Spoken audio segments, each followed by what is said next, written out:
The Genealogy of Morals. A Polemic. By Friedrich Nietzsche. First essay. Good and evil, good and bad. 1. Those English psychologists, who up to the present are the only philosophers who are to be thanked for any endeavor to get as far as a history of the origin of morality, these men, I say, offer us in their own personalities no paltry problem. They even have, if I am to be quite frank about it, in their capacity of living riddles, an advantage over their books. They themselves are interesting. These English psychologists, what do they really mean? We always find them voluntarily or involuntarily at the same task of pushing to the front the party hauntus of our inner world, and looking for the efficient, governing, and decisive principle in that precise quarter where the intellectual self-respect of the race would be the most reluctant to find it, for example, in the vis inertia of habit, or in forgetfulness, or in a blind and fortuitous mechanism and association of ideas, or in some factor that is purely passive, reflex, molecular, or fundamentally stupid. What is the real motive power which always impels these psychologists in precisely this direction? Is it an instinct for human disparagement somewhat sinister, vulgar, and malignant, or perhaps incomprehensible even to itself? Or perhaps a touch of pessimistic jealousy, the mistrust of disillusioned idealists who have become gloomy, page 18, poisoned, and bitter? Or a petty subconscious enmity and rancor against Christianity, and Plato, that has conceivably never crossed the threshold of consciousness? Or just a vicious taste for those elements of life which are bizarre, painfully paradoxical, mystical, and illogical? Or, as a final alternative, a dash of each of these motives, a little vulgarity, a little gloominess, a little anti-Christianity, a little craving for the necessary piquancy? But I am told that it is simply a case of old frigid and tedious frogs crawling and hopping around men and inside men, as if they were as thoroughly at home there, as they would be in a swamp. I am opposed to this statement, nay, I do not believe it. And if, in the impossibility of knowledge, one is permitted to wish, so do I wish from my heart that just the converse metaphor should apply, and that these analysts with their psychological microscopes should be, at bottom, brave, proud, and magnanimous animals who know how to bridle both their hearts and their smarts, and have specifically trained themselves to sacrifice what is desirable to what is true, any truth in fact, even the simple, bitter, ugly, repulsive, unchristian, and immoral truths, for there are truths of that description. 2. All honor, then, to the noble spirits who would fain dominate these historians of morality.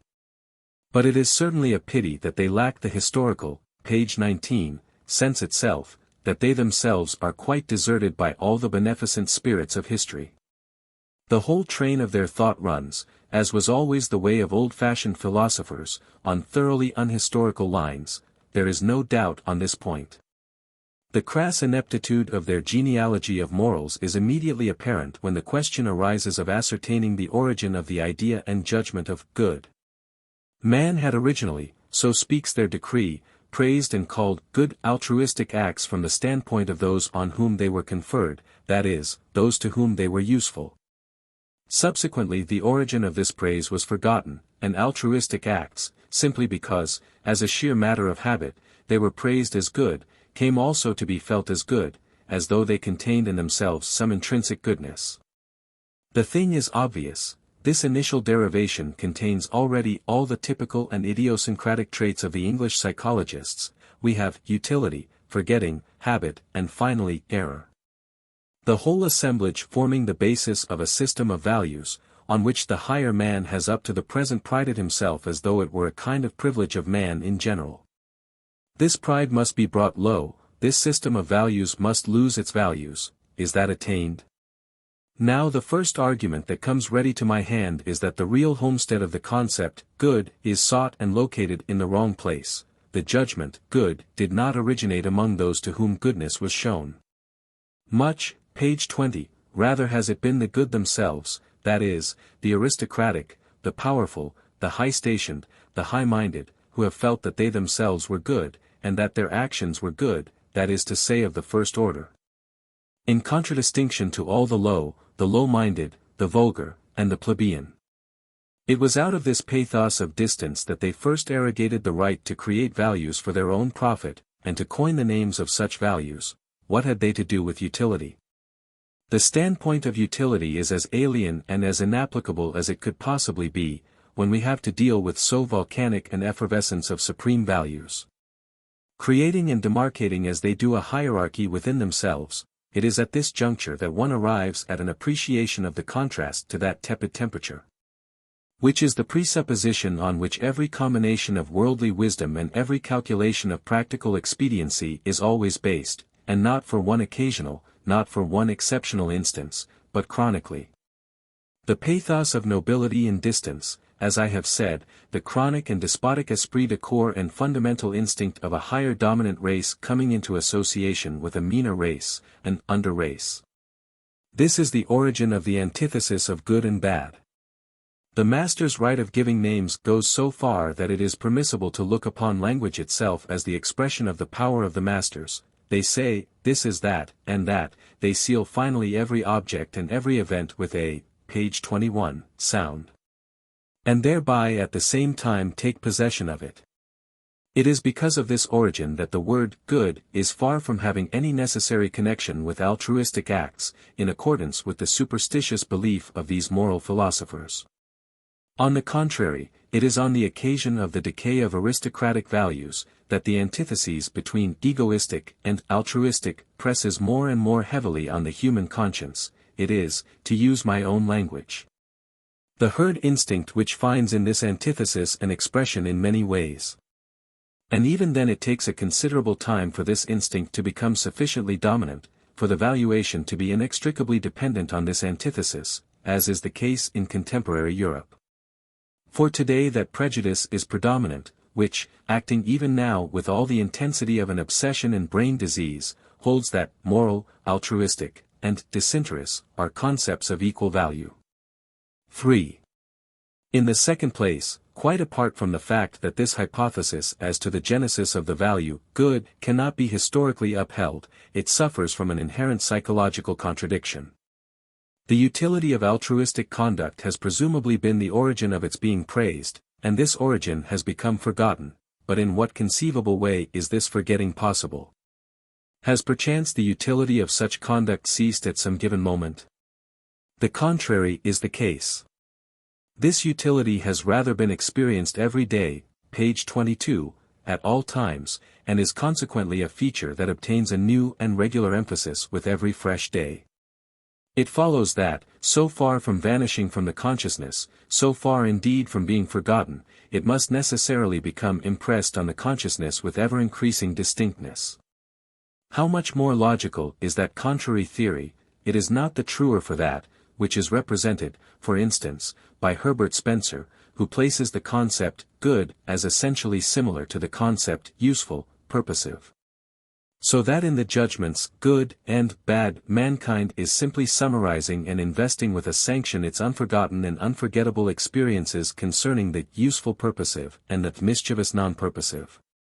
According to this theory, good is the attribute of that which has previously shown itself useful, and so is able to claim to be considered valuable in the highest degree, valuable in itself. This method of explanation is also, as I have said, wrong, but at any rate the explanation itself is coherent, and psychologically tenable. 4. The guidepost which first put me on the right track was this question: what is the true etymological significance of the various symbols for the idea, good, which have been coined in the various languages? I then found that they all led back to the same evolution of the same idea, that everywhere, aristocrat, noble, in the social sense, is the root idea, out of which have necessarily developed, page 23, good, in the sense of, with aristocratic soul. Noble, in the sense of, with a soul of high caliber, with a privileged soul, a development which invariably runs parallel with that other evolution by which vulgar, plebeian, low, are made to change finally into bad. The most eloquent proof of this last contention is the German word schlecht itself. This word is identical with schlicht, compare schlechtweg and schlechterdings, which, originally and as yet without any sinister innuendo, simply denoted the plebeian man in contrast to the aristocratic man. It is at the sufficiently late period of the 30 Years' War that this sense becomes changed to the sense now current. From the standpoint of the genealogy of morals, this discovery seems to be substantial. The lateness of it is to be attributed to the retarding influence exercised in the modern world by democratic prejudice in the sphere of all questions of origin. This extends, as will shortly be shown, even to the province of natural science and physiology, which, prima facie, is the most objective. The extent of the mischief which is caused by this prejudice, once it is free of all trammels except those of its own malice, particularly to ethics and history, is shown by the notorious case of Buckle. It was in Buckle that plebeianism of the modern spirit, which is of English origin, broke out once again from its malignant soil with all the violence of a slimy volcano, and with that salted, rampant, and vulgar eloquence with which up to the present time all volcanoes have spoken. Page 24. 5. With regard to our problem, which can justly be called an intimate problem, and which elects to appeal to only a limited number of ears, it is of no small interest to ascertain that in those words and roots which denote good we catch glimpses of that arch trait, on the strength of which the aristocrats feel themselves to be beings of a higher order than their fellows. Indeed, they call themselves in perhaps the most frequent instances simply after their superiority in power, e.g. the powerful, the lords, the commanders, or after the most obvious sign of their superiority, as for example, the rich, the possessors, that is the meaning of Arya, and the Iranian and Slav languages correspond. But they also call themselves after some characteristic idiosyncrasy, and this is the case which now concerns us. They name themselves, for instance, the truthful. This is first done by the Greek nobility whose mouthpiece is found in Theognis, the Megarian poet. The word sigma theta lambda omicron, which is coined for the purpose, signifies etymologically, one who has reality, who is real, who is true. And then with a subjective twist, that true, as that truthful, at this stage in the evolution of the idea, it becomes the motto and party cry of the nobility, and quite completes the transition to the meaning noble. So as to place outside the pale the lying, vulgar man, as Theognis conceives and portrays him, till finally the word after the decay of the nobility is left to delineate, page 25, psychological noblesse, and becomes as it were ripe and mellow. In the word kappa alpha kappa as in delta epsilon iota lambda, the plebeian in contrast to the gamma alpha theta, the cowardice is emphasized. This affords perhaps an inkling on what lines the etymological origin of the very ambiguous gamma alpha theta is to be investigated. In the Latin malus, which I place side by side with mu lambda alpha, the vulgar man can be distinguished as the dark-colored, and above all as the black-haired, hic niger est, as the pre-Aryan inhabitants of the Italian soil, whose complexion formed the clearest feature of distinction from the dominant blondes, namely, the Aryan conquering race. At any rate Gaelic has afforded me the exact analogue, Finn, for instance, in the name Fingal. The distinctive word of the nobility, finally, good, noble, clean, but originally the blonde-haired man in contrast to the dark black-haired aboriginals. The Celts, if I may make a parenthetic statement, were throughout a blonde race. And it is wrong to connect, as Firko still connects, those traces of an essentially dark-haired population which are to be seen on the more elaborate ethnographical maps of Germany with any Celtic ancestry or with any admixture of Celtic blood. In this context it is rather the pre-Aryan population of Germany which surges up to these districts. The same is true substantially of the whole of Europe. In point of fact, the subject race has finally again obtained the upper hand, in complexion and the shortness of the skull, and perhaps in the intellectual and social qualities. Who can guarantee that modern democracy, still more, page 26, modern anarchy, and indeed that tendency to the commune, the most primitive form of society, which is now common to all the socialists in Europe, does not in its real essence signify a monstrous reversion, and that the conquering and master race, the Aryan race, is not also becoming inferior physiologically? I believe that I can explain the Latin bonus as the warrior. My hypothesis is that I am right in deriving bonus from an older duinus, compare bellum equals duellum equals duinlum, in which the word duinus appears to me to be contained.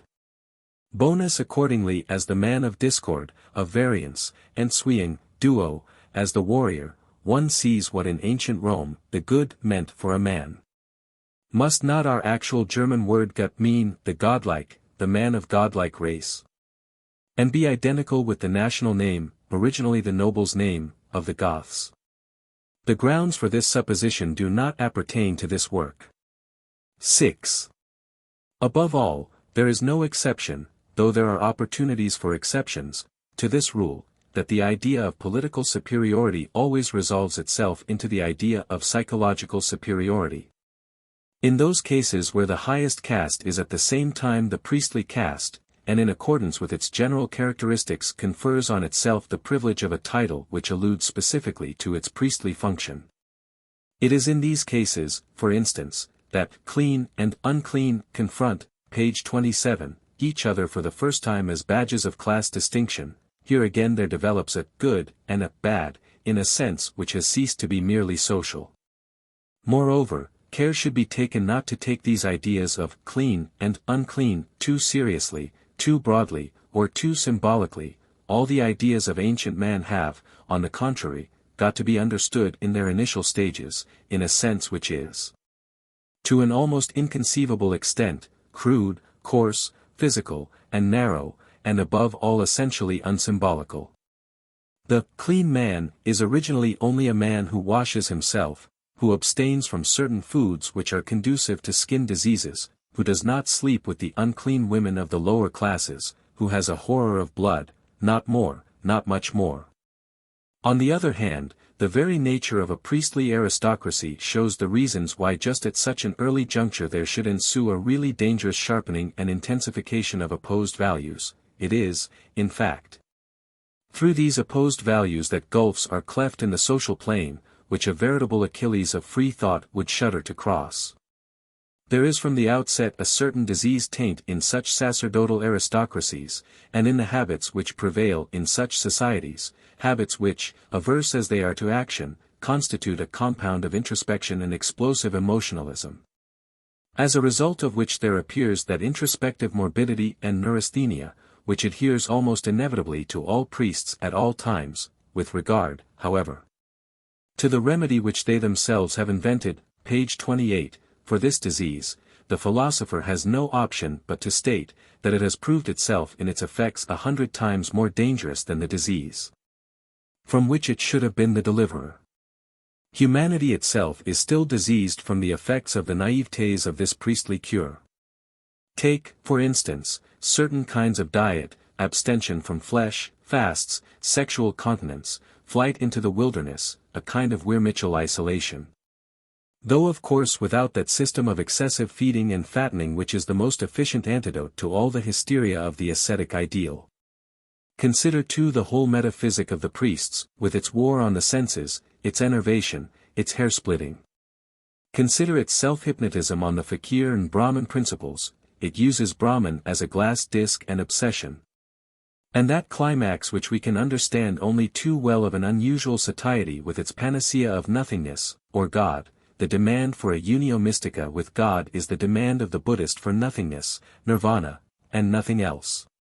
In sacerdotal societies every element is on a more dangerous scale, not merely cures and remedies, but also pride, revenge, cunning, exaltation, love, ambition, virtue, morbidity. Further, it can fairly be stated that it is on the soil of this essentially dangerous form of human society, the sacerdotal form, that man really becomes for the first time an interesting animal. That it is in this form that the soul of man has in a higher sense attained depths and become evil, and those are the two fundamental forms of the superiority which up, page 29, to the present man has exhibited over every other animal. 7. The reader will have already surmised with what ease the priestly mode of valuation can branch off from the knightly aristocratic mode, and then develop into the very antithesis of the latter. Special impetus is given to this opposition by every occasion when the castes of the priests and warriors confront each other with mutual jealousy and cannot agree over the prize.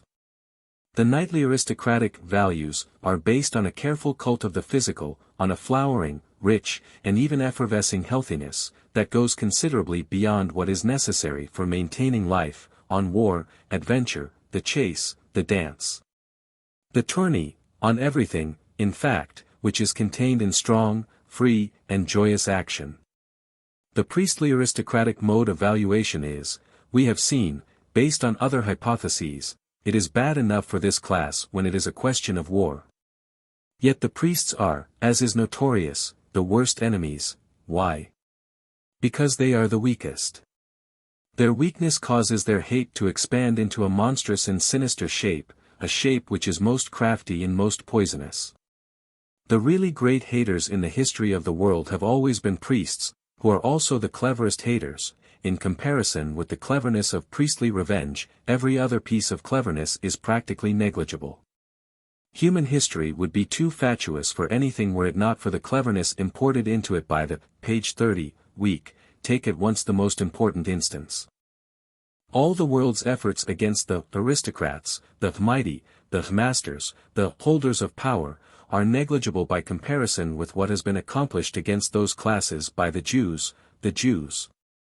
That priestly nation which eventually realized that the one method of effecting satisfaction on its enemies and tyrants was by means of a radical transvaluation of values, which was at the same time an act of the cleverest revenge.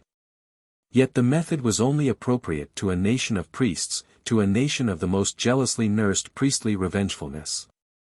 It was the Jews who, in opposition to the aristocratic equation, good equals aristocratic equals beautiful equals happy equals loved by the gods, dared with a terrifying logic to suggest the contrary equation. And indeed to maintain with the teeth of the most profound hatred, the hatred of weakness, this contrary equation, namely, the wretched are alone the good. The poor, the weak, the lowly, are alone the good. The suffering, the needy, the sick, the loathsome, are the only ones who are pious, the only ones who are blessed, for them alone is salvation. But you, on the other hand, you aristocrats, you men of power, you are to all eternity the evil. The horrible, the covetous, the insatiate, the godless. Eternally also shall you be the unblessed, the cursed, the damned. We know who it was who reaped the heritage of this Jewish transvaluation. In the context of the monstrous and inordinately fateful initiative which the Jews have exhibited in connection with, page 31, this most fundamental of all declarations of war. I remember the passage which came to my pen on another occasion, beyond good and evil, Aff. 195, that it was, in fact, with the Jews that the revolt of the slaves begins in the sphere of morals.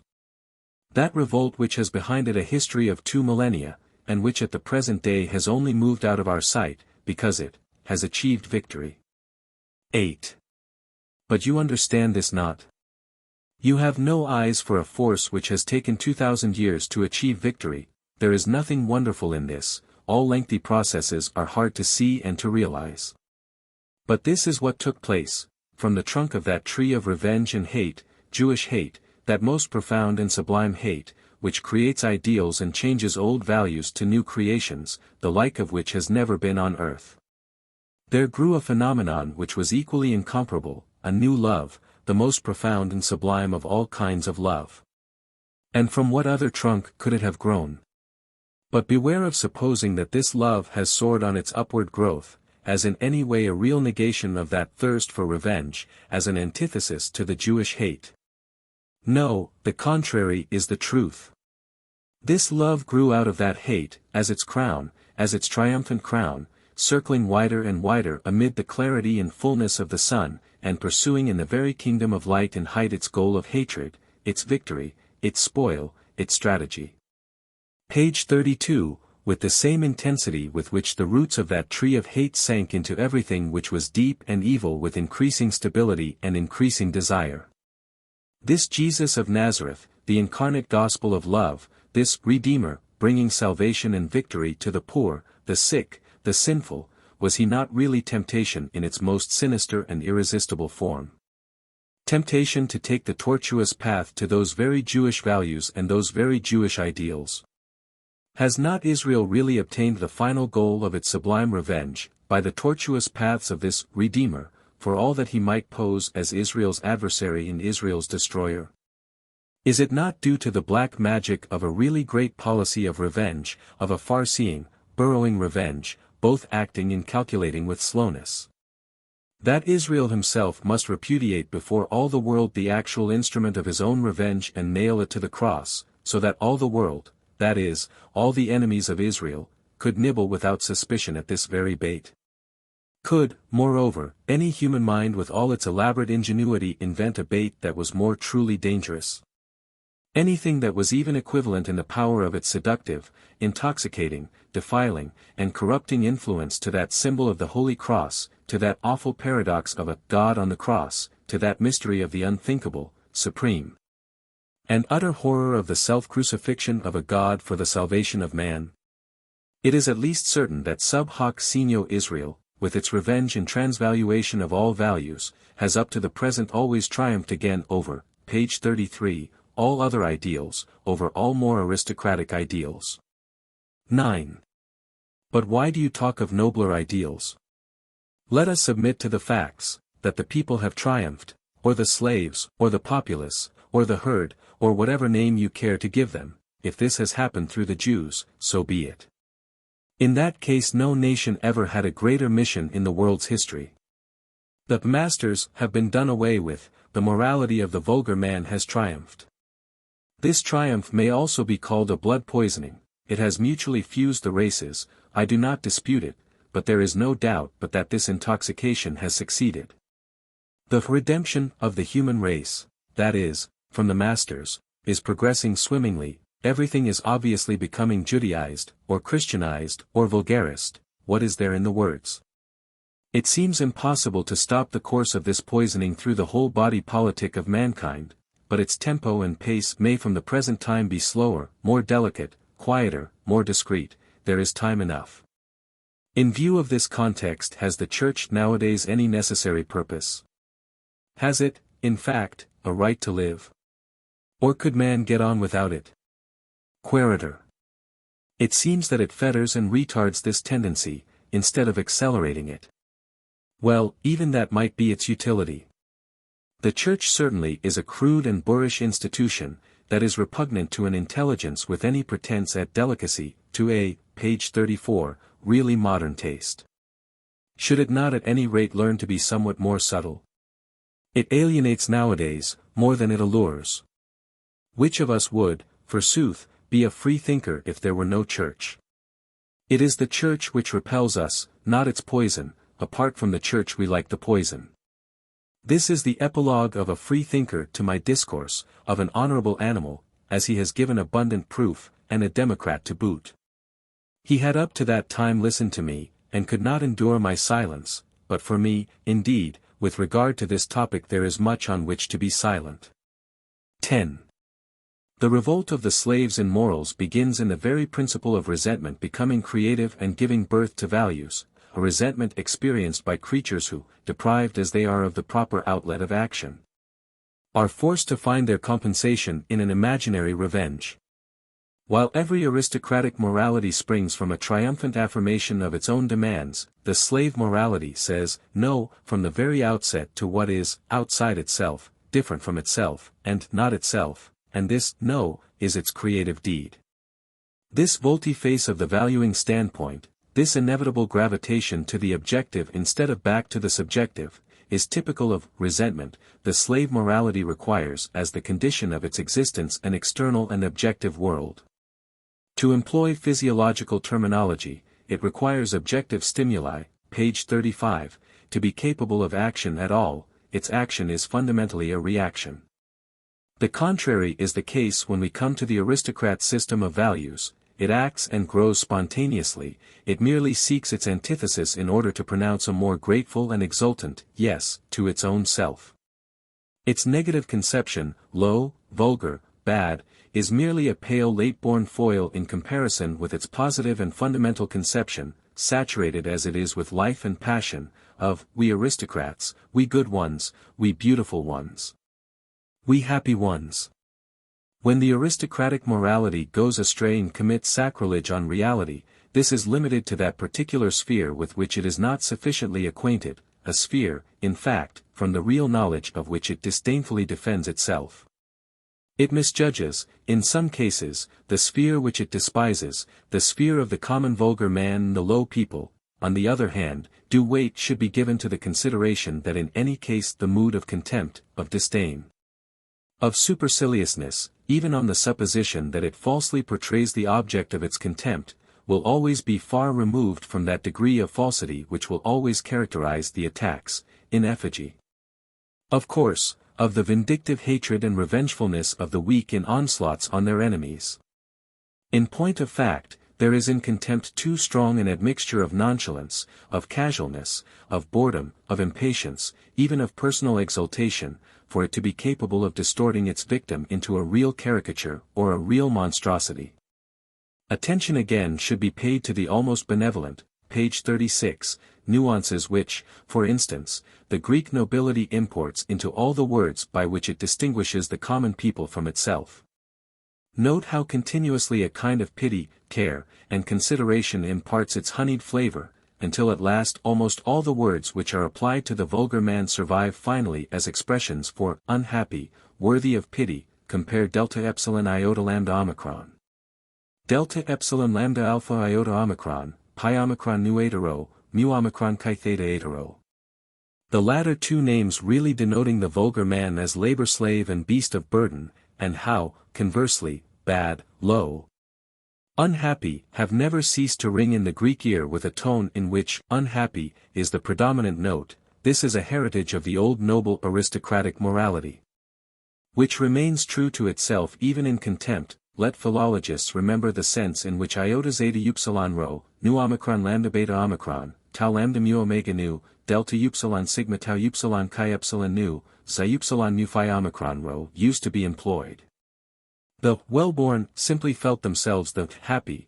They did not have to manufacture their happiness artificially through looking at their enemies, or in cases to talk and lie themselves into happiness, as is the custom with all resentful men.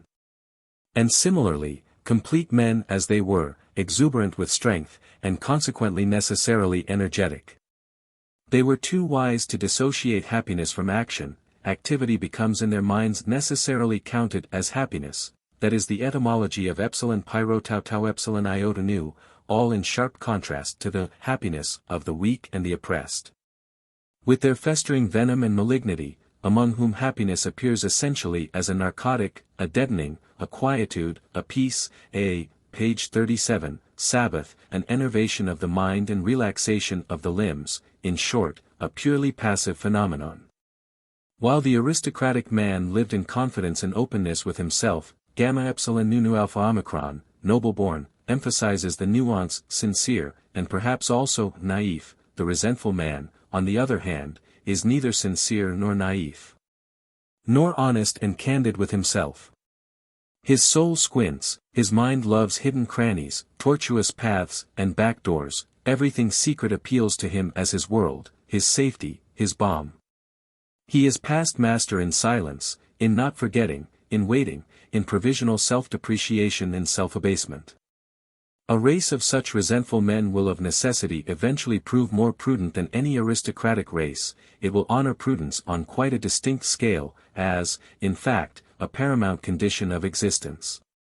While prudence among aristocratic men is apt to be tinged with a delicate flavor of luxury and refinement, so among them it plays nothing like so integral a part as that complete certainty of function of the governing unconscious instincts, or as indeed a certain lack of prudence, such as a vehement and valiant charge, whether against danger or the enemy, or as those ecstatic bursts of rage, love, reverence, gratitude, by which at all times noble souls have recognized each other.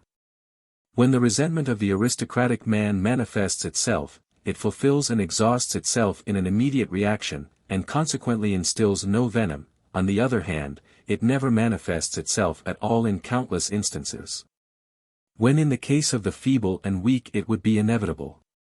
And, page 38, inability to take seriously for any length of time their enemies, their disasters, their misdeeds, that is the sign of the full strong natures who possess a superfluity of molding plastic force that heals completely and produces forgetfulness. A good example of this in the modern world is Mirabeau, who had no memory for any insults and meannesses which were practiced on him, and who was only incapable of forgiving because he forgot. Such a man indeed shakes off with a shrug many a worm which would have buried itself in another. It is only in characters like these that we see the possibility, supposing, of course, that there is such a possibility in the world, of the real love of one's enemies.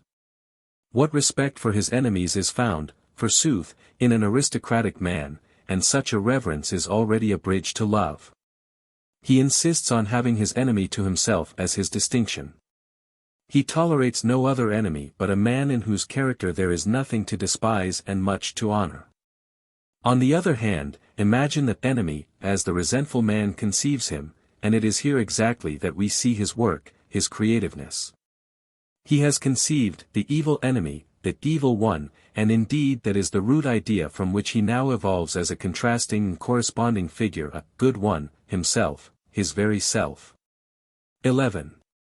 The method of this man is quite contrary to that of the aristocratic man, who conceives the root idea, good, spontaneously and straight, page 39, away, that is to say, out of himself. And from that material then creates for himself a concept of bad. This bad, of aristocratic origin, and that evil, out of the cauldron of unsatisfied hatred, the former an imitation, an extra, an additional nuance. The latter, on the other hand, the original, the beginning, the essential act in the conception of a slave morality, these two words, bad and evil, how great a difference do they mark. In spite of the fact that they have an identical contrary in the idea, good. But the idea, good, is not the same, much rather let the question be asked, who is really evil according to the meaning of the morality of resentment? In all sternness let it be answered thus, just the good man of the other morality, just the aristocrat, the powerful one, the one who rules, but who is distorted by the venomous eye of resentfulness, into a new color, a new signification, a new appearance. This particular point we would be the last to deny, the man who learnt to know those good ones only as enemies. Learnt at the same time not to know them only as evil enemies, and the same men who inter pares were kept so rigorously in bounds through convention, respect, custom, and gratitude. Though much more through mutual vigilance and jealousy inter pares, these men who in their relations with each other find so many new ways of manifesting consideration, self-control, delicacy, loyalty, pride, and friendship.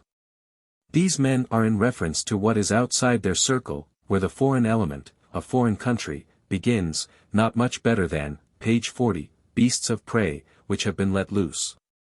They enjoy their freedom from all social control. They feel that in the wilderness they can give vent with impunity to that tension which is produced by enclosure and imprisonment in the peace of society. They revert to the innocence of the beast of prey conscience, like jubilant monsters, who perhaps come from a ghastly bout of murder, arson, rape, and torture, with bravado and a moral equanimity.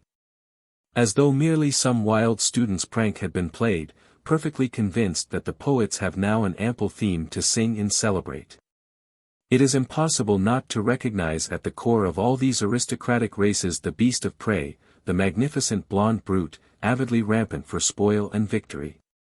This hidden core needed an outlet from time to time. The beast must get loose again, must return into the wilderness. The Roman, Arabic, German, and Japanese nobility, the Homeric heroes, the Scandinavian Vikings, are all alike in this need. It is the aristocratic races who have left the idea, barbarian, on all the tracks in which they have marched.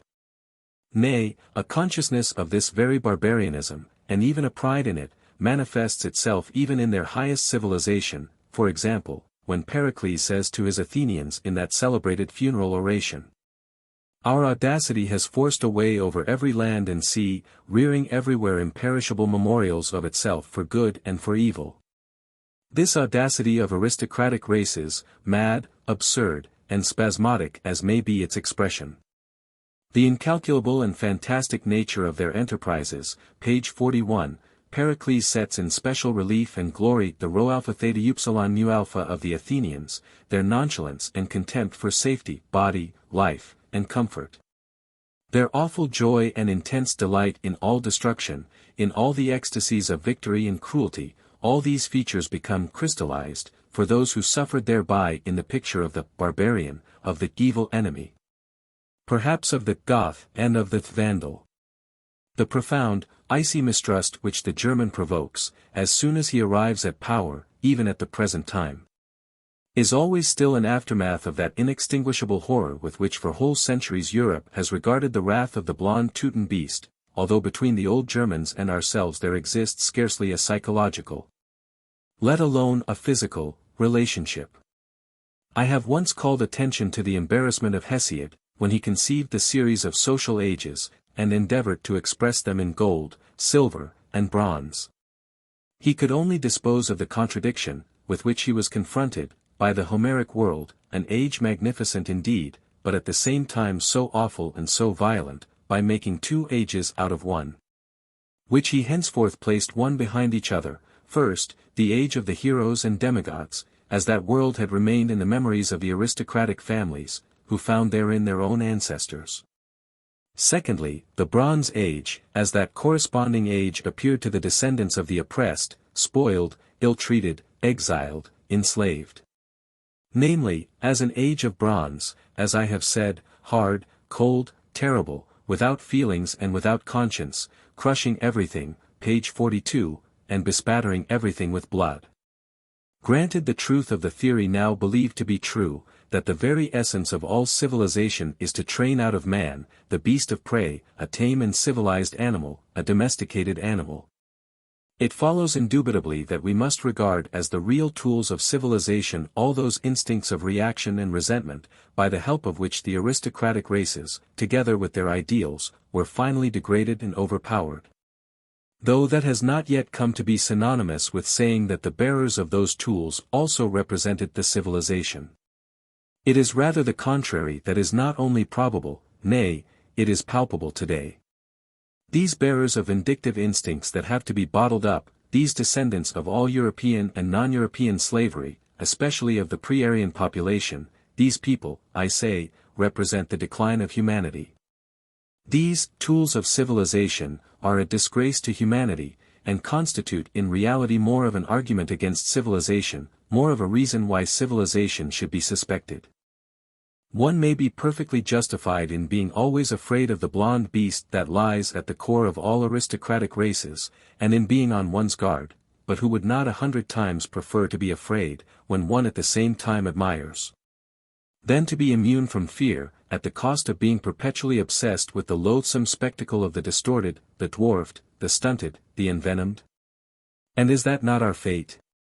What produces today our repulsion towards man, for we suffer from man, there is no doubt, page 43, about it. It is not fear, it is rather that we have nothing more to fear from men. It is that the worm man is in the foreground and pullulates, it is that the tame man, the wretched mediocre and unedifying creature, has learnt to consider himself a goal and a pinnacle, an inner meaning, an historic principle, a higher man. Yes, it is that he has a certain right so to consider himself, in so far as he feels that in contrast to that excess of deformity, disease, exhaustion, and effeteness whose odor is beginning to pollute present-day Europe, he at any rate has achieved a relative success, he at any rate still says yes to life. 12. I cannot refrain at this juncture from uttering a sigh and one last hope. What is it precisely which I find intolerable? That which I alone cannot get rid of, which makes me choke and faint. Bad air. Bad air. That something misbegotten comes near me, that I must inhale the odor of the entrails of a misbegotten soul, that accepted, what can one not endure in the way of need, privation, bad weather, sickness, toil, solitude? In point of fact, one manages to get over everything, born as one is to a burrowing and battling existence. One always returns once again to the light, one always lives again one's golden hour of victory, and then one stands as one was born, unbreakable, tense, ready for something more difficult, for something more distant. Like a bow stretched but the tauter by every strain. Page 44, but from time to time do ye grant me, assuming that, beyond good and evil, there are goddesses who can grant, one glimpse, grant me but one glimpse only, of something perfect, fully realized, happy, mighty, triumphant. Of something that still gives cause for fear. A glimpse of a man that justifies the existence of man, a glimpse of an incarnate human happiness that realizes and redeems, for the sake of which one may hold fast to the belief in man. For the position is this: in the dwarfing and leveling of the European man lurks our greatest peril, for it is this outlook which fatigues. We see today nothing which wishes to be greater, we surmise that the process is always still backwards. Still backwards towards something more attenuated, more inoffensive, more cunning, more comfortable, more mediocre, more indifferent, more Chinese, more Christian. Man, there is no doubt about it, grows always better. The destiny of Europe lies even in this, that in losing the fear of man, we have also lost the hope in man, the will to be man. The sight of man now fatigues. What is present-day nihilism if it is not that, we are tired of man? 13. But let us come back to it, the problem of another origin of the good, as the resentful man has thought it out, demands its solution. It is not surprising that the lambs should bear a grudge against the great birds of prey, but that is no reason for blaming the great birds of prey, page 45, for taking the little lambs. And when the lambs say among themselves, these birds of prey are evil, and he who is as far removed from being a bird of prey, who is rather its opposite, a lamb, is he not good? Then there is nothing to cavil at in the setting up of this ideal, though it may also be that the birds of prey will regard it a little sneeringly, and perchance say to themselves, we bear no grudge against them, these good lambs. We even like them, nothing is tastier than a tender lamb. To require of strength that it should not express itself as strength, that it should not be a wish to overpower, a wish to overthrow, a wish to become master, a thirst for enemies and antagonisms and triumphs, is just as absurd as to require of weakness that it should express itself as strength. A quantum of force is just such a quantum of movement, will, action, rather it is nothing else than just those very phenomena of moving, willing, acting. And can only appear otherwise in the misleading errors of language, and the fundamental fallacies of reason which have become petrified therein, which understands, and understands wrongly, all working as conditioned by a worker, by a subject. And just exactly as the people separate the lightning from its flash, and interpret the latter as a thing done, as the working of a subject which is called lightning, so also does the popular morality separate strength from the expression of strength, as though behind the strong man there existed some indifferent neutral substratum, which enjoyed a caprice and option as to whether or not it should, page 46, express strength. But there is no such substratum, there is no being behind doing, working, becoming. The doer is a mere appanage to the action. The action is everything. In point of fact, the people duplicate the doing. When they make the lightning lighten, that is a doing, they make the same phenomenon first a cause, and then, secondly, the effect of that cause. The scientists fail to improve matters when they say, force moves, force causes, and so on. Our whole science is still, in spite of all its coldness, of all its freedom from passion, a dupe of the tricks of language, and has never succeeded in getting rid of that superstitious changeling, the subject, the atom. To give another instance, is such a changeling, just as the Kantian thing in itself. What wonder, if the suppressed and stealthily simmering passions of revenge and hatred exploit for their own advantage this belief, and indeed hold no belief with a more steadfast enthusiasm than this, that the strong has the option of being weak, and the bird of prey of being a lamb. Thereby do they win for themselves the right of attributing to the birds of prey the responsibility for being birds of prey, when the oppressed, downtrodden, and overpowered say to themselves with the vindictive guile of weakness, let us be otherwise than the evil, namely, good. And good is every one who does not oppress, who hurts no one, who does not attack, who does not pay back, who hands over revenge to God, who holds himself, as we do, in hiding, who goes out of the way of evil, and demands, in short, little, page 47, from life, like ourselves the patient, the meek, the just. Yet all this, in its cold and unprejudiced interpretation, means nothing more than, once for all, the weak are weak. It is good to do nothing for which we are not strong enough. But this dismal state of affairs, this prudence of the lowest order, which even insects possess, which in a great danger are fain to sham death so as to avoid doing too much, has, thanks to the counterfeiting and self-deception of weakness, come to masquerade in the pomp of an ascetic, mute, and expectant virtue, just as though the very weakness of the weak, that is, forsooth, its being, its working, its whole unique inevitable inseparable reality, were a voluntary result. Something wished, chosen, a deed, an act of merit. This kind of man finds the belief in a neutral, free-choosing, subject, necessary from an instinct of self-preservation, of self-assertion, in which every lie is fain to sanctify itself. The subject, or, to use popular language, the soul, has perhaps proved itself the best dogma in the world simply because it rendered possible to the horde of mortal, weak, and oppressed individuals of every kind that most sublime specimen of self-deception, the interpretation of weakness as freedom, of being this, or being that, as merit. 14. Will anyone look a little into, right into, the mystery of how ideals are manufactured in this world? Who has the courage to do it? Come. Here we have a vista opened into these grimy, page 48, workshops. Wait just a moment, dear Mr. Inquisitive and foolhardy, your eye must first grow accustomed to this false changing light, yes. Enough. Now speak. What is happening below down yonder? Speak out that what you see, man of the most dangerous curiosity, for now I am the listener. I see nothing, I hear the more. It is a cautious, spiteful, gentle whispering and muttering together in all the corners and crannies. It seems to me that they are lying, a sugary softness adheres to every sound. Weakness is turned to merit, there is no doubt about it, it is just as you say. Further. And the impotence which requites not, is turned to goodness, craven baseness to meekness, submission to those whom one hates, to obedience, namely, obedience to one of whom they say that he ordered this submission, they call him God.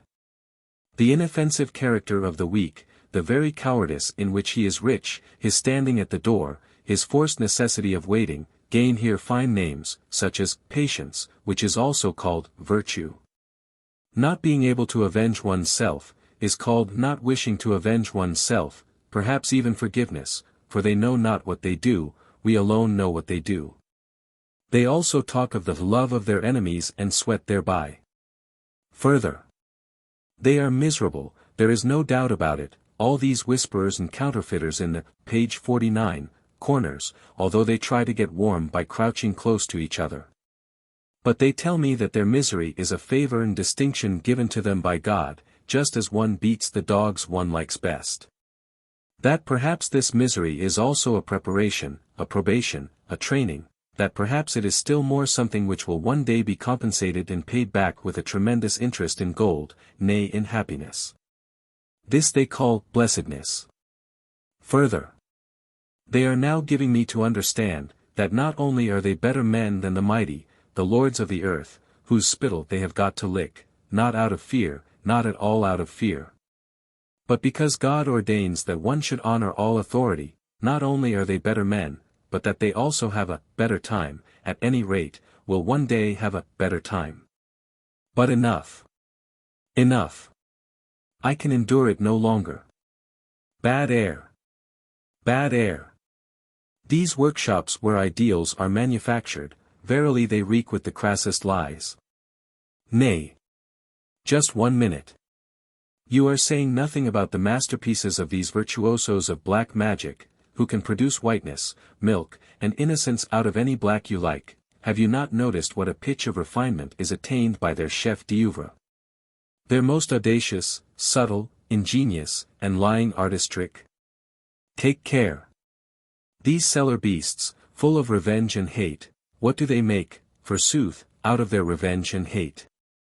Do you hear these words? Would you suspect, if you trusted only their, page 50, words, that you are among men of resentment and nothing else? I understand, I prick my ears up again, ah. Ah. Ah.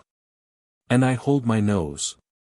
Now do I hear for the first time that which they have said so often, we good, we are the righteous, what they demand they call not revenge but the triumph of righteousness. What they hate is not their enemy, no, they hate unrighteousness, godlessness, what they believe in and hope is not the hope of revenge, the intoxication of sweet revenge, sweeter than honey, did Homer call it.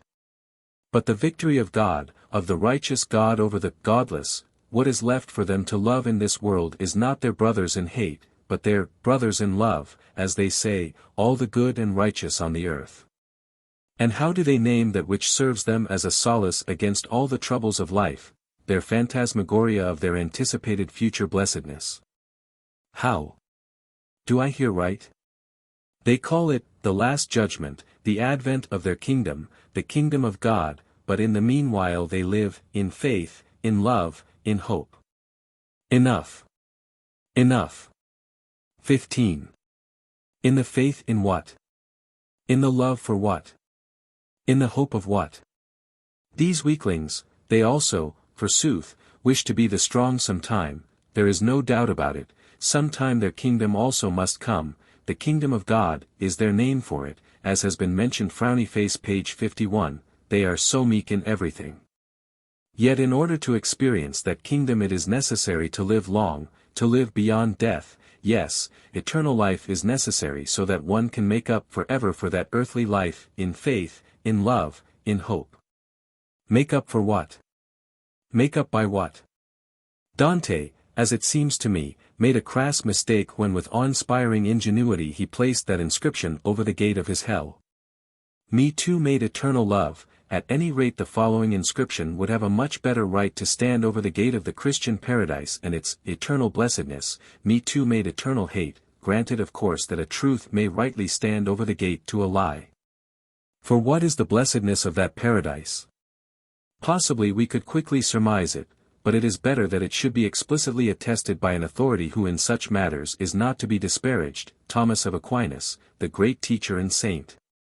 Vidi in regno celesti, says he, as gently as a lamb, videbunt poenas damnatorum, ut beatitudo illis magis complacit.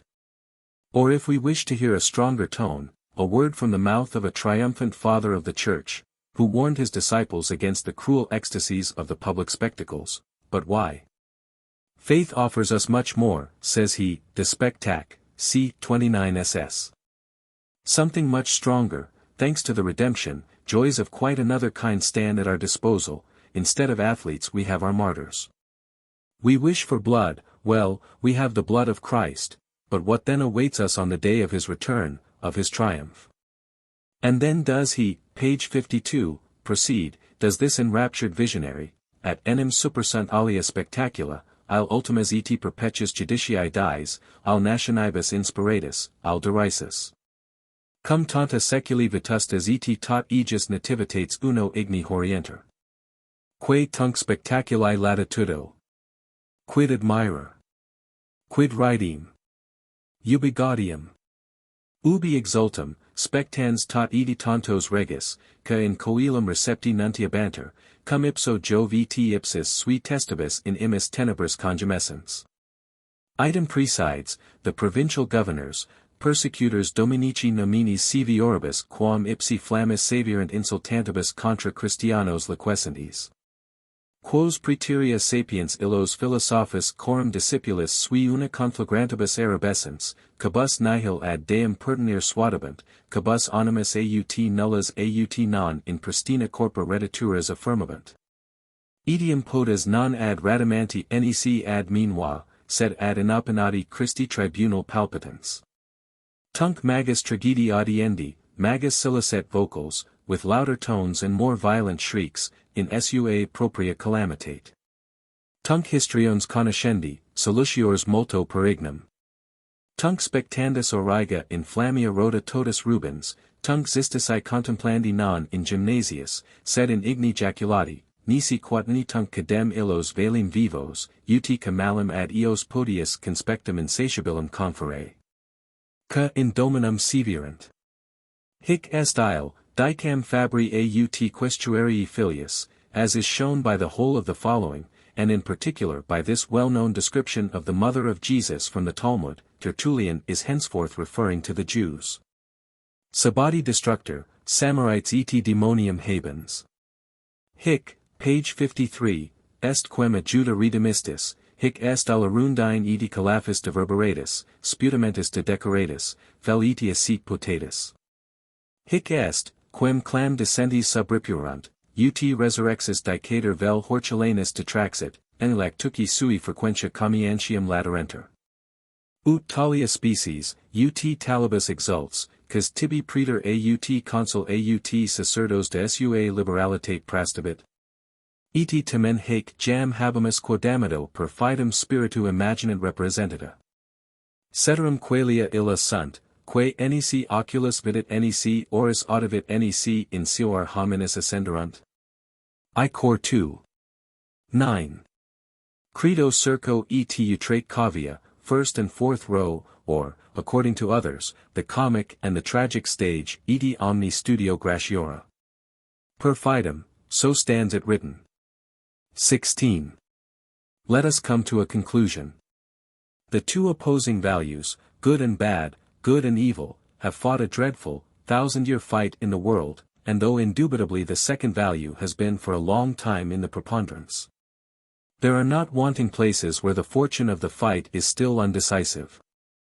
It can almost be said that in the meanwhile the fight reaches a higher and higher level, and that in the meanwhile it has become more and more intense, and always more and more psychological. So that nowadays there is perhaps no more decisive mark of the higher nature, of the more psychological nature, than to be in that sense self-contradictory, and to be actually still a battleground, page 54, for those two opposites. The symbol of this fight, written in a writing which has remained worthy of perusal throughout the course of history up to the present time, is called Rome against Judea, Judea against Rome. Hitherto there has been no greater event than that fight, the putting of that question, that deadly antagonism. Rome found in the Jew the incarnation of the unnatural, as though it were its diametrically opposed monstrosity, and in Rome the Jew was held to be convicted of hatred of the whole human race, and rightly so. In so far as it is right to link the well-being and the future of the human race to the unconditional mastery of the aristocratic values, of the Roman values. What, conversely, did the Jews feel against Rome? One can surmise it from 1,000 symptoms, but it is sufficient to carry one's mind back to the Johannian Apocalypse, that most obscene of all the written outbursts, which has revenge on its conscience. One should also appraise at its full value the profound logic of the Christian instinct, when over this very book of hate it wrote the name of the disciple of love. That selfsame disciple to whom it attributed that impassioned and ecstatic gospel, therein lurks a portion of truth, however much literary forging may have been necessary for this purpose. The Romans were the strong and aristocratic. A nation stronger and more aristocratic has never existed in the world, has never even been dreamed of. Every relic of them, every inscription enraptures, granted that one can divine what it is that writes the inscription. Page 55, the Jews, conversely, were that priestly nation of resentment par excellence, possessed by a unique genius for popular morals. Just compare with the Jews the nations with analogous gifts, such as the Chinese or the Germans. So as to realize afterwards what is first-rate, and what is fifth-rate. Which of them has been provisionally victorious, Rome or Judea? But there is not a shadow of doubt. Just consider to whom in Rome itself nowadays you bow down, as though before the quintessence of all the highest values, and not only in Rome, but almost over half the world, everywhere where man has been tamed or is about to be tamed, to 3 Jews.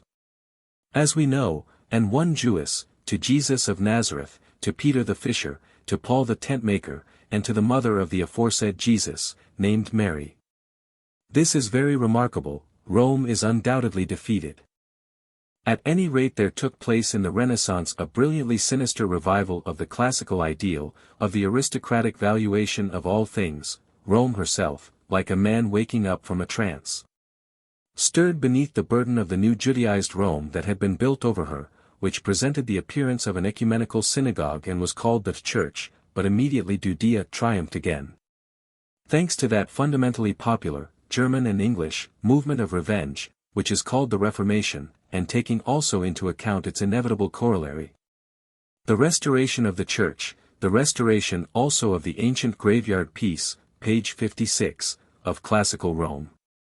Doudia proved yet once more victorious over the classical ideal in the French Revolution, and in a sense which was even more crucial and even more profound, the last political aristocracy that existed in Europe.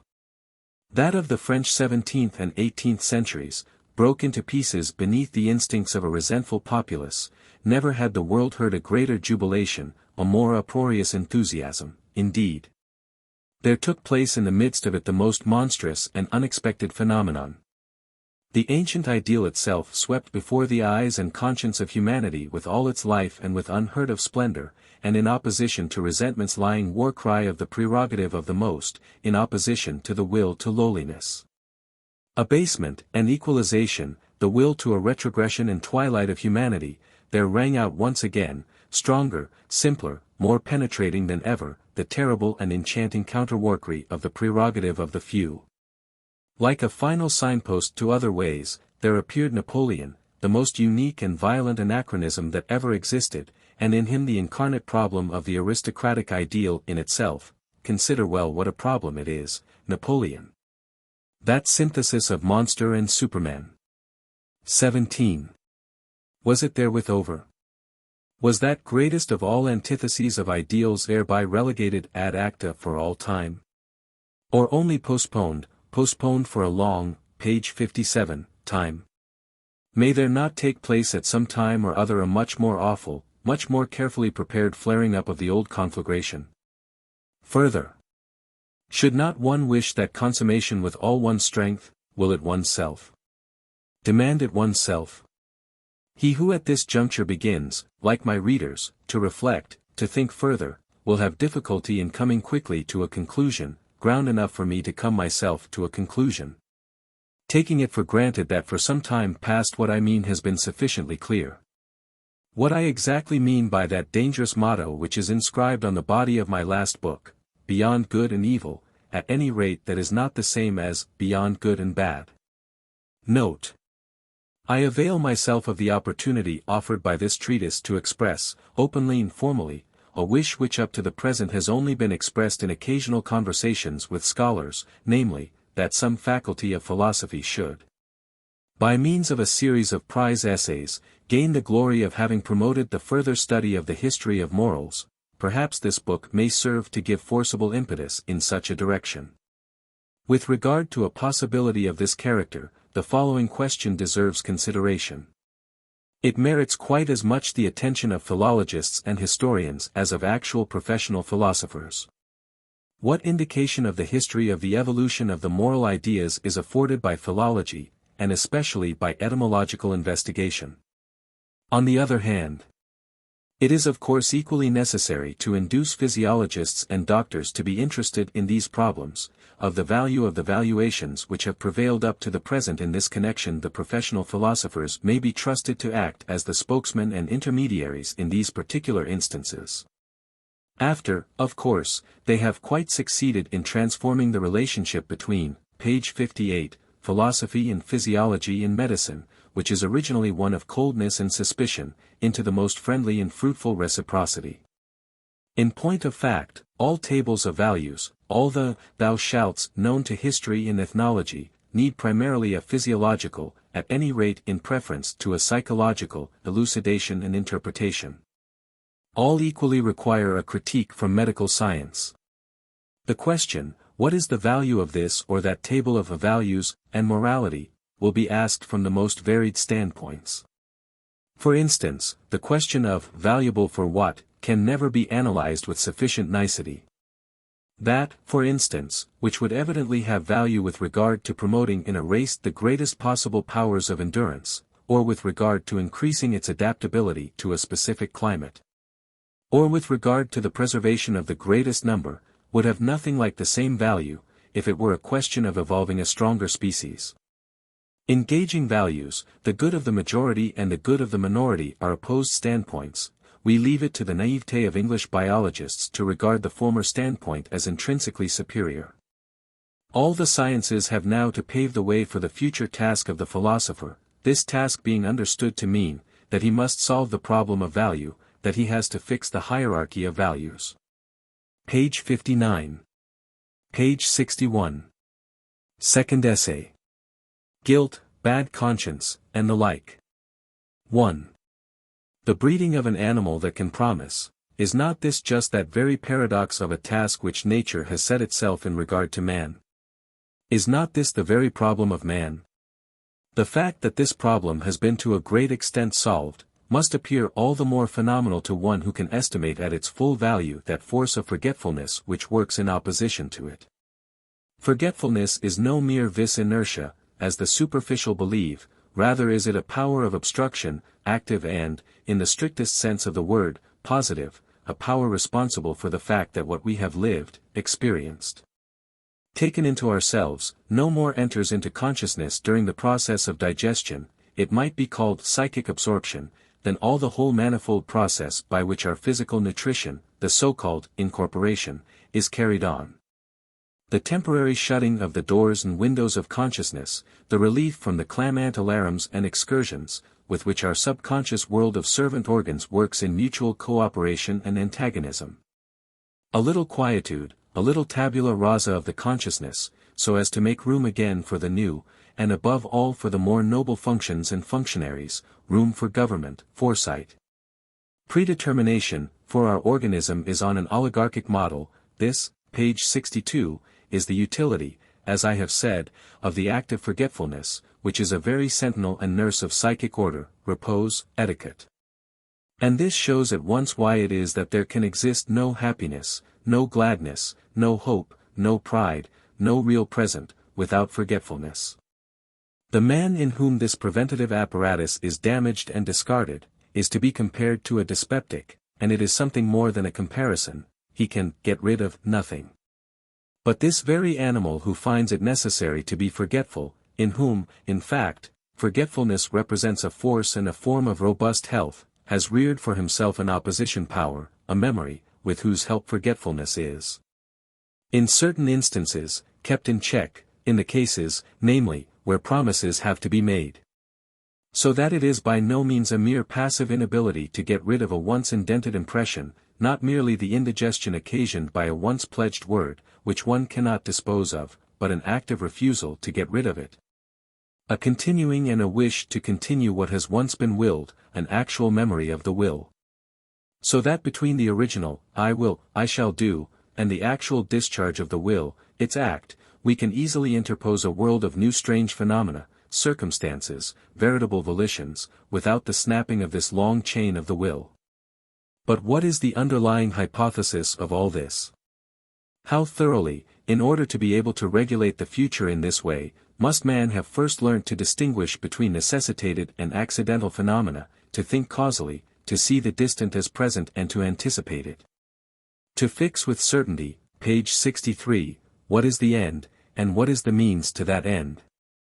Above all, to reckon, to have power to calculate, how thoroughly must man have first become calculable, disciplined, necessitated even for himself and his own conception of himself, that, like a man entering into a promise, he could guarantee himself as a future. 2. This is simply the long history of the origin of responsibility. That task of breeding an animal which can make promises, includes, as we have already grasped, as its condition and preliminary, the more immediate task of first making man to a certain extent, necessitated, uniform, like among his like, regular, and consequently calculable. The immense work of what I have called, morality of custom, cp. Dawn of Day, Fs. 9, 14, and 16, the actual work of man on himself during the longest period of the human race, his whole prehistoric work, finds its meaning, its great justification, in spite of all its innate hardness, despotism, stupidity, and idiocy, in this fact, man, with the help of the morality of customs and of social straitwaistcoats, was made genuinely calculable. If, however, we place ourselves at the end of this colossal process, at the point where the tree finally matures its fruits, when society and its morality of custom finally bring to light that to which it was only the means, then do we find as the ripest fruit on its tree the sovereign individual, that resembles only himself, that has got loose from the morality of, page 64, custom. The autonomous, supermoral individual, for autonomous and moral are mutually exclusive terms, in short, the man of the personal, long, and independent will, competent to promise. And we find in him a proud consciousness, vibrating in every fiber, of what has been at last achieved and become vivified in him, a genuine consciousness of power and freedom, a feeling of human perfection in general. And this man who has grown to freedom, who is really competent to promise, this lord of the free will, this sovereign, how is it possible for him not to know how great is his superiority over everything incapable of binding itself by promises? Or of being its own security, how great is the trust, the awe, the reverence that he awakes? He deserves, all three, not to know that with this mastery over himself he is necessarily also given the mastery over circumstances, over nature. Over all creatures with shorter wills, less reliable characters. The free man, the owner of a long unbreakable will, finds in this possession his standard of value, looking out from himself upon the others, he honors, or he despises, and just as necessarily as he honors his peers. The strong and the reliable, those who can bind themselves by promises, that is, everyone who promises like a sovereign, with difficulty, rarely and slowly, who is sparing with his trusts but confers honor by the very fact of trusting. Who gives his word as something that can be relied on, because he knows himself strong enough to keep it even in the teeth of disasters, even in the teeth of fate.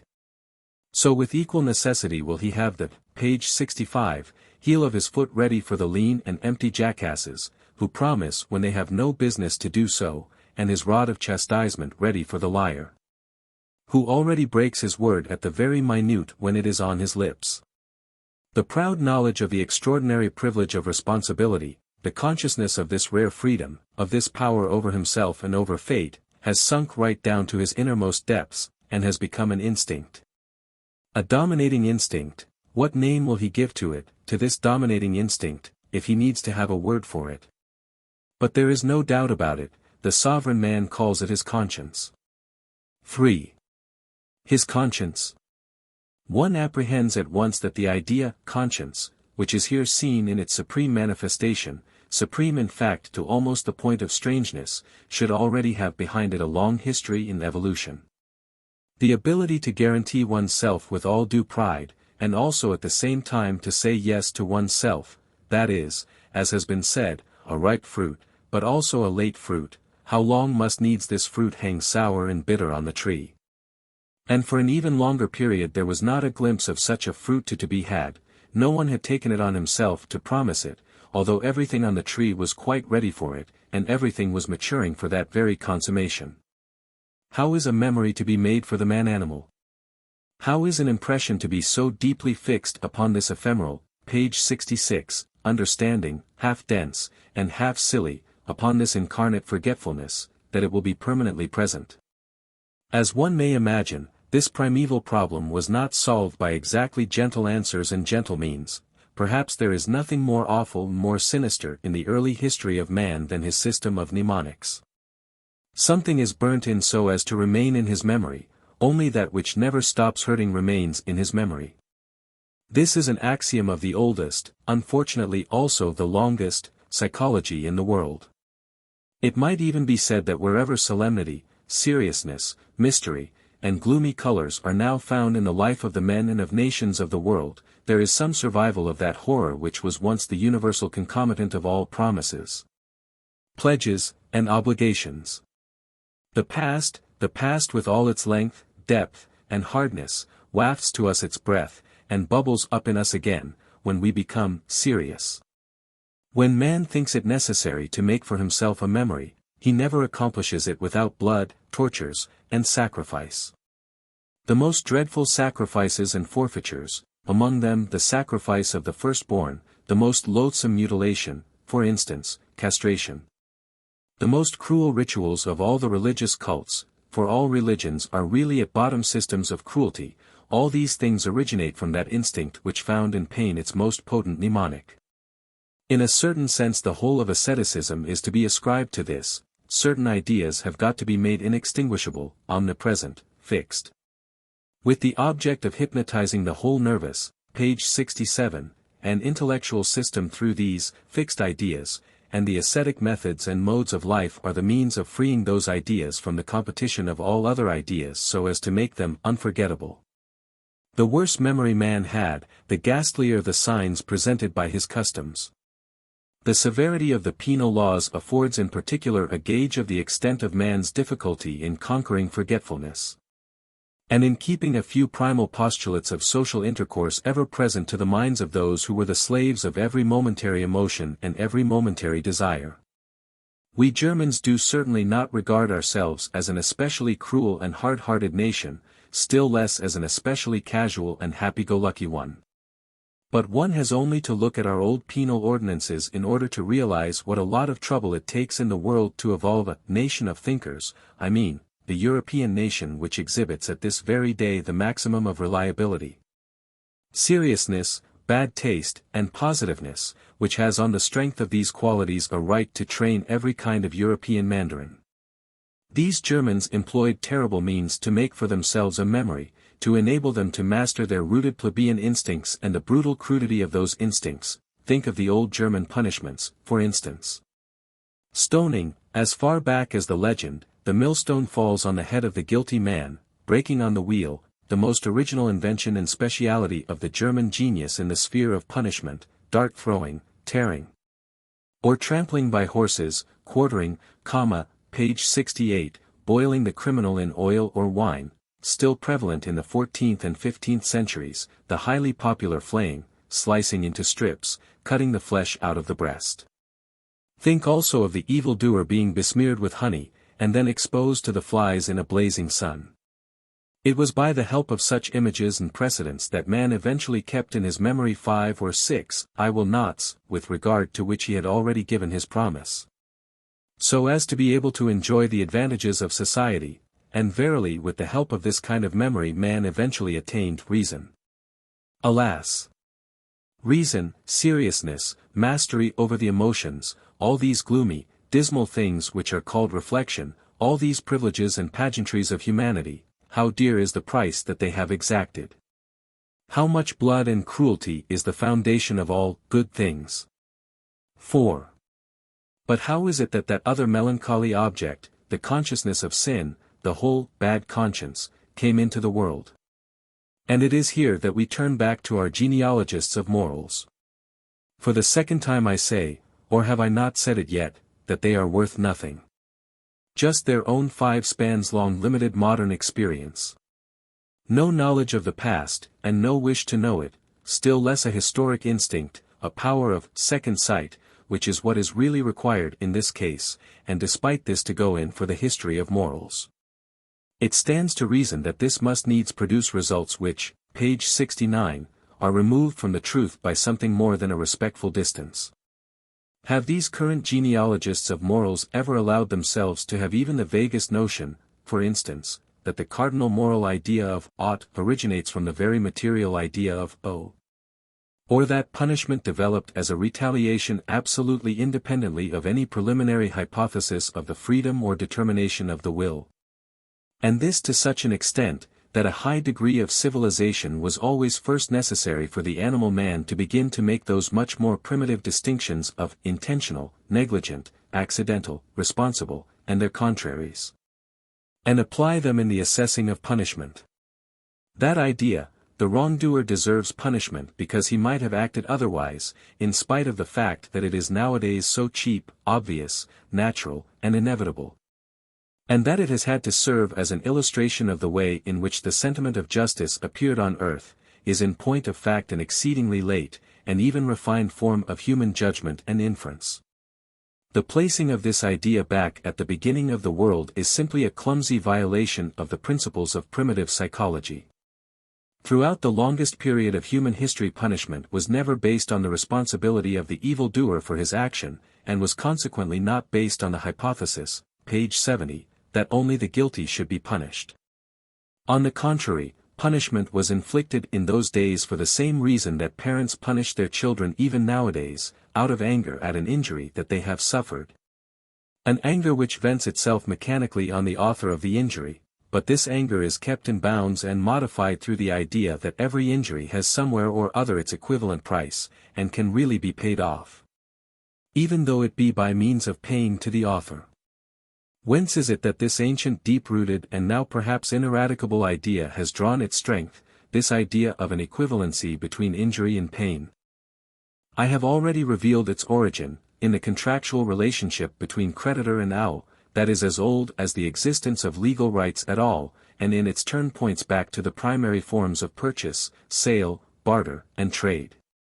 5. The realization of these contractual relations excites, of course, as would be already expected from our previous observations, a great deal of suspicion and opposition towards the primitive society which made or sanctioned them. In this society promises will be made, in this society the object is to provide the promiser with a memory. In this society, so may we suspect, there will be full scope for hardness, cruelty, and pain, the hour, in order to induce credit in his promise of repayment, in order to give a guarantee of the earnestness and sanctity of his promise. In order, page 71, to drill into his own conscience the duty, the solemn duty, of repayment, will, by virtue of a contract with his creditor to meet the contingency of his not paying, pledge something that he still possesses.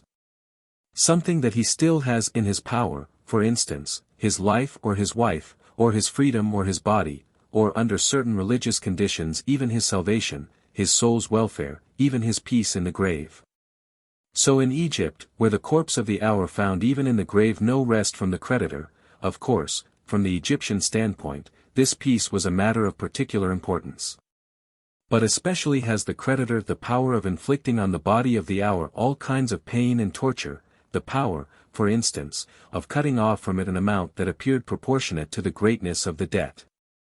This point of view resulted in the universal prevalence at an early date of precise schemes of valuation, frequently horrible in the minuteness and meticulosity of their application. Legally sanctioned schemes of valuation for individual limbs and parts of the body. I consider it as already a progress, as a proof of a freer, less petty, and more Roman conception of law, when the Roman Code of the 12 Tables decreed that it was immaterial how much or how little the creditors in such a contingency cut off. Si plus minus securant, ne fraude esto. Let us make the logic of the whole of this equalization process clear, it is strange enough. The equivalence consists in this, instead of an advantage directly compensatory of his injury, that is, instead of an equalization in money, page 72, lands, or some kind of chattel. The creditor is granted by way of repayment and compensation a certain sensation of satisfaction, the satisfaction of being able to vent, without any trouble, his power on one who is powerless. The delight de faire le mal pour le plaisir de le faire, the joy in sheer violence, and this joy will be relished in proportion to the lowness and humbleness of the creditor in the social scale. And is quite apt to have the effect of the most delicious dainty, and even seem the foretaste of a higher social position. Thanks to the punishment of the owl, the creditor participates in the rights of the masters. At last he too, for once in a way, attains the edifying consciousness of being able to despise and ill-treat a creature, as an inferior, or at any rate of seeing him being despised and ill-treated, in case the actual power of punishment. The administration of punishment has already become transferred to the authorities. The compensation consequently consists in a claim on cruelty and a right to draw thereon. 6. It is then in this sphere of the law of contract that we find the cradle of the whole moral world of the ideas of guilt, conscience, duty, the sacredness of duty, their commencement, like the commencement of all great things in the world, is thoroughly and continuously saturated with blood. And should we not add that this world has never really lost a certain savor of blood and torture, not even in old Kant, that, page 73, categorical imperative reeks of cruelty. It was in this sphere likewise that there first became formed that sinister and perhaps now indissoluble association of the ideas of guilt and suffering. To put the question yet again, why can suffering be a compensation for owing? Because the infliction of suffering produces the highest degree of happiness. Because the injured party will get in exchange for his loss, including his vexation at his loss, an extraordinary counter-pleasure, the infliction of suffering, a real feast, something that, as I have said, was all the more appreciated the greater the paradox created by the rank and social status of the creditor. These observations are purely conjectural. For, apart from the painful nature of the task, it is hard to plumb such profound depths. The clumsy introduction of the idea of revenge as a connecting link simply hides and obscures the view instead of rendering it clearer. Revenge itself simply leads back again to the identical problem: how can the infliction of suffering be a satisfaction? In my opinion, it is repugnant to the delicacy, and still more to the hypocrisy of tame domestic animals, that is, modern men. That is, ourselves, to realize with all their energy the extent to which cruelty constituted the great joy and delight of ancient man, was an ingredient which seasoned nearly all his pleasures. And conversely the extent of the naivete and innocence with which he manifested his need for cruelty, when he actually made as a matter of principle disinterested malice, or, to use Spinoza's expression, the sympathia malevolens, into a normal, page 74, characteristic of man, as consequently something to which the conscience says a hearty yes. The more profound observer has perhaps already had sufficient opportunity for noticing this most ancient and radical joy and delight of mankind, in Beyond Good and Evil, Aff. 188, and even earlier, in The Dawn of Day, Affs. 18, 77, 113, I have cautiously indicated the continually growing spiritualization and deification of cruelty, which pervades the whole history of the higher civilization, and in the larger sense even constitutes it. At any rate, the time is not so long past when it was impossible to conceive of royal weddings and national festivals on a grand scale, without executions, tortures, or perhaps an auto da fe, or similarly to conceive of an aristocratic household without a creature to serve as a butt for the cruel and malicious baiting of the inmates. The reader will perhaps remember Don Quixote at the court of the Duchess. We read nowadays the whole of Don Quixote with a bitter taste in the mouth, almost with a sensation of torture. A fact which would appear very strange and very incomprehensible to the author and his contemporaries. They read it with the best conscience in the world as the gayest of books. They almost died with laughing at it. The sight of suffering does one good, the infliction of suffering does one more good. This is a hard maxim, but none the less a fundamental maxim, old, powerful, and human, all too human. One, moreover, to which perhaps even the apes as well would subscribe, for it is said that in inventing bizarre, page 75, cruelties they are giving abundant proof of their future humanity, to which, as it were, they are playing the prelude. Without cruelty, no feast, so teaches the oldest and longest history of man, and in punishment too is there so much of the festive. 7. Entertaining, as I do, these thoughts, I am, let me say in parenthesis, fundamentally opposed to helping our pessimists to new water for the discordant and groaning mills of their disgust with life. On the contrary, it should be shown specifically that, at the time when mankind was not yet ashamed of its cruelty, life in the world was brighter than it is nowadays when there are pessimists. The darkening of the heavens over man has always increased in proportion to the growth of man's shame before man. The tired pessimistic outlook, the mistrust of the riddle of life, the icy negation of disgusted ennui, all those are not the signs of the most evil age of the human race, much rather do they come first to the light of day, as the swamp flowers.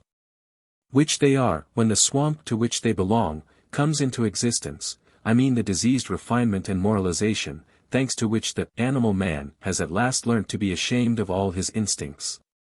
On the road to angelhood, not to use in this context a harder word, man has developed that dyspeptic stomach and coated tongue, which have made not only the joy and innocence of the animal repulsive to him, but, page 76, also life itself, so that sometimes he stands with stopped nostrils before his own self, and, like Pope Innocent III, makes a black list of his own horrors: unclean generation, loathsome nutrition when in the maternal body, badness of the matter out of which man develops, awful stench, secretion of saliva, urine, and excrement.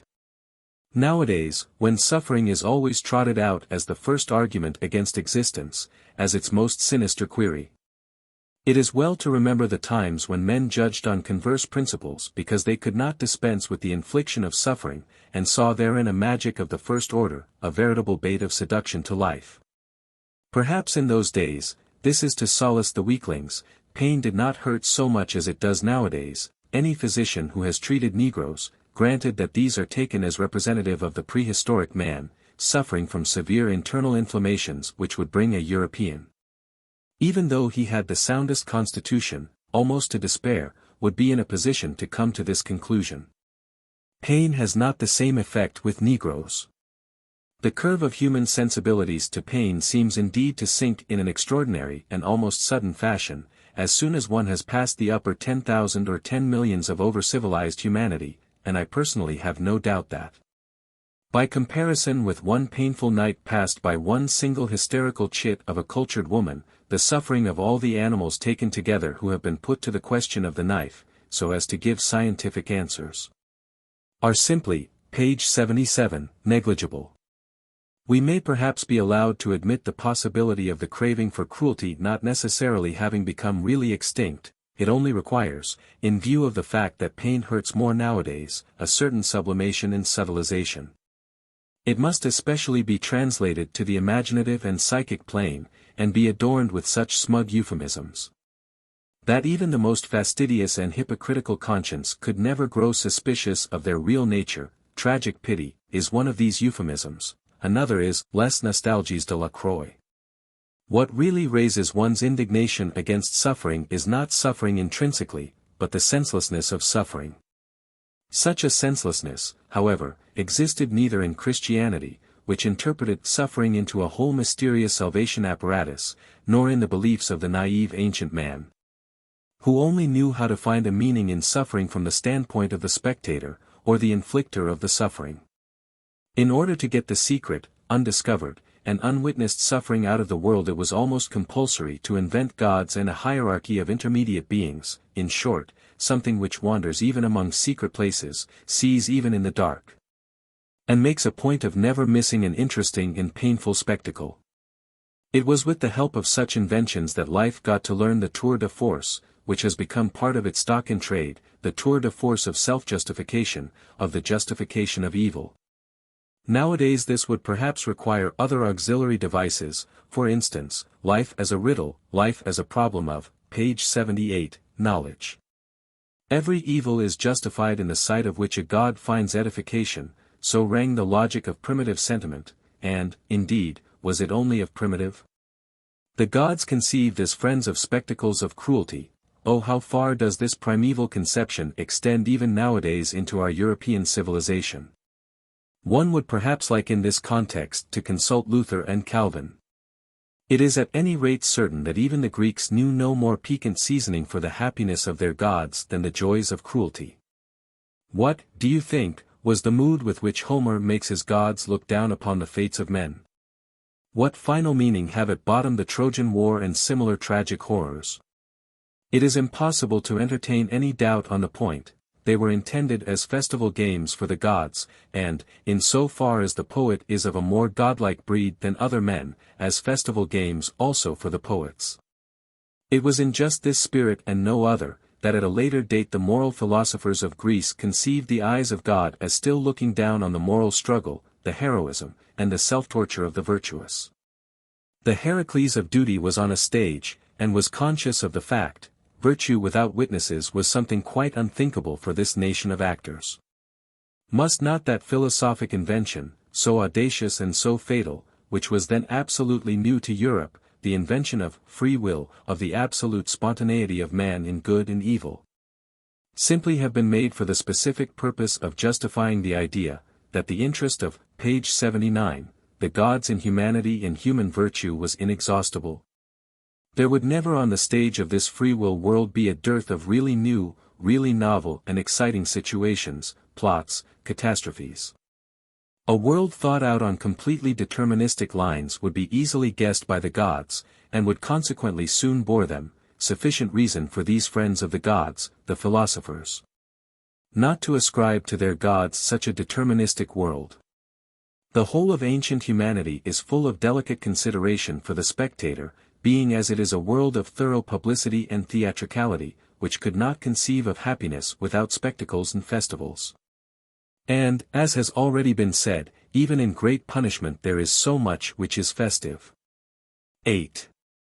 The feeling of ought, of personal obligation, to take up again the train of our inquiry, has had, as we saw, its origin in the oldest and most original personal relationship that there is, the relationship between buyer and seller. Creditor and hour, here it was that individual confronted individual, and that individual matched himself against individual.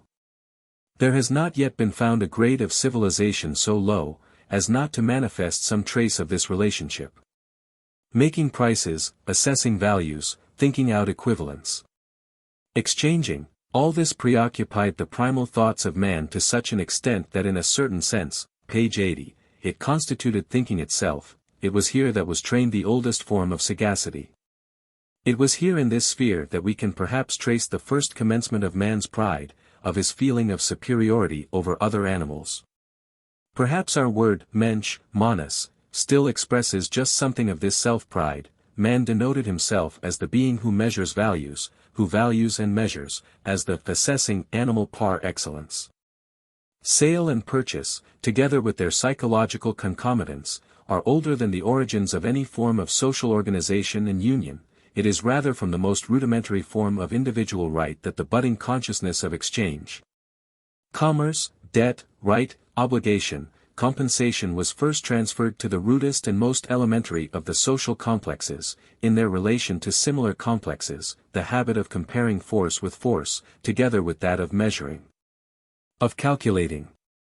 His eye was now focused to this perspective.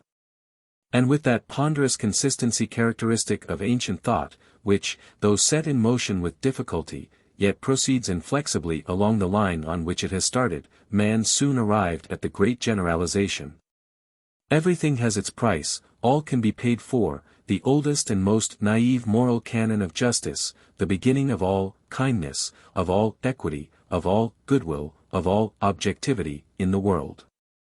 Justice in this initial phase is the goodwill among people of about equal power to come to terms with each other, to come to an understanding again by means of a settlement, and with regard to the less, page 81, powerful, to compel them to agree among themselves to a settlement. 9. Measured always by the standard of antiquity, this antiquity, moreover, is present or again possible at all periods. The community stands to its members in that important and radical relationship of creditor to his hours. Man lives in a community, man enjoys the advantages of a community, and what advantages? We occasionally underestimate them nowadays. Man lives protected, spared, in peace and trust, secure from certain injuries and enmities, to which the man outside the community, the peaceless man, is exposed. A German understands the original meaning of Elend, secure because he has entered into pledges and obligations to the community in respect of these very injuries and enmities. What happens when this is not the case?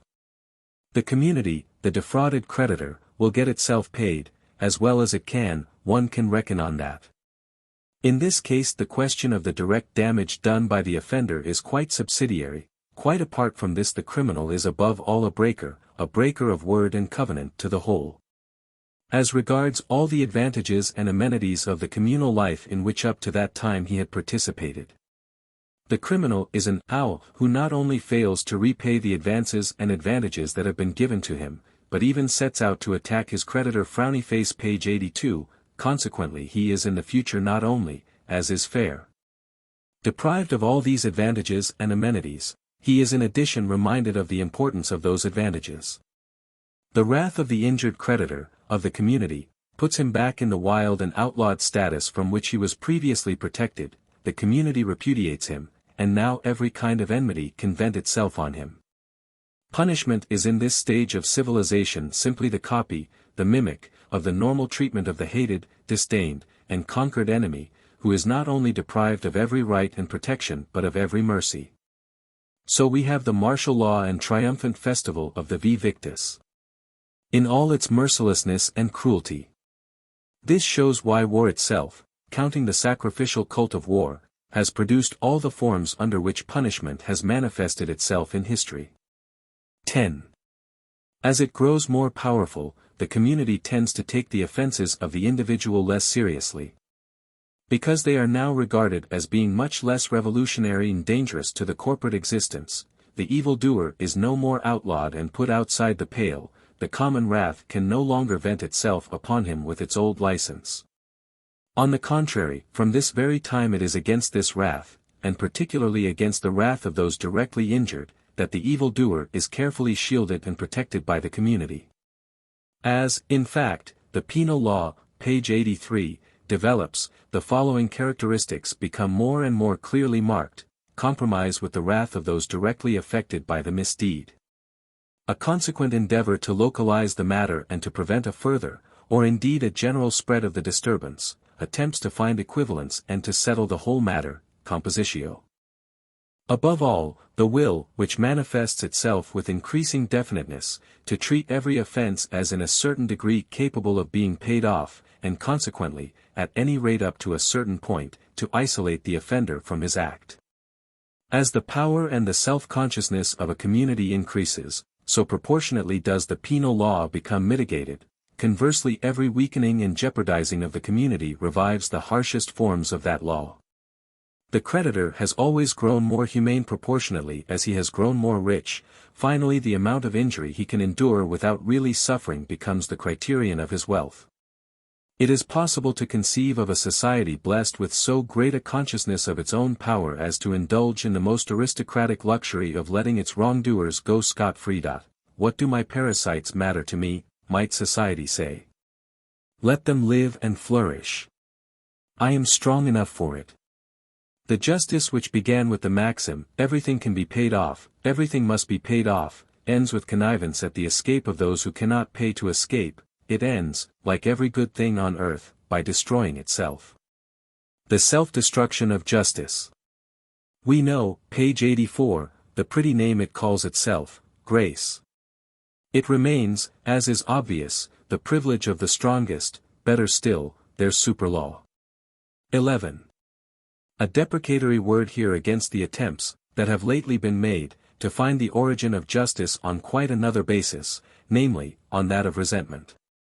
Let me whisper a word in the ear of the psychologists: if they would fain study revenge itself at close quarters, this plant blooms its prettiest at present among anarchists and anti-Semites, a hidden flower, as it has ever been, like the violet. Though, forsooth, with another perfume. And as like must necessarily emanate from like, it will not be a matter for surprise that it is just in such circles that we see the birth of endeavors. It is their old birthplace, compare above, first essay, paragraph 14. To sanctify revenge under the name of justice, as though justice were at bottom merely a development of the consciousness of injury, and thus with the rehabilitation of revenge to reinstate generally and collectively all the reactive emotions. I object to this last point least of all. It even seems meritorious when regarded from the standpoint of the whole problem of biology, from which standpoint the value of these emotions has up to the present been underestimated. And that to which I alone call attention, is the circumstance that it is the spirit of revenge itself, from which develops this new nuance of scientific equity, for the benefit of hate, envy, mistrust, page 85, jealousy, suspicion, rancor, revenge.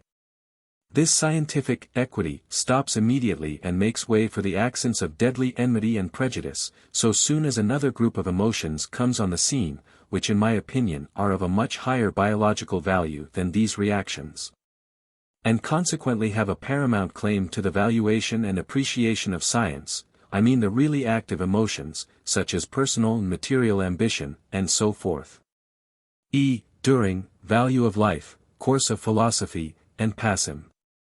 So much against this tendency in general, but as for the particular maxim of Düring's, that the home of justice is to be found in the sphere of the reactive feelings. Our love of truth compels us drastically to invert his own proposition and to oppose to him this other maxim: the last sphere conquered by the spirit of justice is the sphere of the feeling of reaction. When it really comes about that the just man remains just even as regards his injurer, and not merely cold, moderate, reserved, indifferent, being just is always a positive state.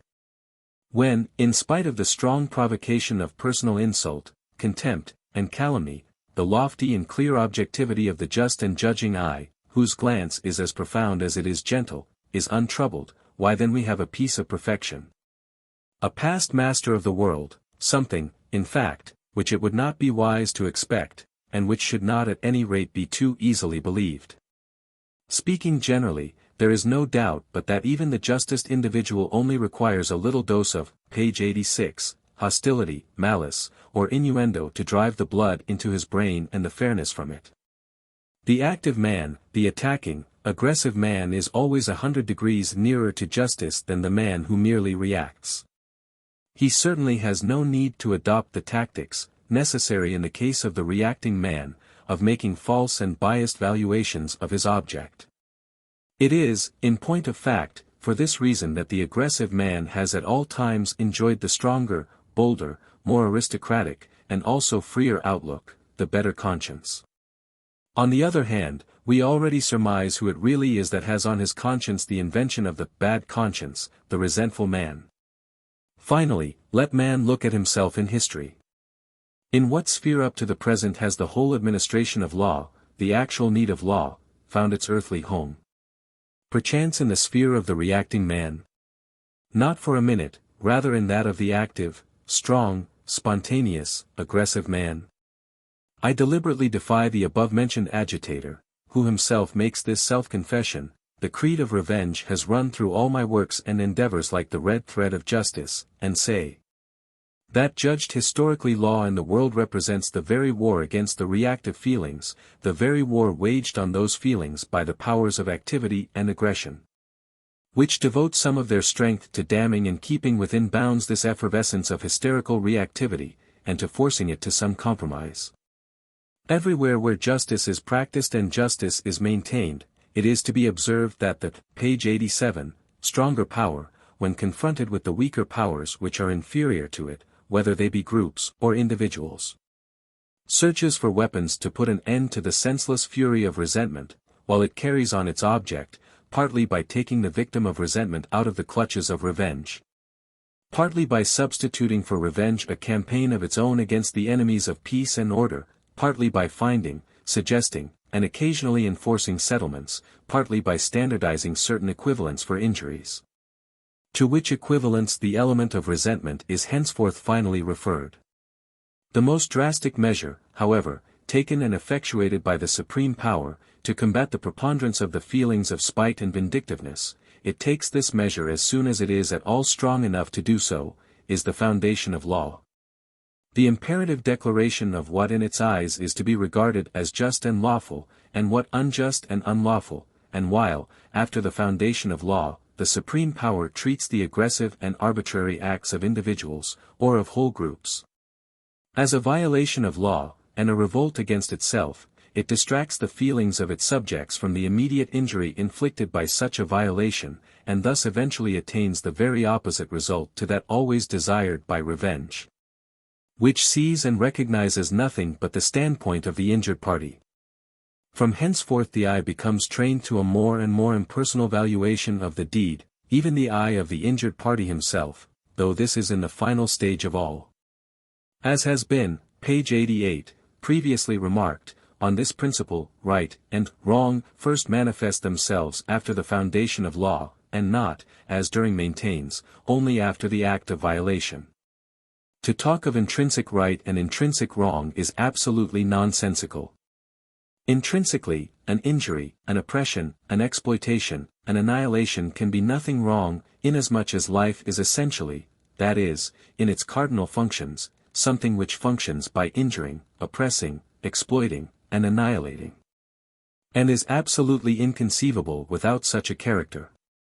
It is necessary to make an even more serious confession. Viewed from the most advanced biological standpoint, conditions of legality can be only exceptional conditions, in that they are partial restrictions of the real life will, which makes for power, and in that they are subordinated to the life will's general end as particular means, that is, as means to create larger units of strength. A legal organization, conceived of as sovereign and universal, not as a weapon in a fight of complexes of power, but as a weapon against fighting. Generally something after the style of Düring's communistic model of treating every will as equal with every other will, would be a principle hostile to life, a destroyer and dissolver of man, an outrage on the future of man, a symptom of fatigue, a secret cut to nothingness. 12. A word more on the origin and end of punishment, two problems which are or ought to be, page 89, kept distinct, but which unfortunately are usually lumped into one. And what tactics have our moral genealogists employed up to the present in these cases? Their inveterate naivete. They find out some end in the punishment, for instance, revenge and deterrence, and then in all their innocence set this end at the beginning, as the causa fiendi of the punishment, and they have done the trick. But the patching up of a history of the origin of law is the last use to which the end in law ought to be put. Perhaps there is no more pregnant principle for any kind of history than the following, which, difficult though it is to master, should none the less be mastered in every detail.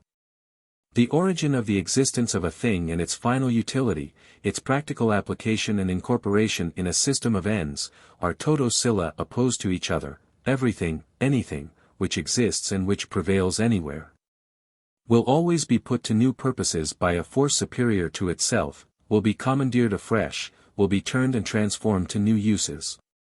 All happening in the organic world consists of overpowering and dominating, and again all overpowering and domination is a new interpretation and adjustment, which must necessarily obscure or absolutely extinguish the subsisting meaning and end.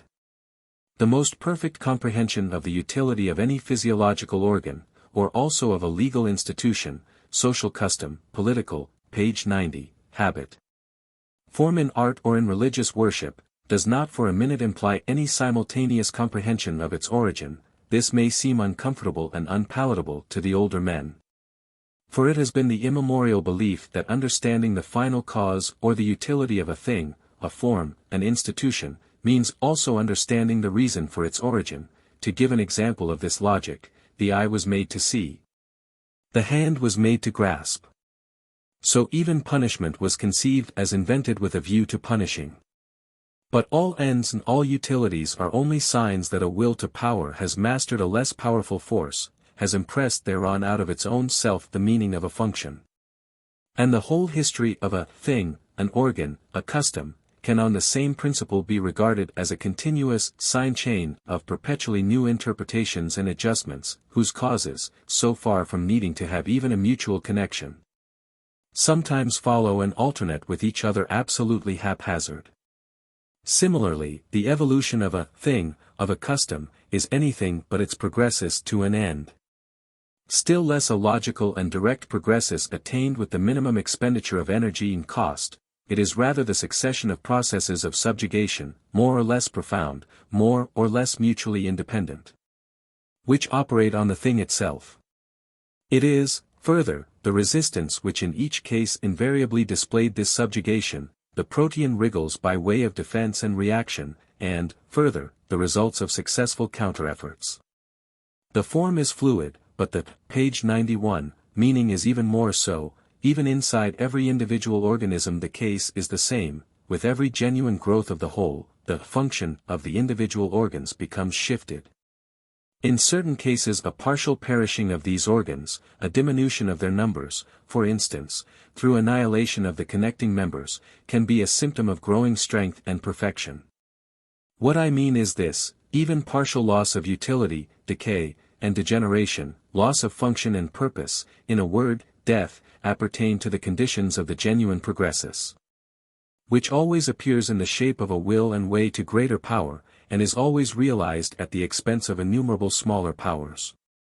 The magnitude of a progress is gauged by the greatness of the sacrifice that it requires, humanity as a mass sacrificed to the prosperity of the one stronger species of man, that would be a progress. I emphasize all the more this cardinal characteristic of the historic method, for the reason that in its essence it runs counter to predominant instincts and prevailing taste, which much prefer to put up with absolute casualness, even with the mechanical senselessness of all phenomena, than with the theory of a power will, in exhaustive play throughout all phenomena. The democratic idiosyncrasy against everything which rules and wishes to rule, the modern misarchism, to coin a bad word for a bad thing, has gradually but so thoroughly transformed itself into the guise of intellectualism. The most abstract intellectualism, that even nowadays it penetrates and has the right to penetrate page 92, by step into the most exact and apparently the most objective sciences, this tendency has, in fact, in my view already dominated the whole of physiology and biology, and to their detriment, as is obvious, in so far as it has spirited away a radical idea, the idea of true activity. The tyranny of this idiosyncrasy, however, results in the theory of adaptation being pushed forward into the van of the argument, exploited, adaptation, that means to say, a second-class activity, a mere capacity for reacting. In fact, life itself has been defined, by Herbert Spencer, as an increasingly effective internal adaptation to external circumstances. This definition, however, fails to realize the real essence of life, its will to power. It fails to appreciate the paramount superiority enjoyed by those plastic forces of spontaneity, aggression, and encroachment with their new interpretations and tendencies, to the operation of which adaptation is only a natural corollary. Consequently the sovereign office of the highest functionaries in the organism itself, among which the life will appears as an active and formative principle, is repudiated. One remembers Huxley's reproach to Spencer of his administrative nihilism, but it is a case of something much more than administration. 13. To return to our subject, namely punishment, we must make consequently a double distinction. First, the relatively permanent element, the custom, page 93, the act, the drama, a certain rigid sequence of methods of procedure. On the other hand, the fluid element, the meaning, the end, the expectation which is attached to the operation of such procedure. At this point we immediately assume, per analog IM, in accordance with the theory of the historic method, which we have elaborated above, that the procedure itself is something older and earlier than its utilization in punishment. That this utilization was introduced and interpreted into the procedure, which had existed for a long time, but whose employment had another meaning, in short. That the case is different from that hitherto supposed by our naive genealogists of morals and of law, who thought that the procedure was invented for the purpose of punishment. In the same way that the hand had been previously thought to have been invented for the purpose of grasping. With regard to the other element in punishment, its fluid element, its meaning, the idea of punishment in a very late stage of civilization, for instance, contemporary Europe, is not content with manifesting merely one meaning, but manifests a whole synthesis of meanings. The past general history of punishment, the history of its employment for the most diverse ends, crystallizes eventually into a kind of unity, which is difficult to analyze into its parts, and which, it is necessary to emphasize, absolutely defies definition. It is nowadays impossible to say definitely the precise reason for punishment. All ideas, in which a whole process is promiscuously comprehended, elude definition. It is only that which, page 94, has no history, which can be defined. At an earlier stage, on the contrary, that synthesis of meanings appears much less rigid and much more elastic. We can realize how in each individual case the elements of the synthesis change their value and their position, so that now one element and now another stands out and predominates over the others, nay, in certain cases one element, perhaps the end of deterrence, seems to eliminate all the rest.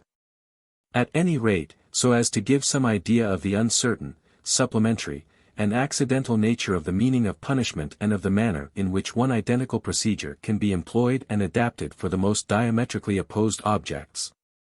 I will at this point give a scheme that has suggested itself to me, a scheme itself based on comparatively small and accidental material. Punishment, as rendering the criminal harmless and incapable of further injury. Punishment, as compensation for the injury sustained by the injured party, in any form whatsoever, including the form of sentimental compensation. Punishment, as an isolation of that which disturbs the equilibrium, so as to prevent the further spreading of the disturbance. Punishment as a means of inspiring fear of those who determine and execute the punishment. Punishment as a kind of compensation for advantages which the wrongdoer has up to that time enjoyed, for example, when he is utilized as a slave in the mines. Punishment, as the elimination of an element of decay, sometimes of a whole branch, as according to the Chinese laws, consequently as a means to the purification, page 95, of the race, or the preservation of a social type. Punishment as a festival, as the violent oppression and humiliation of an enemy that has at last been subdued. Punishment as a mnemonic, whether for him who suffers the punishment, the so-called correction, or for the witnesses of its administration. Punishment, as the payment of a fee stipulated for by the power which protects the evildoer from the excesses of revenge. Punishment, as a compromise with the natural phenomenon of revenge, in so far as revenge is still maintained and claimed as a privilege by the stronger races. Punishment as a declaration and measure of war against an enemy of peace, of law, of order, of authority, who is fought by society with the weapons which war provides, as a spirit dangerous to the community.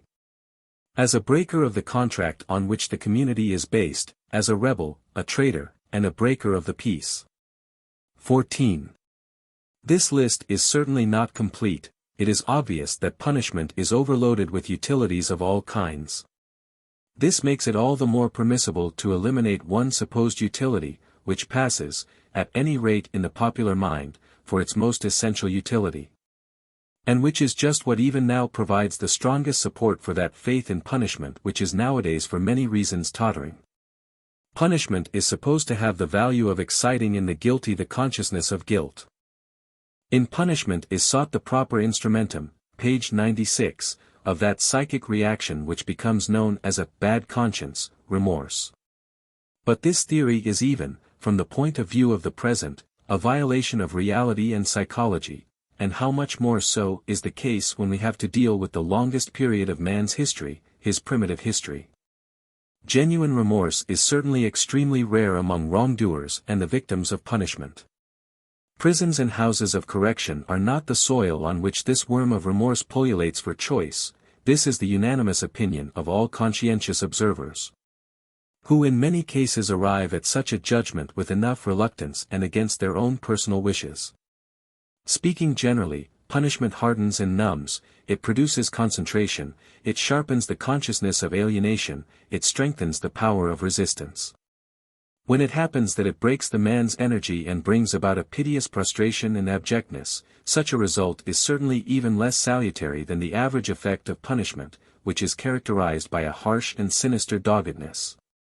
The thought of those prehistoric millennia brings us to the unhesitating conclusion, that it was simply through punishment that the evolution of the consciousness of guilt was most forcibly retarded, at any rate in the victims of the punishing power. In particular, let us not underestimate the extent to which, by the very sight of the judicial and executive procedure, the wrongdoer is himself prevented from feeling that his deed, the character of his act, is intrinsically reprehensible, for he sees, page 97, clearly the same kind of acts practiced in the service of justice, and then called good, and practiced with a good conscience.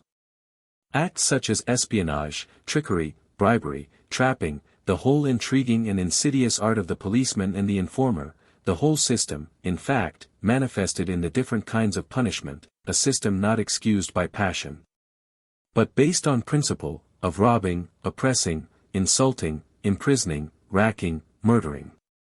All this he sees treated by his judges, not as acts meriting censure and condemnation in themselves, but only in a particular context and application. It was not on this soil that grew the bad conscience, that most sinister and interesting plant of our earthly vegetation, in point of fact, throughout a most lengthy period. No suggestion of having to do with a guilty man manifested itself in the consciousness of the man who judged and punished. One had merely to deal with an author of an injury, an irresponsible piece of fate. And the man himself, on whom the punishment subsequently fell like a piece of fate, was occasioned no more of an inner pain than would be occasioned by the sudden approach of some uncalculated event, some terrible natural catastrophe, a crushing avalanche against which there is no resistance. 15. This truth came insidiously enough to the consciousness of Spinoza, to the disgust of his commentators, who, like Kuno Fischer, for instance, page 98, give themselves no end of trouble to misunderstand him on this point. When one afternoon, as he sat raking up who knows what memory, he indulged in the question of what was really left for him personally of the celebrated morsus conscientia, Spinoza, who had relegated good and evil to the sphere of human imagination.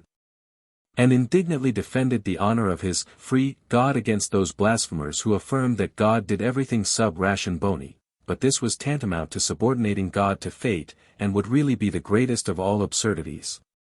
For Spinoza, the world had returned again to that innocence in which it lay before the discovery of the bad conscience. What, then, had happened to the morsus conscientia? The antithesis of gaudium, said he at last to himself, a sadness accompanied by the recollection of a past event which has turned out contrary to all expectation. F3, Propos 18, Schol. I.2. Evil-doers have throughout thousands of years felt when overtaken by punishment exactly like Spinoza, on the subject of their offense. Here is something which went wrong contrary to my anticipation, not, I ought not to have done this. They submitted themselves to punishment, just as one submits one's self to a disease, to a misfortune, or to death, with that stubborn and resigned fatalism which gives the Russians, for instance, even nowadays, the advantage over us Westerners in the handling of life. If at that period there was a critique of action, the criterion was prudence. The real effect of punishment is unquestionably, page 99, chiefly to be found in a sharpening of the sense of prudence, in a lengthening of the memory, in a will to adopt more of a policy of caution, suspicion, and secrecy, in the recognition that there are many things which are unquestionably beyond one's capacity, in a kind of improvement in self-criticism. The broad effects which can be obtained by punishment in man and beast, are the increase of fear, the sharpening of the sense of cunning, the mastery of the desires. So it is that punishment tames man, but does not make him better. It would be more correct even to go so far as to assert the contrary. Injury makes a man cunning, says a popular proverb. So far as it makes him cunning, it makes him also bad. Fortunately, it often enough makes him stupid. 16. At this juncture I cannot avoid trying to give a tentative and provisional expression to my own hypothesis concerning the origin of the bad conscience. It is difficult to make it fully appreciated, and it requires continuous meditation, attention, and digestion. I regard the bad conscience as the serious illness which man was bound to contract under the stress of the most radical change which he has ever experienced, that change when he found himself finally imprisoned within the pale of society and of peace. Just like the plight of the water animals, when they were compelled either to become land animals or to perish, so was the plight of these, page 100, half-animals, perfectly adapted as they were to the savage life of war, prowling, and adventure. Suddenly all their instincts were rendered worthless and switched off. Henceforward they had to walk on their feet, carry themselves, whereas heretofore they had been carried by the water. A terrible heaviness oppressed them. They found themselves clumsy in obeying the simplest directions. Confronted with this new and unknown world they had no longer their old guides, the regulative instincts that had led them unconsciously to safety. They were reduced. Were those unhappy creatures, to thinking, inferring, calculating, putting together causes and results, reduced to that poorest and most erratic organ of theirs, their consciousness. I do not believe there was ever in the world such a feeling of misery, such a leaden discomfort. Further, those old instincts had not immediately ceased their demands. Only it was difficult and rarely possible to gratify them. Speaking broadly, they were compelled to satisfy themselves by new and, as it were, hole-and-corner methods. All instincts which do not find a vent without, turn inwards. This is what I mean by the growing internalization of man. Consequently we have the first growth in man, of what subsequently was called his soul. The whole inner world, originally as thin as if it had been stretched between two layers of skin, burst apart and expanded proportionately, and obtained depth, breadth, and height, when man's external outlet became obstructed. These terrible bulwarks, page 101, with which the social organization protected itself against the old instincts of freedom, punishments belong preeminently to these bulwarks, brought it about that all those instincts of wild, free, prowling man became turned backwards against man himself. Enmity, cruelty, the delight in persecution, in surprises, change, destruction, the turning all these instincts against their own possessors, this is the origin of the bad conscience. It was man, who, lacking external enemies and obstacles, and imprisoned as he was in the oppressive narrowness and monotony of custom, in his own impatience lacerated, persecuted, gnawed, frightened, and ill-treated himself. It was this animal in the hands of the tamer, which beat itself against the bars of its cage.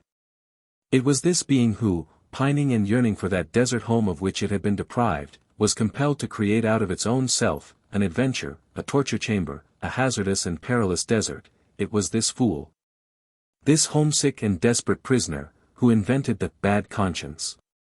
But thereby he introduced that most grave and sinister illness, from which mankind has not yet recovered, the suffering of man from the disease called man, as the result of a violent breaking from his animal past, the result, as it were, of a spasmodic plunge into a new environment and new conditions of existence, the result of a declaration of war against the old instincts, which up to that time had been the staple of his power, his joy, his formidableness. Let us immediately add that this fact of an animal ego turning against itself, page 102, taking part against itself, produced in the world so novel, profound, unheard of, problematic, inconsistent, and pregnant a phenomenon, that the aspect of the world was radically altered thereby. In sooth, only divine spectators could have appreciated the drama that then began, and whose end baffles conjecture as yet, a drama too subtle, too wonderful, too paradoxical to warrant its undergoing a nonsensical and unheeded performance on some random grotesque planet.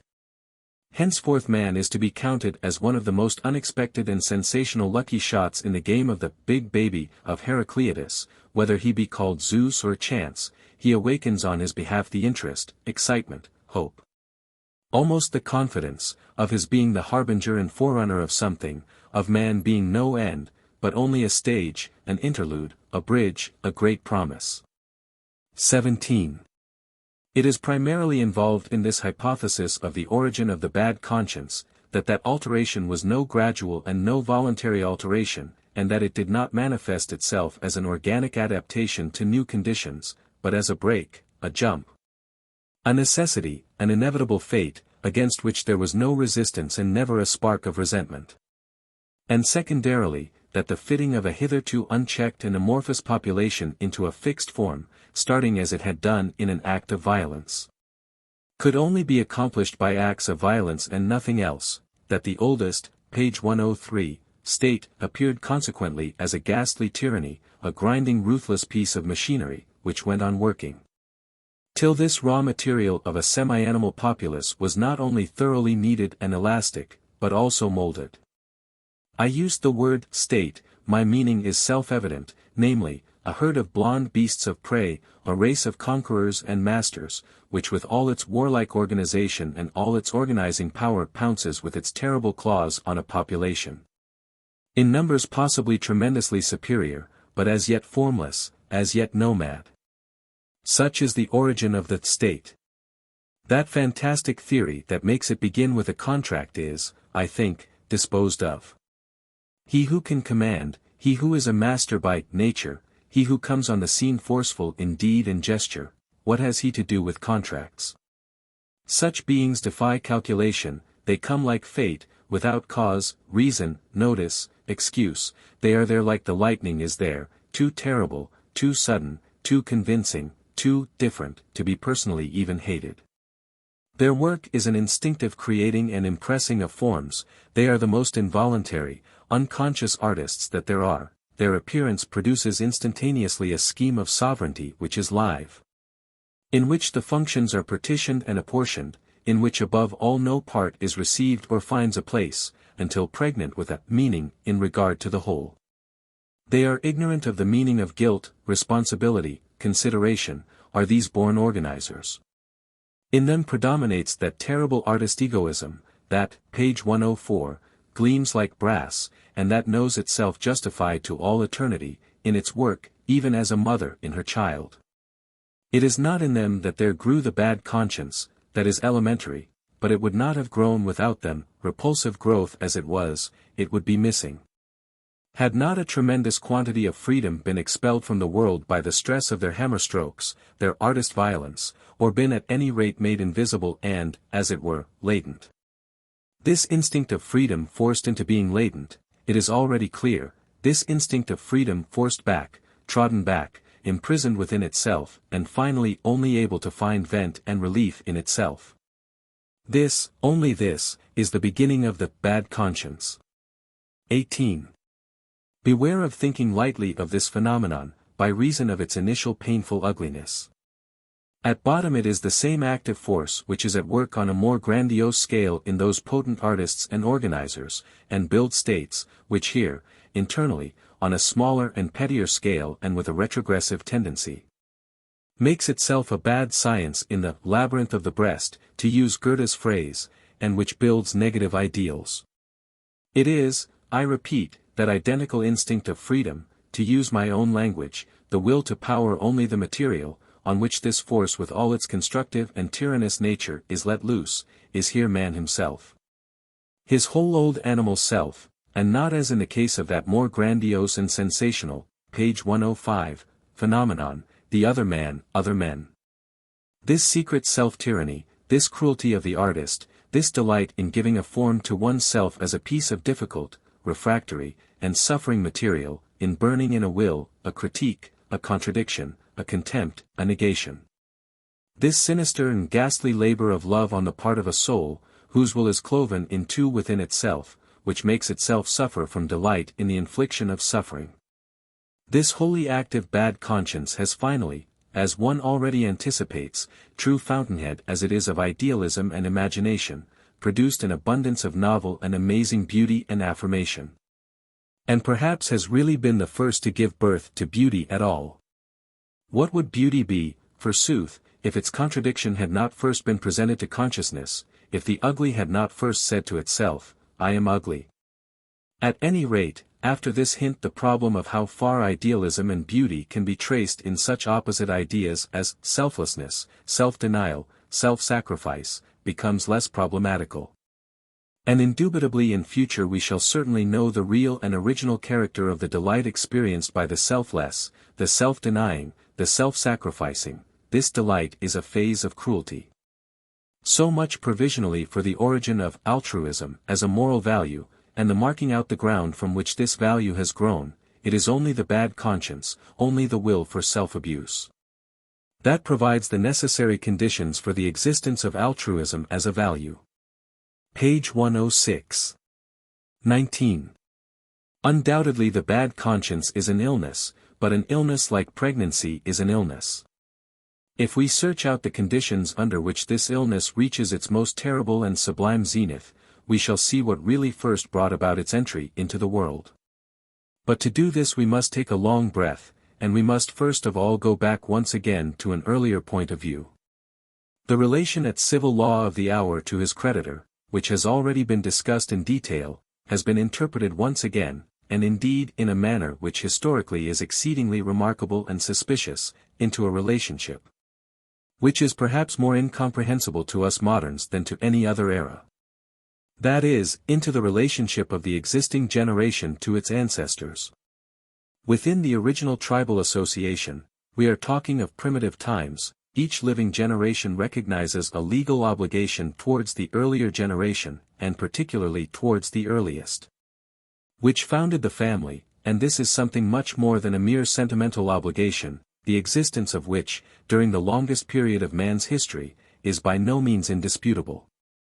There prevails in them the conviction that it is only thanks to sacrifices and efforts of their ancestors, that the race persists at all, and that this has to be paid back to them by sacrifices and services. Thus is recognized the owing of a debt, which accumulates continually by reason of these ancestors never, page 107, ceasing in their subsequent life as potent spirits to secure by their power new privileges and advantages to the race.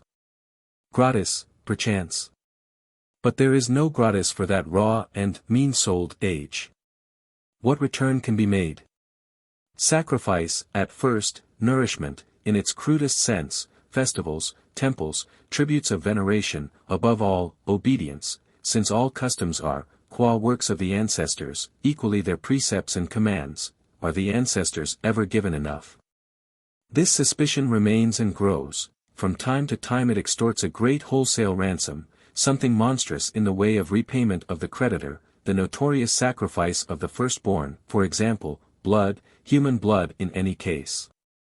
The fear of ancestors and their power, the consciousness of owing debts to them, necessarily increases, according to this kind of logic, in the exact proportion that the race itself increases, that the race itself becomes more victorious, more independent, more honored, more feared.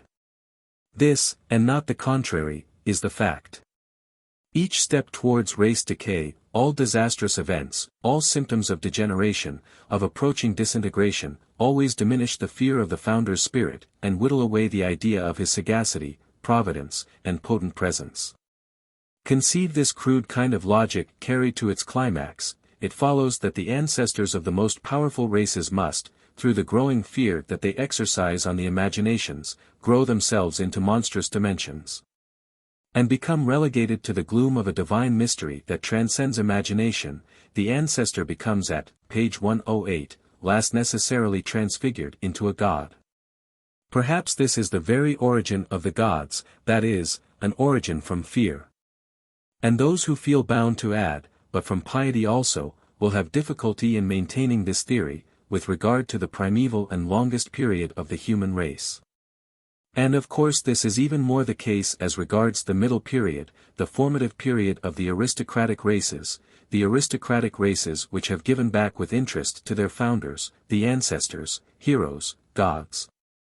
All those qualities which in the meanwhile have appeared in themselves, that is, the aristocratic qualities. We will later on glance again at the ennobling and promotion of the gods, which of course is totally distinct from their sanctification. Let us now provisionally follow to its end the course of the whole of this development of the consciousness of owing. 20.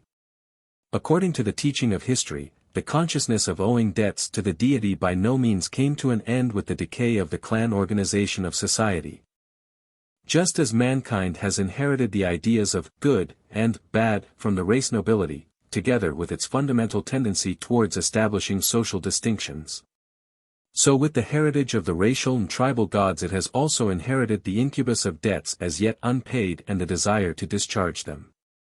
The transition is effected by those large populations of slaves and bondsmen, who, whether through, page 109, compulsion or through submission and mimicry, have accommodated themselves to the religion of their masters. Through this channel these inherited tendencies inundate the world.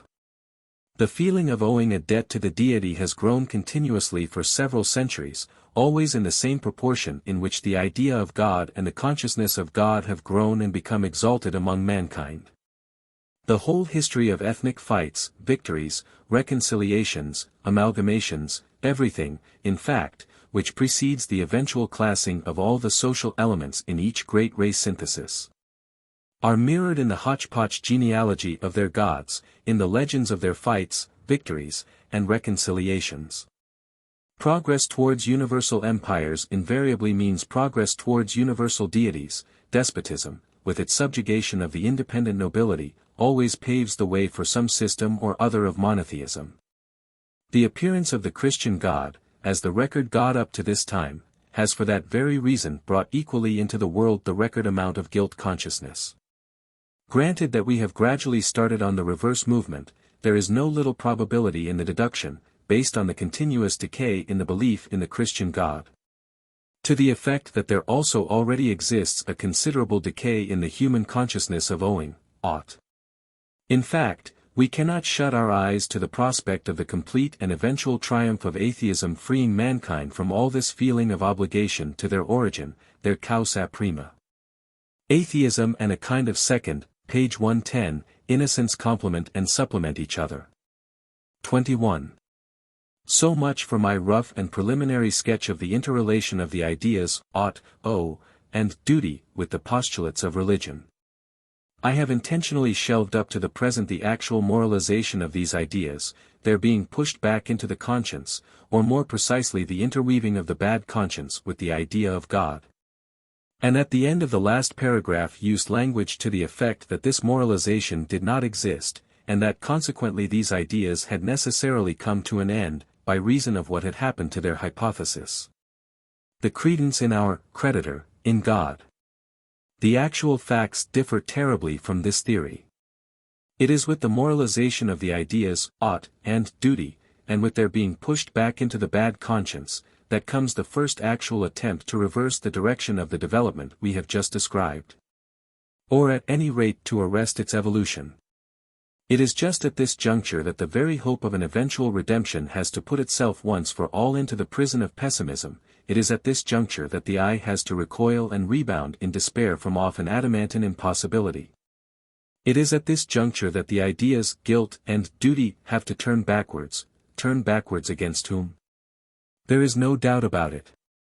Primarily against the owl, in whom the bad conscience now establishes itself, eats, extends, and grows, page 111, like a polypus throughout its length and breadth, all with such virulence, that at last, with the impossibility of paying the debt, there becomes conceived the idea of the impossibility of paying the penalty, the thought of its inexpiability, the idea of eternal punishment. Finally, too, it turns against the creditor, whether found in the causa prima of man. The origin of the human race, its sire, who henceforth becomes burdened with a curse, Adam, original sin, determination of the will, or in nature from whose womb man springs. And on whom the responsibility for the principle of evil is now cast, diabolization of nature, or in existence generally, on this logic and absolute white elephant, with which mankind is landed, the nihilistic flight from life. The demand for nothingness, or for the opposite of existence, for some other existence, Buddhism and the like, till suddenly we stand before that paradoxical and awful expedient, through which a tortured humanity has found a temporary alleviation. That stroke of genius called Christianity, God personally immolating himself for the debt of man, God paying himself personally out of a pound of his own flesh. God as the one being who can deliver man from what man had become unable to deliver himself, the creditor playing scapegoat for his debtor, from love, can you believe it? From love of his debtor. 22. The reader will already have conjectured what took place on the stage and behind the scenes of, page 112, this drama. That will for self-torture, that inverted cruelty of the animal man, who, turned subjective and scared into introspection, encaged as he was in the state, as part of his taming process, invented the bad conscience so as to hurt himself. After the natural outlet for this will to hurt, became blocked, in other words, this man of the bad conscience exploited the religious hypothesis so as to carry his martyrdom to the ghastliest pitch of agonized intensity. Owing something to God, this thought becomes his instrument of torture.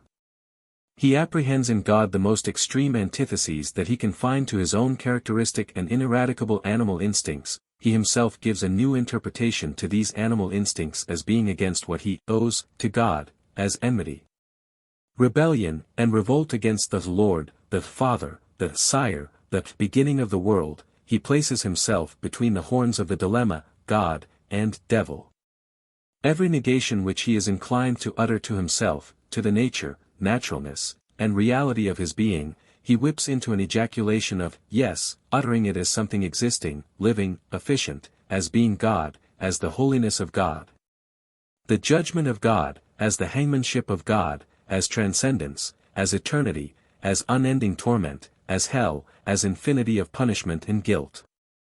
This is a kind of madness of the will in the sphere of psychological cruelty which is absolutely unparalleled, man's will to find himself guilty and blameworthy to the point of inexpiability, his will to think of himself as punished, without the punishment ever being, page 113, able to balance the guilt, his will to infect and to poison the fundamental basis of the universe with the problem of punishment and guilt.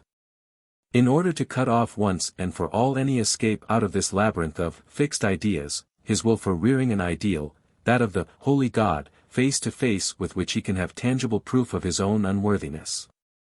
Alas for this mad melancholy beast man!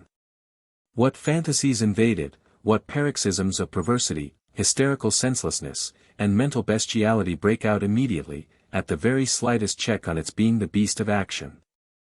All this is excessively interesting, but at the same time tainted with a black, gloomy, enervating melancholy, so that a forcible veto must be invoked against looking too long into these abysses. Here is disease, undoubtedly, the most ghastly disease that has as yet played havoc among men, and he who can still hear, but man turns now deaf ears to such sounds, how in this night of torment and nonsense there has rung out the cry of love. The cry of the most passionate ecstasy, of redemption in love. He turns away gripped by an invincible horror. In man there is so much that is ghastly, too long has the world been a madhouse. 23. Let this suffice once for all concerning the origin of the holy God. The fact that in itself the conception of gods is not bound to lead necessarily to this degradation of the imagination, a temporary representation of whose vagaries we felt bound, page 114, give. The fact that there exist nobler methods of utilizing the invention of gods than in this self-crucifixion and self-degradation of man, in which the last 2,000 years of Europe have been past masters, these facts can fortunately be still perceived from every glance that we cast at the Grecian gods, these mirrors of noble and grandiose men, in which the animal in man felt itself deified, and did not devour itself in subjective frenzy. These Greeks long utilized their gods as simple buffers against the bad conscience, so that they could continue to enjoy their freedom of soul. This, of course, is diametrically opposed to Christianity's theory of its God. They went very far on this principle, did these splendid and lion-hearted children, and there is no lesser authority than that of the Homeric Zeus for making them realize occasionally that they are taking life too casually. Wonderful, says he on one occasion, it has to do with the case of Aegisthus, a very bad case indeed. Wonderful how they grumble, the mortals against the immortals, only from us, they presume, comes evil, but in their folly, fashion they, spite of fate, the doom of their own disaster. Yet the reader will note and observe that this Olympian spectator and judge is far from being angry with them and thinking evil of them on this score. How foolish they are, so thinks he, page 115, of the misdeeds of mortals, and folly, imprudence, a little brain disturbance, and nothing more, are what the Greeks, even of the strongest, bravest period, have admitted to be the ground of much that is evil and fatal. Folly, not sin, do you understand? But even this brain disturbance was a problem. Come, how is it even possible? How could it have really got in brains like ours, the brains of men of aristocratic ancestry, of men of fortune, of men of good natural endowments, of men of the best society, of men of nobility and virtue? This was the question that for century on century the aristocratic Greek put to himself when confronted with every, to him incomprehensible, outrage and sacrilege with which one of his peers had polluted himself. It must be that a god had infatuated him, he would say at last, nodding his head. This solution is typical of the Greeks. Accordingly the gods in those times subserved the functions of justifying man to a certain extent even in evil. In those days they took upon themselves not the punishment, but, what is more noble, the guilt. 24. I conclude with 3 queries, as you will see. Is an ideal actually set up here, or is one pulled down? I am perhaps asked. But have ye sufficiently asked yourselves how dear a payment has the setting up of every ideal in the world exacted? To achieve that consummation how much truth must always be traduced and misunderstood, how many lies must be sanctified, page 116, how much conscience has got to be disturbed, how many pounds of God have got to be sacrificed every time. To enable a sanctuary to be set up, a sanctuary has got to be destroyed, that is a law. Show me an instance where it has not been fulfilled. We modern men, we inherit the immemorial tradition of vivisecting the conscience, and practicing cruelty to our animal selves. That is the sphere of our most protracted training, perhaps of our artistic prowess, at any rate of our dilettantism and our perverted taste. Man has for too long regarded his natural proclivities with an evil eye, so that eventually they have become in his system affiliated to a bad conscience. A converse endeavor would be intrinsically feasible, but who is strong enough to attempt it? Namely, to affiliate to the bad conscience all those unnatural proclivities, all those transcendental aspirations, contrary to sense, instinct, nature, and animalism, in short, all past and present ideals, which are all ideals opposed to life, and traducing the world. To whom is one to turn nowadays with such hopes and pretensions? It is just the good men that we should thus bring about our ears, and in addition, as stands to reason, the indolent, the hedgers, the vain, the hysterical, the tired. What is more offensive or more thoroughly calculated to alienate, than giving any hint of the exalted severity with which we treat ourselves? And again how conciliatory, how full of love does all the world show itself towards us so soon as we do as all the world docks, and let ourselves go like all the world. For such a, page 117, consummation we need spirits of different caliber than seems really feasible in this age, spirits rendered potent through wars and victories, to whom conquest, adventure, danger, even pain, have become a need. For such a consummation we need habituation to sharp, rare air, to winter wanderings, to literal and metaphorical ice and mountains.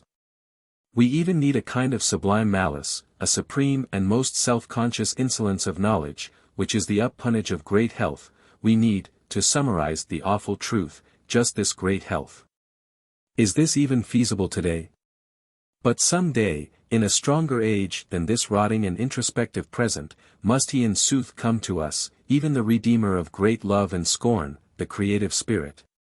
Rebounding by the impetus of his own force back again away from every transcendental plane and dimension, he whose solitude is misunderstood, sick, of the people, as though it were a flight from reality. While actually it is only his diving, burrowing, and penetrating into reality, so that when he comes again to the light he can at once bring about by these means the redemption of this reality. Its redemption from the curse which the old ideal has laid upon it. This man of the future, who in this wise will redeem us from the old ideal, as he will from that ideal's necessary corollary of great nausea, will to nothingness, and nihilism. This tocsin of noon and of the great verdict, which renders the will again free, who gives back to the world its goal and to man his hope, this Antichrist and antinihilist, this conqueror of God and of nothingness, he must one day come. Page 118. 25. But what am I talking of? Enough. Enough? At this juncture I have only one proper course, silence, otherwise trespass on a domain open alone to one who is younger than I, one stronger, more, future, than I, open alone to Zarathustra, Zarathustra the godless. The German is, Sittlichkeit der Sitt. H.B.S. The German world should means both debt and guilt. C.P. the English, o, and, ought, by which I occasionally render the double meaning. H.B.S. German, Verbrecher. H.B.S. An allusion to der Zweck im Recht, by the great German jurist, Professor I. Hearing. Page 119. Third essay. What is the meaning of ascetic ideals? Careless, mocking, forceful, so does wisdom wish us, she is a woman, and never loves any one but a warrior. Thus spake Zarathustra. Page 121. 1.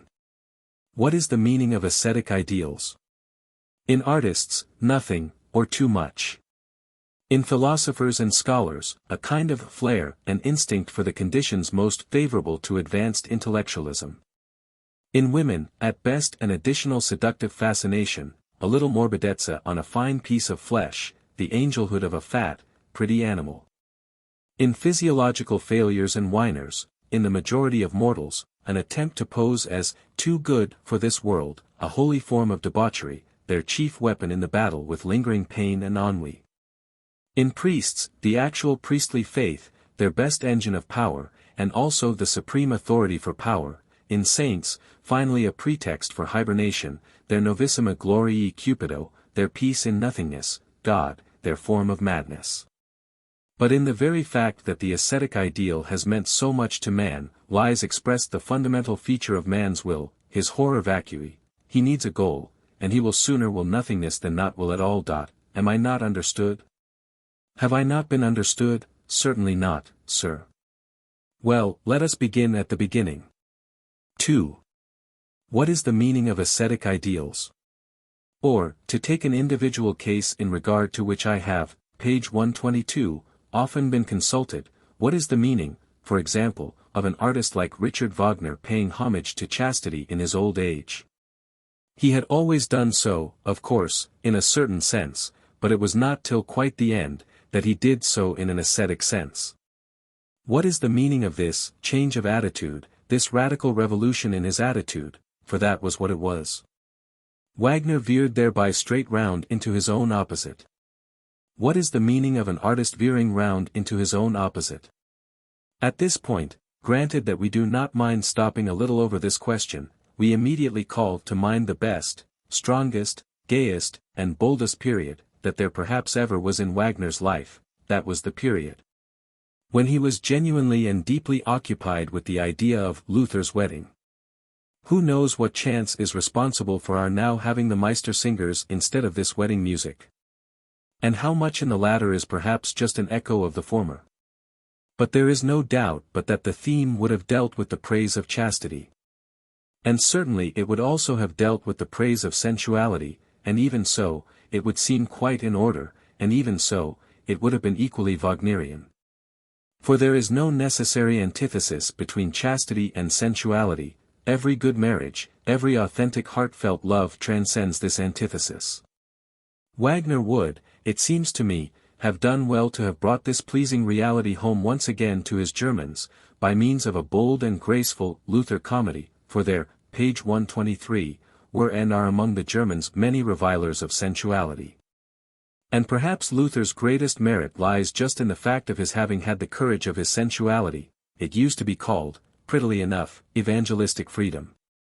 But even in those cases where that antithesis between chastity and sensuality does exist, there has fortunately been for some time no necessity for it to be in any way a tragic antithesis. This should, at any rate, be the case with all beings who are sound in mind and body, who are far from reckoning their delicate balance between animal and angel as being on the face of it one of the principles opposed to existence. The most subtle and brilliant spirits, such as Goethe, such as Hafiz, have even seen in this a further charm of life. Such conflicts actually allure one to life. On the other hand, it is only too clear that when once these ruined swine are reduced to worshipping chastity, and there are such swine, they only see and worship in it the antithesis to themselves, the antithesis to ruined swine. Oh, what a tragic grunting and eagerness! You can just think of it. They worship that painful and superfluous contrast, which Richard Wagner in his latter days undoubtedly wished to set to music, and to place on the stage. For what purpose, forsooth, as we may reasonably ask? What did the swine matter to him? What do they matter to us? 3. At this point it is impossible to beg the further question of what he really had to do with, page 124, that manly, so unmanly, country bumpkin, that poor devil and natural, Parsifal, whom he eventually made a Catholic by such fraudulent devices. What? Was this Parsifal really meant seriously? One might be tempted to suppose the contrary, even to wish it, that the Wagnerian Parsifal was meant joyously, like a concluding play of a trilogy or satiric drama, in which Wagner the tragedian wished to take farewell of us, of himself. Above all of tragedy, and to do so in a manner that should be quite fitting and worthy, that is, with an excess of the most extreme and flippant parody of the tragic itself. Of the ghastly earthly seriousness and earthly woe of old, a parody of that most crude phase in the unnaturalness of the ascetic ideal, that had at length been overcome. That, as I have said, would have been quite worthy of a great tragedian, who like every artist first attains the supreme pinnacle of his greatness when he can look down into himself and his art, when he can laugh at himself. Is Wagner's Parsifal his secret laugh of superiority over himself, the triumph of that supreme artistic freedom and artistic transcendency which he has at length attained? We might, I repeat, wish it were so, for what can Parsifal, taken seriously, amount to? Is it really necessary to see in it, according to an expression once used against me, the product of an insane hate of knowledge, mind, and flesh?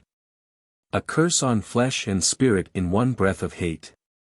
An apostasy and reversion to the morbid Christian and obscurantist ideals. And finally a self-negation and self-elimination on the, page 125, part of an artist, who till then had devoted all the strength of his will to the contrary, namely, the highest artistic expression of soul and body. And not only of his art. Of his life as well. Just remember with what enthusiasm Wagner followed in the footsteps of Feuerbach. Feuerbach's motto of healthy sensuality rang in the ears of Wagner during the 30s and 40s of the century, as it did in the ears of many Germans.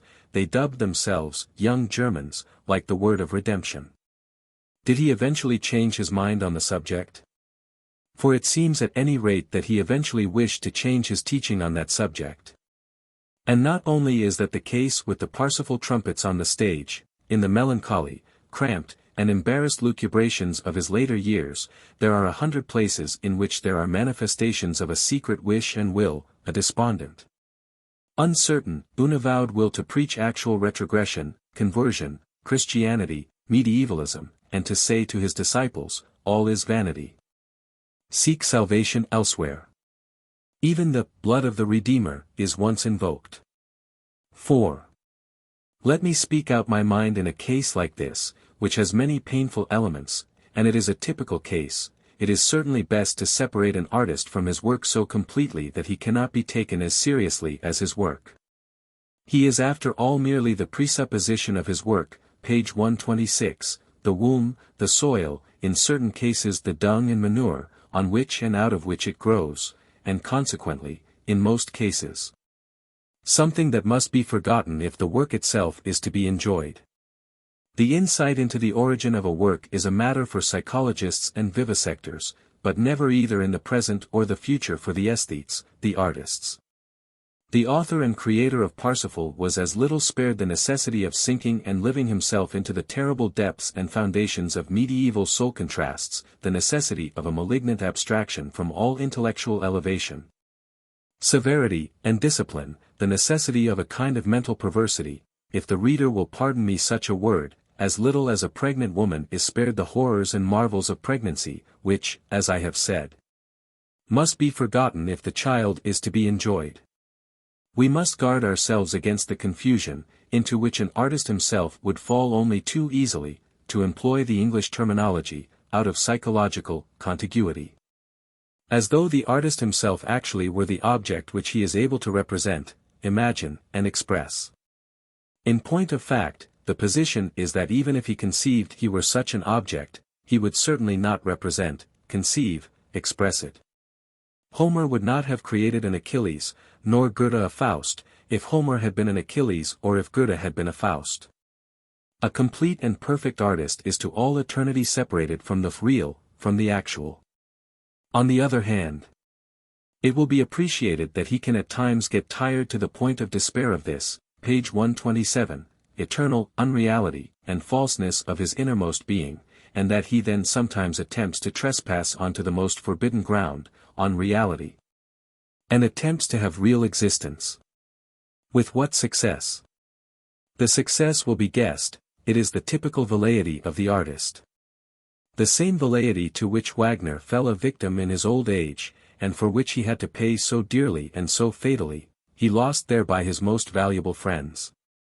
But after all, quite apart from this velleity, who would not wish emphatically for Wagner's own sake that he had taken farewell of us and of his art in a different manner, not with a Parsifal, but in more victorious, more self-confident, more Wagnerian style, a style less misleading, a style less ambiguous with regard to his whole meaning, less Schopenhauerian, less nihilistic. 5. What, then, is the meaning of ascetic ideals? In the case of an artist we are getting to understand their meaning, nothing at all, or so much that it is as good as nothing at all. Indeed, what is the use of them? Our artists have for a long time past not taken up a sufficiently independent attitude, either in the world or against it, to warrant their valuations and the changes in these valuations exciting interest. At all times they have played the valet of some morality, philosophy, or religion, quite apart from the fact that unfortunately they have often enough been the inordinately supple courtiers of their clients, page 128, and patrons, and the inquisitive toadies of the powers that are existing, or even of the new powers to come. To put it at the lowest, they always need a rampart, a support, an already constituted authority. Artists never stand by themselves, standing alone is opposed to their deepest instincts. So, for example, did Richard Wagner take, when the time had come, the philosopher Schopenhauer for his covering man in front, for his rampart. Who would consider it even thinkable, that he would have had the courage for an ascetic ideal, without the support afforded him by the philosophy of Schopenhauer, without the authority of Schopenhauer, which dominated Europe in the 70s. This is without consideration of the question whether an artist without the milk of an orthodoxy would have been possible at all. This brings us to the more serious question: what is the meaning of a real philosopher paying homage to the ascetic ideal, a really self-dependent intellect like Schopenhauer, a man and knight with a glance of bronze? Who has the courage to be himself, who knows how to stand alone without first waiting for men who cover him in front, and the nods of his superiors? Let us now consider at once the remarkable attitude of Schopenhauer towards art, an attitude which has even a fascination for certain types. For that is obviously the reason why Richard Wagner all at once went over to, page 129, Schopenhauer, persuaded thereto, as one knows, by a poet, Herweg. Went over so completely that there ensued the cleavage of a complete theoretic contradiction between his earlier and his later aesthetic faiths, the earlier, for example, being expressed in opera and drama. The later in the writings which he published from 1870 onwards. In particular, Wagner from that time onwards, and this is the volte-face which alienates us the most, had no scruples about changing his judgment concerning the value and position of music itself. What did he care if up to that time he had made of music a means, a medium, a woman, that in order to thrive needed an end, a man, that is, the drama? He suddenly realized that more could be effected by the novelty of the Schopenhauerian theory in Majorum Musicae Gloriam, that is to say, by means of the sovereignty of music, as Schopenhauer understood it. Music abstracted from and opposed to all the other arts, music as the independent art in itself, not like the other arts, affording reflections of the phenomenal world, but rather the language of the will itself. Speaking straight out of the abyss as its most personal, original, and direct manifestation. This extraordinary rise in the value of music, a rise which seemed to grow out of the Schopenhauerian philosophy, was at once accompanied by an unprecedented rise in the estimation in which the musician himself was held. He became now an oracle. A priest, nay, more than a priest, a kind of mouthpiece for the intrinsic essence of things, a telephone from the other world. From page 130, henceforward he talked not only music, did this ventriloquist of God, he talked metaphysic. What wonder that one day he eventually talked ascetic ideals. 6. Schopenhauer has made use of the Kantian treatment of the aesthetic problem, though he certainly did not regard it with the Kantian eyes. Kant thought that he showed honor to art when he favored and placed in the foreground those of the predicates of the beautiful, which constitute the honor of knowledge, impersonality and universality. This is not the place to discuss whether this was not a complete mistake. All that I wish to emphasize is that Kant, just like other philosophers, instead of envisaging the aesthetic problem from the standpoint of the experiences of the artist, the creator, has only considered art and beauty from the standpoint of the spectator, and has thereby imperceptibly imported the spectator himself into the idea of the beautiful. But if only the philosophers of the beautiful had sufficient knowledge of this spectator. Knowledge of him as a great fact of personality, as a great experience, as a wealth of strong and most individual events, desires, surprises, and raptures in the sphere of beauty. But, as I feared, the contrary was always the case. And so we get from our philosophers, from the very beginning, definitions on which the lack of a subtler personal experience squats like a fat worm of crass error, as it does on Kant's famous definition of the, page 131, beautiful. That is beautiful, says Kant, which pleases without interesting. Without interesting. Compare this definition with this other one, made by a real spectator and artist, by Stendhal, who once called the beautiful un promesse de bonheur. Here, at any rate, the one point which Kant makes prominent in the aesthetic position is repudiated and eliminated, le désintéressement. Who is right, Kant or Stendhal? When, forsooth, our aesthetes never get tired of throwing into the scales in Kant's favor the fact that under the magic of beauty men can look at even naked female statues, without interest. We can certainly laugh a little at their expense. In regard to this ticklish point the experiences of artists are more interesting, and at any rate Pygmalion was not necessarily an unaesthetic man. Let us think all the better of the innocence of our aesthetes, reflected as it is in such arguments, Let us, for instance, count to Kant's honor the country parson naivete of his doctrine concerning the peculiar character of the sense of touch. And here we come back to Schopenhauer, who stood in much closer neighborhood to the arts than did Kant, and yet never escaped outside the pale of the Kantian definition. How was that? The circumstance is marvelous enough. He interprets the expression, without interest, in the most personal fashion, out of an experience which must in his case have been part and parcel of his regular routine. On few subjects does Schopenhauer speak with such certainty as on the working of aesthetic contemplation. He says of it that, page 132, it simply counteracts sexual interest, like lupulin and camphor.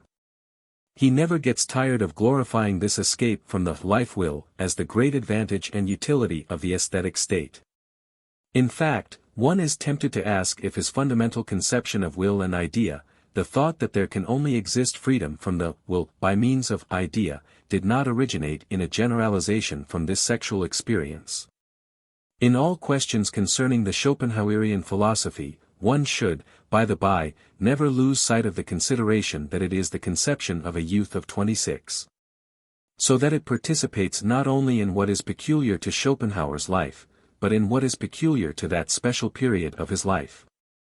Let us listen, for instance, to one of the most expressive among the countless passages which he has written in honor of the aesthetic state, World as Will and Idea, I. 231. Let us listen to the tone, the suffering, the happiness, the gratitude, with which such words are uttered.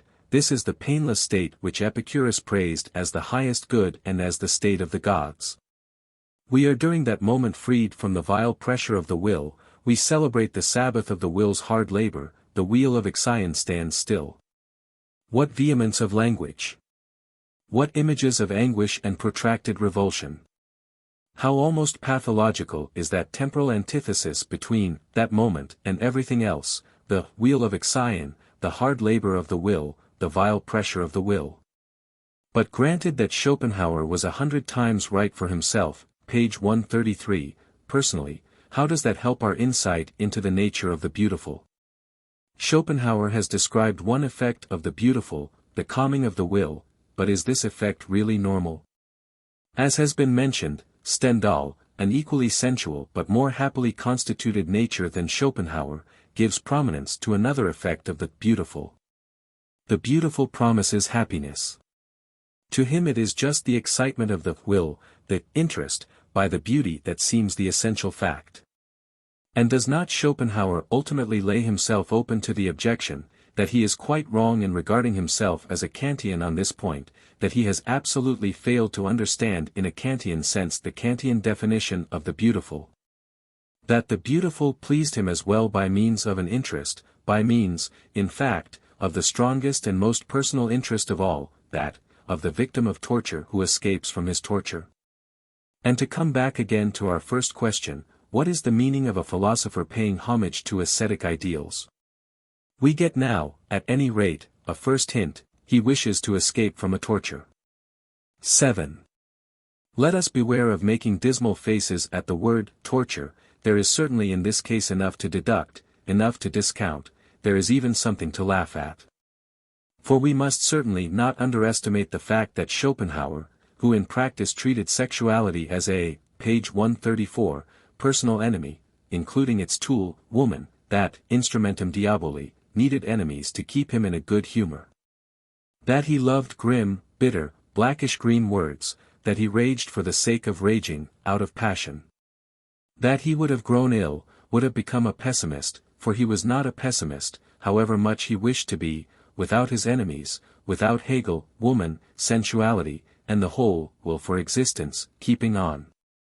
Without them Schopenhauer would not have kept on, that is a safe wager. He would have run away, but his enemies held him fast, his enemies always enticed him back again to existence, his wrath was just as theirs was to the ancient cynics, his balm, his recreation, his recompense, his remedium against disgust. His happiness. So much with regard to what is most personal in the case of Schopenhauer. On the other hand, there is still much which is typical in him, and only now we come back to our problem. It is an accepted and indisputable fact, so long as there are philosophers in the world and wherever philosophers have existed, from India to England, to take the opposite poles of philosophic ability.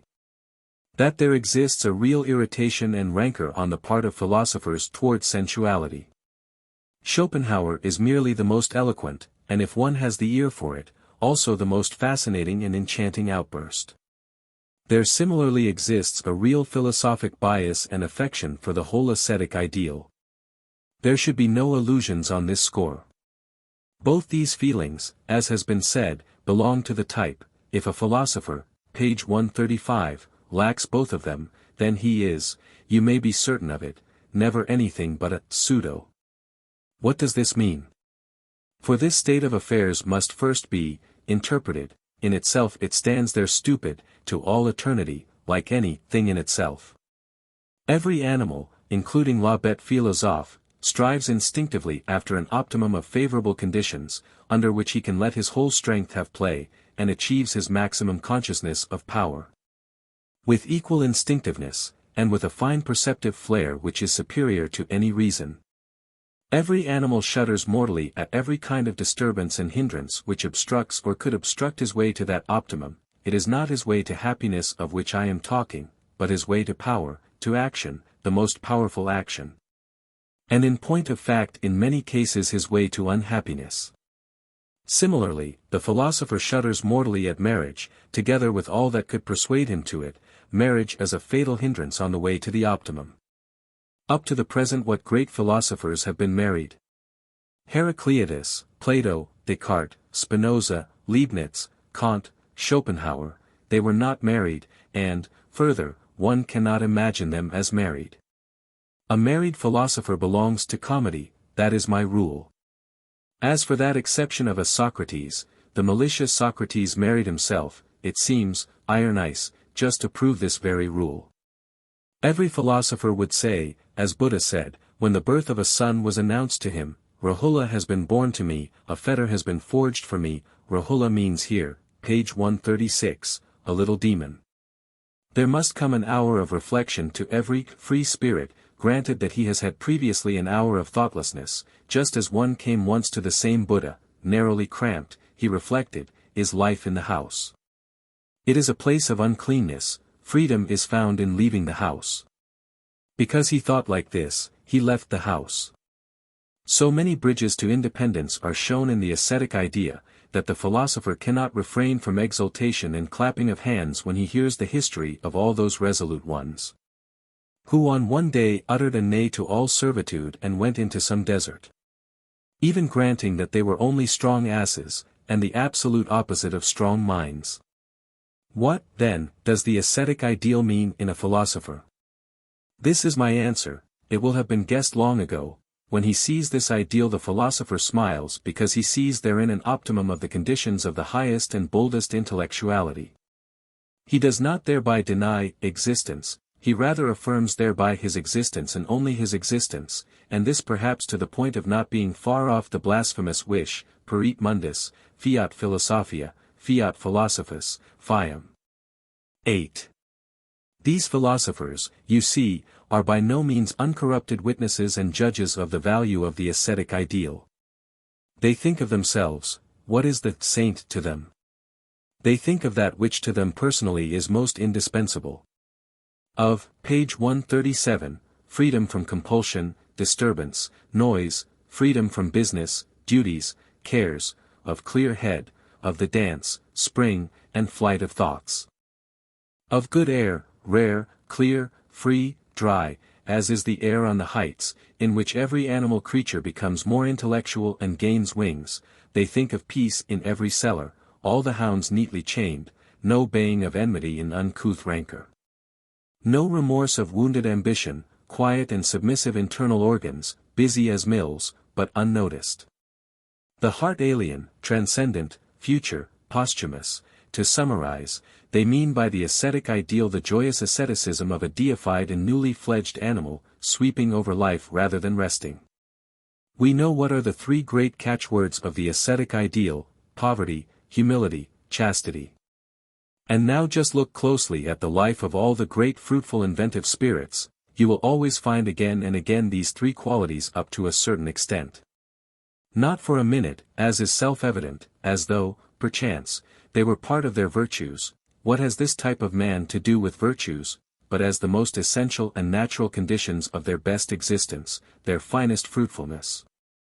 In this connection it is quite possible that their predominant intellectualism had first to curb an unruly and irritable pride, or an insolent sensualism. Or that it had all its work cut out to maintain its wish for the dessert, against perhaps an inclination to luxury and dilettantism, or similarly against an extravagant liberality of heart and hand. But their intellect did effect all this, simply because it was the dominant instinct, which carried through its orders in the case, page 138, of all the other instincts. It affects it still. If it ceased to do so, it would simply not be dominant. But there is not one iota of virtue in all this. Further, the desert, of which I just spoke, in which the strong, independent, and well-equipped spirits retreat into their hermitage, oh, how different is it from the cultured classes' dream of a desert. In certain cases, in fact, the cultured classes themselves are the desert. And it is certain that all the actors of the intellect would not endure this desert for a minute. It is nothing like romantic and Syrian enough for them, nothing like enough of a stage desert. Here as well there are plenty of asses, but at this point the resemblance ceases. But a desert nowadays is something like this, perhaps a deliberate obscurity, a getting out of the way of oneself, a fear of noise, admiration, papers, influence, a little office, a daily task, something that hides rather than brings to light. Sometimes associating with harmless, cheerful beasts and fowls, the sight of which refreshes, a mountain for company, but not a dead one, one with eyes, that is, with lakes.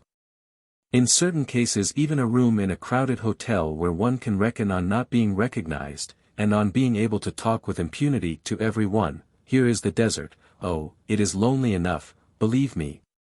I grant that when Heraclitus retreated to the courts and cloisters of the colossal temple of Artemis, that wilderness was worthier. Why do we lack such temples? Perchance we do not lack them. I just think of my splendid study in the Piazza di San Marco, in spring, of course, and in the morning, between 10 and 12.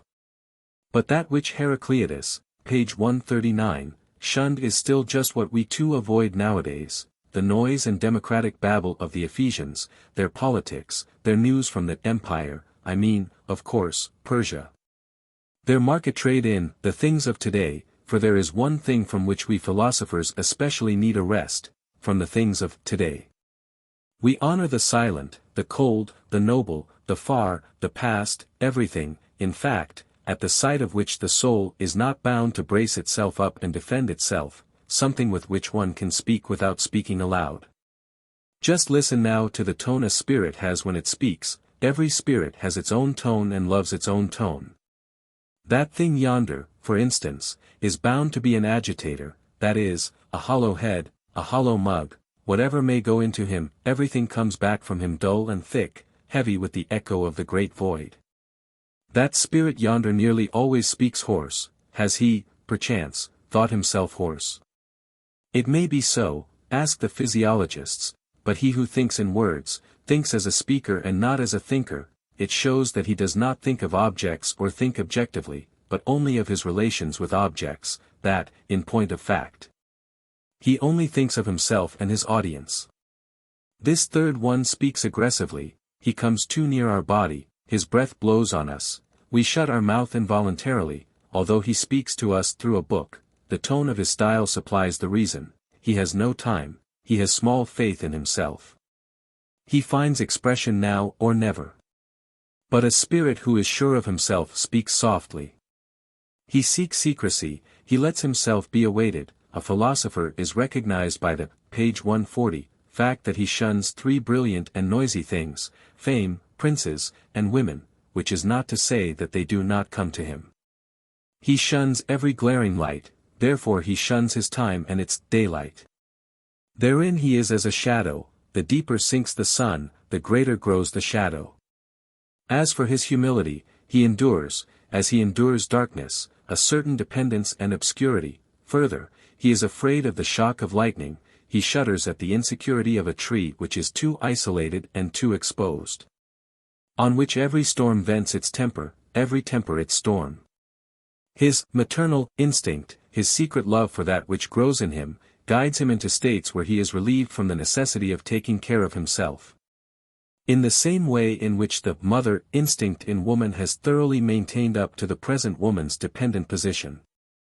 After all, they demand little enough, do these philosophers. Their favorite motto is, "He who possesses is possessed." All this is not, as I must say again and again, to be attributed to a virtue, to a meritorious wish for moderation and simplicity, but because their supreme Lord so demands of them, demands wisely and inexorably. Their Lord who is eager only for one thing, for which alone he musters, and for which alone he hoards everything, time, strength, love, interest. This kind of man likes not to be disturbed by enmity, he likes not to be disturbed by friendship, it is a type which forgets or despises easily. It strikes him as bad form to play the martyr, to suffer for truth, he leaves all that to the ambitious and to the stage heroes of the intellect, and to all those, in fact, who have time, page 141, enough for such luxuries, they themselves. The philosophers have something to do for truth. They make a sparing use of big words, they are said to be adverse to the word truth itself, it has a highfalutin ring.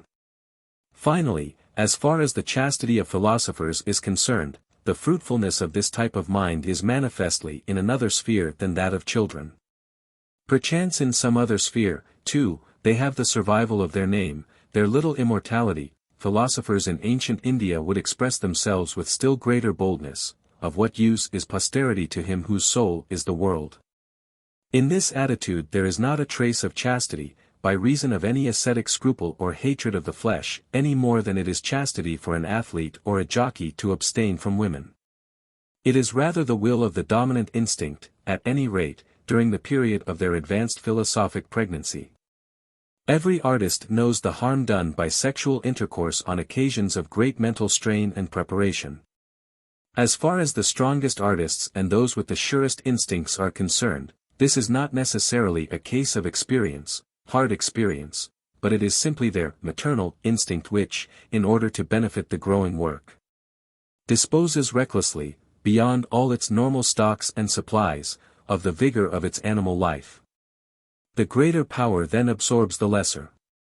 Let us now apply this interpretation to gauge correctly the case of Schopenhauer, which we have already mentioned. In his case, the sight of the beautiful acted manifestly like a resolving irritant on the chief power of his nature, the power of contemplation and of intense, page 142, penetration. So that this strength exploded and became suddenly master of his consciousness. But this by no means excludes the possibility of that particular sweetness and fullness, which is peculiar to the aesthetic state. Springing directly from the ingredient of sensuality, just as that idealism, which is peculiar to girls at puberty originates in the same source, it may be, consequently, that sensuality is not removed by the approach of the aesthetic state. As Schopenhauer believed, but merely becomes transfigured, and ceases to enter into the consciousness as sexual excitement. I shall return once again to this point in connection with the more delicate problems of the physiology of the aesthetic, a subject which up to the present has been singularly untouched and unelucidated. 9. A certain asceticism, a grimly gay wholehearted renunciation, is, as we have seen, one of the most favorable conditions for the highest intellectualism, and, consequently, for the most natural corollaries of such intellectualism. We shall therefore be proof against any surprise at the philosophers in particular always treating the ascetic ideal with a certain amount of predilection. A serious historical investigation shows the bond between the ascetic ideal and philosophy to be still much tighter and still much stronger. It may be said that it was only in the leading strings of this ideal that philosophy really learnt to make its first steps in baby paces, alas how clumsily, alas how crossly. Alas, page 143, how ready to tumble down and lie on its stomach was this shy little darling of a brat with its bandy legs. The early history of philosophy is like that of all good things. For a long time they had not the courage to be themselves, they kept always looking round to see if no one would come to their help. Further, they were afraid of all who looked at them. Just enumerate in order the particular tendencies and virtues of the philosopher: his tendency to doubt, his tendency to deny, his tendency to wait, to be effectic, his tendency to analyze, search, explore, dare. His tendency to compare and to equalize, his will to be neutral and objective. His will for everything which is sine ira et studio, has it yet been realized that for quite a lengthy period these tendencies went counter to the first claims of morality and conscience. To say nothing at all of reason, which even Luther chose to call Frau Kluglin, the sly whore. Has it been yet appreciated that a philosopher, in the event of his arriving at self-consciousness, must needs feel himself an incarnate nitimer in vetitum, and consequently guard himself against his own sensations, against self-consciousness? It is, I repeat, just the same with all good things, on which we now pride ourselves.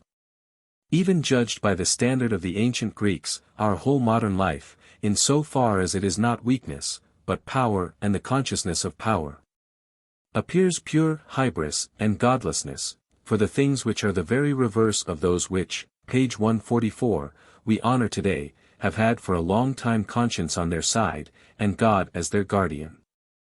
Hybris is our whole attitude to nature nowadays, our violation of nature with the help of machinery, and all the unscrupulous ingenuity of our scientists and engineers. Hybris is our attitude to God, that is, to some alleged teleological and ethical spider behind the meshes of the great trap of the causal web. Like Charles the Bold in his war with Louis XI, we may say, Je combats l'universelle araignée. Hybris is our attitude to ourselves, for we experiment with ourselves in a way that we would not allow with any animal, and with pleasure and curiosity open our soul and our living body. What matters now to us the salvation of the soul? We heal ourselves afterwards. Being ill is instructive, we doubt it not, even more instructive than being well. Inoculators of disease seem to us today even more necessary than any medicine men and saviors. There is no doubt we do violence to ourselves nowadays, we crackers of the soul's kernel, we incarnate riddles, who are ever asking riddles, as though life were naught else than the cracking of a nut. And even thereby must we necessarily become day by day more and more worthy to be asked questions and worthy to ask them, even thereby do we perchance also become worthier to live. All good things were once bad things. From every original sin has grown an original virtue. Marriage, for example, seemed for a long time a sin against the rights of the community. A man formerly paid a fine for the insolence of, page 145, claiming one woman to himself. To this phase belongs, for instance, the jus primi noctis, today still in Cambodia the privilege of the priest, that guardian of the good old customs. The soft, benevolent, yielding, sympathetic feelings, eventually valued so highly that they almost became intrinsic values, were for a very long time actually despised by their possessors. Gentleness was then a subject for shame. Just as hardness is now, compare Beyond Good and Evil, Aff. 260, the submission to law. Oh, with what qualms of conscience was it that the noble races throughout the world renounced the vendetta and gave the law power over themselves. Law was long a vetitum, a blasphemy, an innovation. It was introduced with force, like a force, to which men only submitted with a sense of personal shame. Every tiny step forward in the world was formerly made at the cost of mental and physical torture. Nowadays the whole of this point of view, that not only stepping forward, nay, stepping at all, movement, change, all needed their countless martyrs, rings in our ears quite strangely. I have put it forward in the dawn of day, Aff. 18. Nothing is purchased more dearly, says the same book a little later, than the modicum of human reason and freedom which is now our pride. But that pride is the reason why it is now almost impossible for us to feel in sympathy with those immense periods of the morality of custom, which lie at the beginning of the world's history, constituting as they do the real decisive historical principle which has, page 146, fixed the character of humanity. Those periods, I repeat, when throughout the world suffering passed for virtue, cruelty for virtue, deceit for virtue, revenge for virtue, repudiation of the reason for virtue. And when, conversely, well-being passed current for danger, the desire for knowledge for danger, pity for danger, peace for danger, being pitted for shame, work for shame, madness for divinity, and change for immorality and incarnate corruption. 10. There is in the same book, Aff. 12, an explanation of the burden of unpopularity under which the earliest race of contemplative men had to live, despised almost as widely as they were first feared. Contemplation first appeared on earth in a disguised shape, in an ambiguous form, with an evil heart and often with an uneasy head, there is no doubt about it. The inactive, brooding, unwarlike element in the instincts of contemplative men long invested them with a cloud of suspicion. The only way to combat this was to excite a definite fear. And the old Brahmins, for example, knew to a nicety how to do this.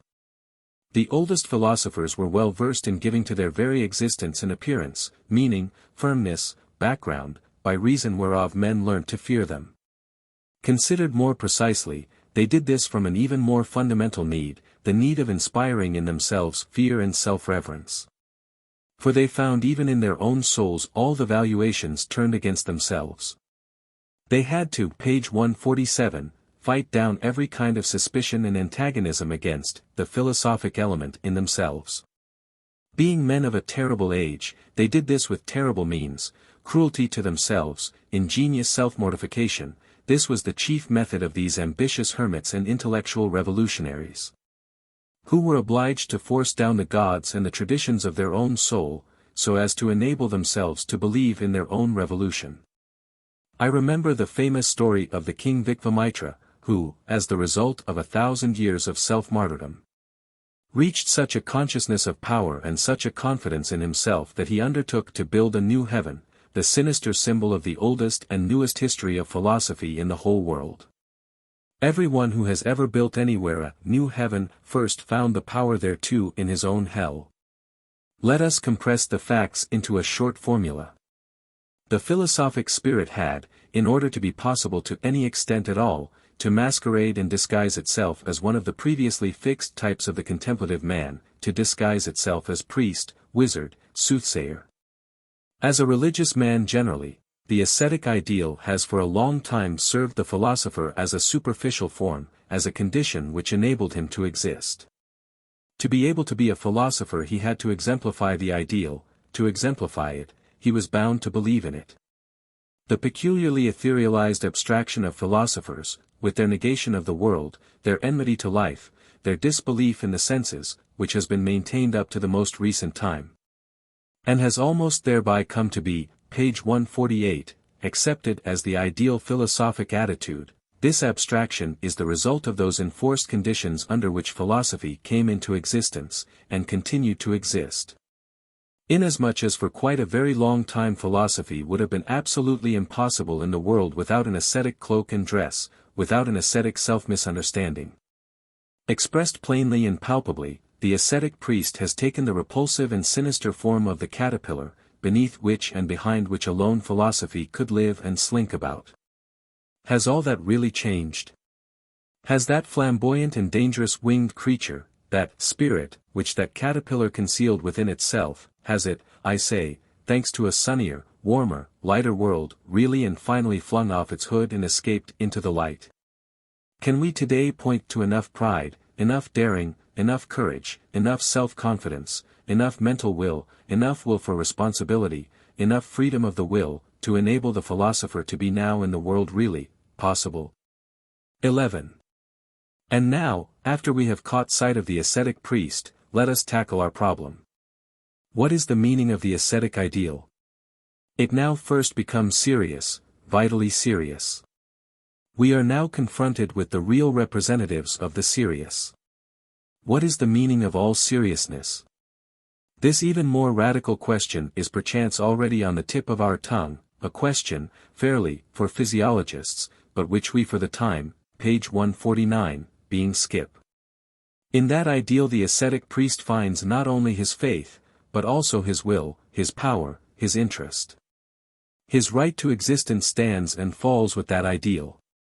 What wonder that we here run up against a terrible opponent, on the supposition, of course, that we are the opponents of that ideal, an opponent fighting for his life against those who repudiate that ideal. On the other hand, it is from the outset improbable that such a biased attitude towards our problem will do him any particular good. The ascetic priest himself will scarcely prove the happiest champion of his own ideal, on the same principle on which a woman usually fails when she wishes to champion woman, let alone proving the most objective critic and judge of the controversy now raised.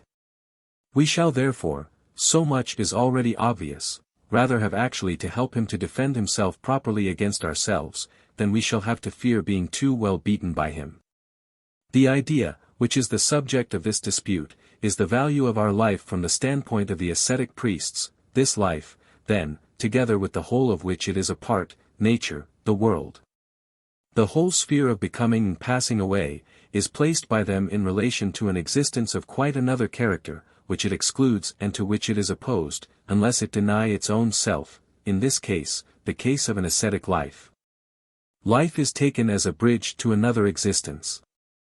The ascetic treats life as a maze, in which one must walk backwards till one comes to the place where it starts, or he treats it as an error which one may, page 150, nay must, refute by action, for he demands that he should be followed. He enforces, where he can, his valuation of existence. What does this mean? Such a monstrous valuation is not an exceptional case, or a curiosity recorded in human history, it is one of the most general and persistent facts that there are. The reading from the vantage of a distant star of the capital letters of our earthly life, would perchance lead to the conclusion that the earth was the especially ascetic planet, a den of discontented, arrogant, and repulsive creatures, who never got rid of a deep disgust of themselves, of the world, of all life, and did themselves as much hurt as possible out of pleasure in hurting, presumably their one and only pleasure. Let us consider how regularly, how universally, how practically at every single period the ascetic priest puts in his appearance. He belongs to no particular race, he thrives everywhere, he grows out of all classes. Not that he perhaps bred this valuation by heredity and propagated it, the contrary is the case. It must be a necessity of the first order which makes this species, hostile, as it is, to life, always grow again and always thrive again. Life itself must certainly have an interest in the continuance of such a type of self-contradiction. For an ascetic life is a self-contradiction, here rules resentment without parallel, the resentment of an insatiate instinct and ambition, that would be master, not over some element in life, but over life itself, over life's deepest, strongest, innermost conditions. Here is an attempt made to utilize power to damn the sources of power. Here does, page 151, the green eye of jealousy turn even against physiological well-being, especially against the expression of such well-being, beauty, joy. While a sense of pleasure is experienced and sought in abortion, in decay, in pain, in misfortune, in ugliness, in voluntary punishment, in the exercising, flagellation, and sacrifice of the self. All this is in the highest degree paradoxical. We are here confronted with a rift that wills itself to be a rift, which enjoys itself in this very suffering, and even becomes more and more certain of itself, more and more triumphant. In proportion as its own presupposition, physiological vitality, decreases. The triumph just in the supreme agony under this extravagant emblem did the ascetic ideal fight from of old. In this mystery of seduction, in this picture of rapture and torture, it recognized its brightest light, its salvation, its final victory. Crux, nux, lux, it has all these three in one. 12. Granted that such an incarnate will for contradiction and unnaturalness is induced to philosophize, on what will it vent its pet caprice? On that which has been felt with the greatest certainty to be true, to be real. It will look for error in those very places where the life instinct fixes truth with the greatest positiveness. It will, for instance, after the example of the ascetics of the Vedanta philosophy, reduce matter to an illusion, and similarly treat pain, multiplicity, the whole logical contrast of subject and object, errors, nothing, page 152, but errors. To renounce the belief in one's own ego, to deny to oneself one's own reality, what a triumph!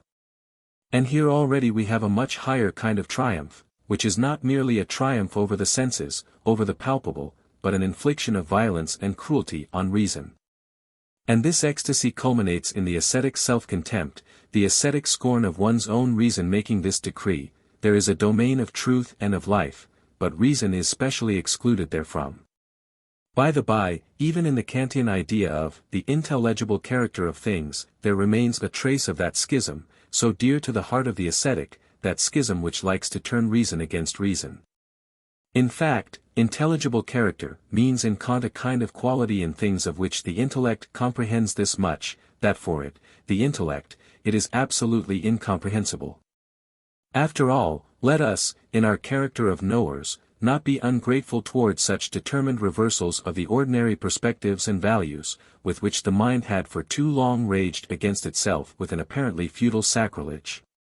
In the same way the very seeing of another vista, the very wishing to see another vista, is no little training and preparation of the intellect for its eternal objectivity, objectivity being understood not as contemplation without interest, for that is inconceivable and nonsensical, but as the ability to have the pros and cons in one's power and to switch them on and off, so as to get to know how to utilize, for the advancement of knowledge, the difference in the perspective and in the emotional, page 153, interpretations.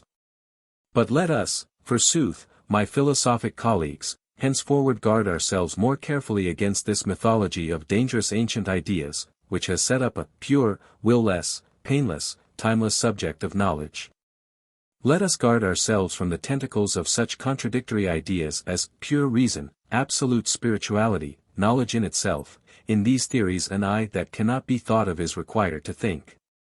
An I which ex hypothesi has no direction at all, an I in which the active and interpreting functions are cramped, are absent.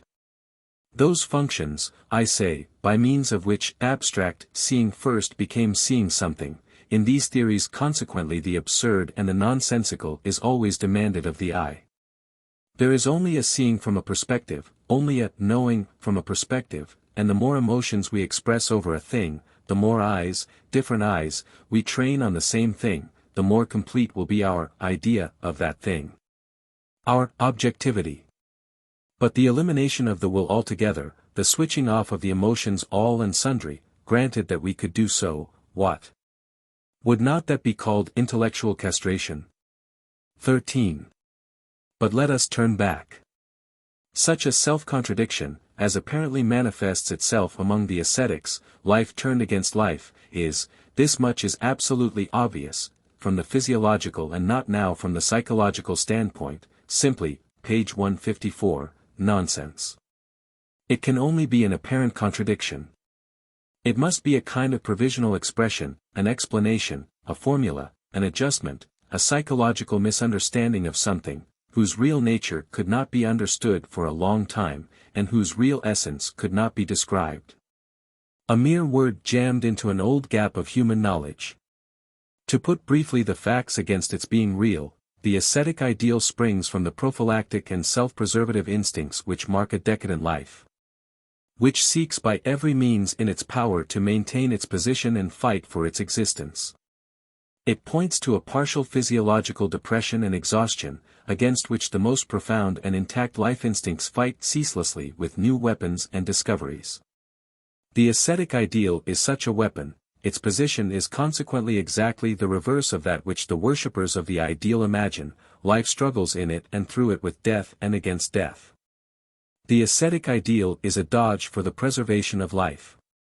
An important fact is brought out in the extent to which, as history teaches, this ideal could rule and exercise power over man, especially in all those places where the civilization and taming of man was completed. That fact is the diseased state of man up to the present, at any rate, of the man who has been tamed, the physiological struggle of man with death, more precisely, with the disgust with life, with exhaustion, with the wish for the end.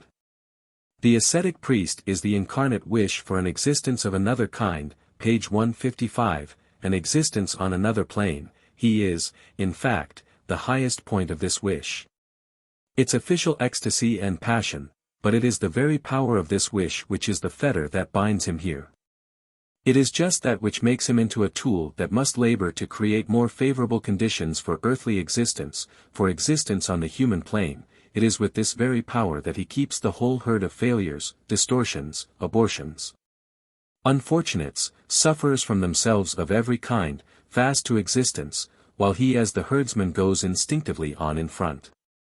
You understand me already, this ascetic priest, this apparent enemy of life, this denier, he actually belongs to the really great conservative and affirmative forces of life. What does it come from, this diseased state? For man is more diseased, more uncertain, more changeable, more unstable than any other animal, there is no doubt of it, he is the diseased animal. What does it spring from? Certainly he has also dared, innovated, braved more, challenged fate more than all the other animals put together. He, the great experimenter with himself, the unsatisfied, the insatiate, who struggles for the supreme mastery with beast, nature, and gods, he, the as yet ever uncompelled, the ever future. Who finds no more any rest from his own aggressive strength, goaded inexorably on by the spur of the future dug into the flesh of the present, how should not so brave and rich an animal also be the most endangered? The animal with the longest and deepest sickness among all sick animals. Man is sick of it, oft, page 156, enough there are whole epidemics of this satiety, as about 1348, the time of the dance of death, but even this very nausea, this tiredness, this disgust with himself. All this is discharged from him with such force that it is immediately made into a new fetter. His nay, which he utters to life, brings to light as though by magic an abundance of graceful yeas, even when he wounds himself, this master of destruction, of self-destruction, it is subsequently the wound itself that forces him to live. 14. The more normal is this sickliness in man, and we cannot dispute this normality, the higher honor should be paid to the rare cases of psychical and physical powerfulness, the windfalls of humanity. And the more strictly should the sound be guarded from that worst of air, the air of the sick room. Is that done? The sick are the greatest danger for the healthy, it is not from the strongest that harm comes to the strong, but from the weakest. Is that known? Broadly considered, it is not for a minute the fear of man, whose diminution should be wished for this fear forces the strong to be at times terrible, it preserves in its integrity the sound type of man. What is to be feared, what does work with a fatality found in no other fate, is not the great fear of, but the great nausea with, man, and equally so the great pity for man.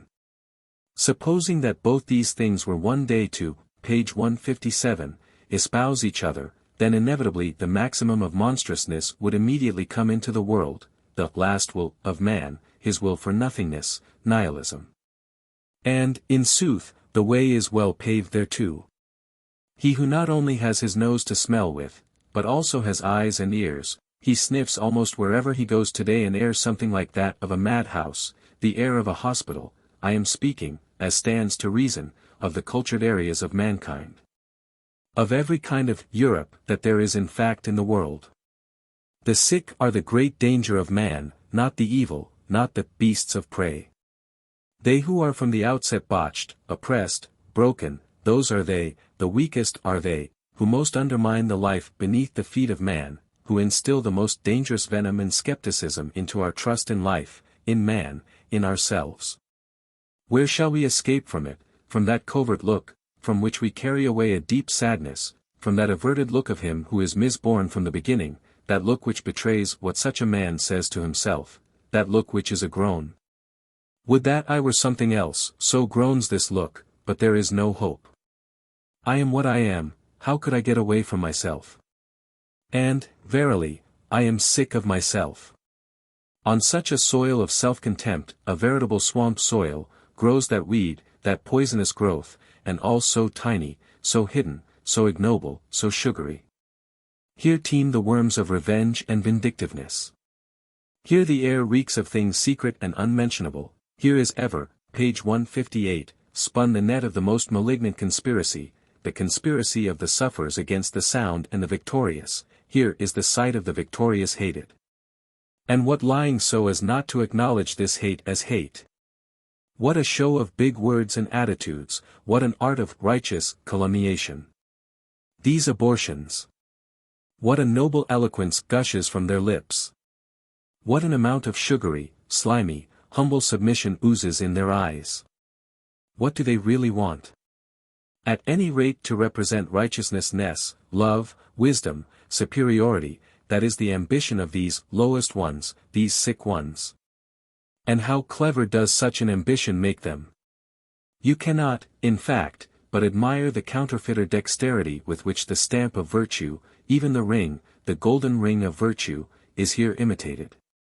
They have taken a lease of virtue absolutely for themselves, have these weaklings and wretched invalids, there is no doubt of it, we alone are the good, the righteous, so do they speak, we alone are the homines boni voluntatis. They stalk about in our midst as living reproaches, as warnings to us, as though health, fitness, strength, pride, the sensation of power, were really vicious things in themselves, for which one would have some day to do penance, bitter penance. Oh, how they themselves are ready in their hearts to exact penance, how they thirst after being hangmen. Among them is an abundance of revengeful ones disguised as judges, who ever mouth the word righteousness like a venomous spittle, with, page 159, mouth, I say, always pursed, always ready to spit at everything, which does not wear a discontented look, but is of good cheer as it goes on its way. Among them, again, is that most loathsome species of the vain, the lying abortions, who make a point of representing beautiful souls, and perchance of bringing to the market as purity of heart their distorted sensualism swathed in verses and other bandages. The species of self-comforters and masturbators of their own souls. The sick man's will to represent some form or other of superiority, his instinct for crooked paths, which lead to a tyranny over the healthy, where can it not be found, this will to power of the very weakest. The sick woman especially, no one surpasses her in refinements for ruling, oppressing, tyrannizing. The sick woman, moreover, spares nothing living, nothing dead, she grubs up again the most buried things, the Bogos say, woman is a hyena. Look into the background of every family, of every body, of every community, everywhere the fight of the sick against the healthy, a silent fight for the most part with minute poison powders, with pinpricks, with spiteful grimaces of patience. But also at times with that diseased Pharisaism of pure pantomime, which plays for choice the role of righteous indignation. Right into the hallowed chambers of knowledge can it make itself heard, can this hoarse yelping of sick hounds, this rabid lying and frenzy of such noble Pharisees, I remind readers, who have ears, once more of that Berlin apostle of revenge, Eugen Düring, who makes the most disreputable and, page 160, revolting use in all present-day Germany of moral refuse. Düring, the paramount moral blusterer that there is today, even among his own kidney, the anti-Semites. They are all men of resentment, are these physiological distortions and worm-riddled objects, a whole quivering kingdom of burrowing revenge, indefatigable and insatiable in its outbursts against the happy, and equally so in disguises for revenge. In pretexts for revenge, when will they really reach their final, fondest, most sublime triumph of revenge? At that time, doubtless, when they succeed in pushing their own misery, in fact, all misery, into the consciousness of the happy. So that the latter begin one day to be ashamed of their happiness, and perchance say to themselves when they meet, it is a shame to be happy. There is too much misery. But there could not possibly be a greater and more fatal misunderstanding than that of the happy, the fit, the strong in body and soul, beginning in this way to doubt their right to happiness. Away with this perverse world. Away with this shameful soddenness of sentiment. Preventing the sick making the healthy sick, for that is what such a soddenness comes to, this ought to be our supreme object in the world, but for this it is above all essential that the healthy should remain separated from the sick. That they should even guard themselves from the look of the sick, that they should not even associate with the sick.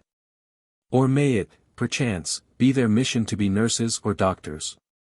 But they could not mistake and disown their mission more grossly, the higher must not, page 161, degrade itself to be the tool of the lower, the pathos of distance must to all eternity keep their missions also separate. The right of the happy to existence, the right of bells with a full tone over the discordant cracked bells, is verily 1,000 times greater, they alone are the sureties of the future, they alone are bound to man's future. What they can, what they must do, that can the sick never do, should never do. But if they are to be enabled to do what only they must do, how can they possibly be free to play the doctor, the comforter, the savior of the sick? And therefore good air. Good air. And away, at any rate, from the neighborhood of all the madhouses and hospitals of civilization. And therefore good company, our own company, or solitude, if it must be so. But away, at any rate, from the evil fumes of internal corruption and the secret worm-eaten state of the sick. That, forsooth, my friends, we may defend ourselves, at any rate for still a time, against the two worst plagues that could have been reserved for us, against the great nausea with man.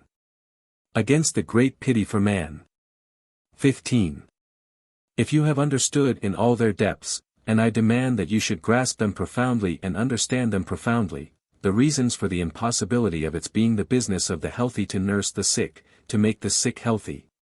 It follows that you have grasped this further necessity, the necessity of doctors and nurses, page 162, who themselves are sick.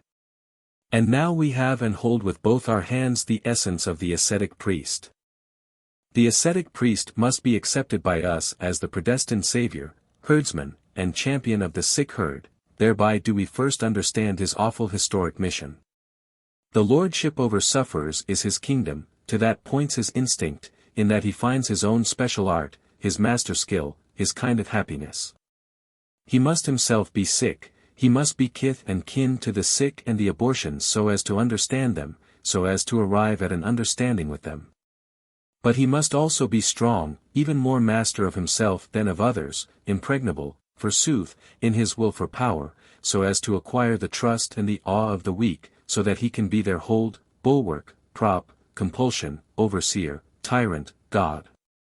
He has to protect them, protect his herds, against whom? Against the healthy, doubtless also against the envy towards the healthy. He must be the natural adversary and scorner of every rough, stormy, rainless, hard, violently predatory health and power. The priest is the first form of the more delicate animal that scorns more easily than it hates.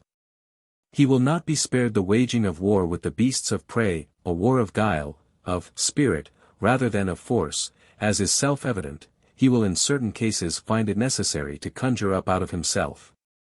Or at any rate to represent practically a new type of the beast of prey, a new animal monstrosity in which the polar bear, the supple, cold, crouching panther, and, not least important, the fox, are joined together in a trinity as fascinating, page 163, as it is fearsome. If necessity exacts it, then will he come on the scene with bearish seriousness, venerable, wise, cold, full of treacherous superiority, as the herald and mouthpiece of mysterious powers, sometimes going among even the other kind of beasts of prey. Determined as he is to sow on their soil, wherever he can, suffering, discord, self-contradiction, and only too sure of his art, always to be lord of sufferers at all times. He brings with him, doubtless, salve and balsam, but before he can play the physician he must first wound, so, while he soothes the pain which the wound makes, he at the same time poisons the wound. Well versed is he in this above all things, is this wizard and wild beast tamer, in whose vicinity everything healthy must needs become ill, and everything ill must needs become tame. He protects, in sooth, his sick herd well enough, does this strange herdsman. He protects them also against themselves, against the sparks, even in the center of the herd, of wickedness, knavery, malice, and all the other ills that the plaguey and the sick are heir to. He fights with cunning, hardness, and stealth against anarchy and against the ever-imminent break-up inside the herd, where resentment, that most dangerous blasting stuff and explosive, ever accumulates and accumulates.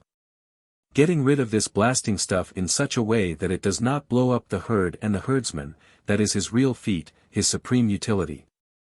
If you wish to comprise in the shortest formula the value of the priestly life, it would be correct to say the priest is the diverter of the course of resentment. Every sufferer, in fact, searches, page 164, instinctively for a cause of his suffering. To put it more exactly, a doer, to put it still more precisely, a sentient responsible doer, in brief, something living, on which, either actually or in effigy, he can on any pretext vent his emotions. For the venting of emotions is the sufferer's greatest attempt at alleviation, that is to say, stupefaction, his mechanically desired narcotic against pain of any kind.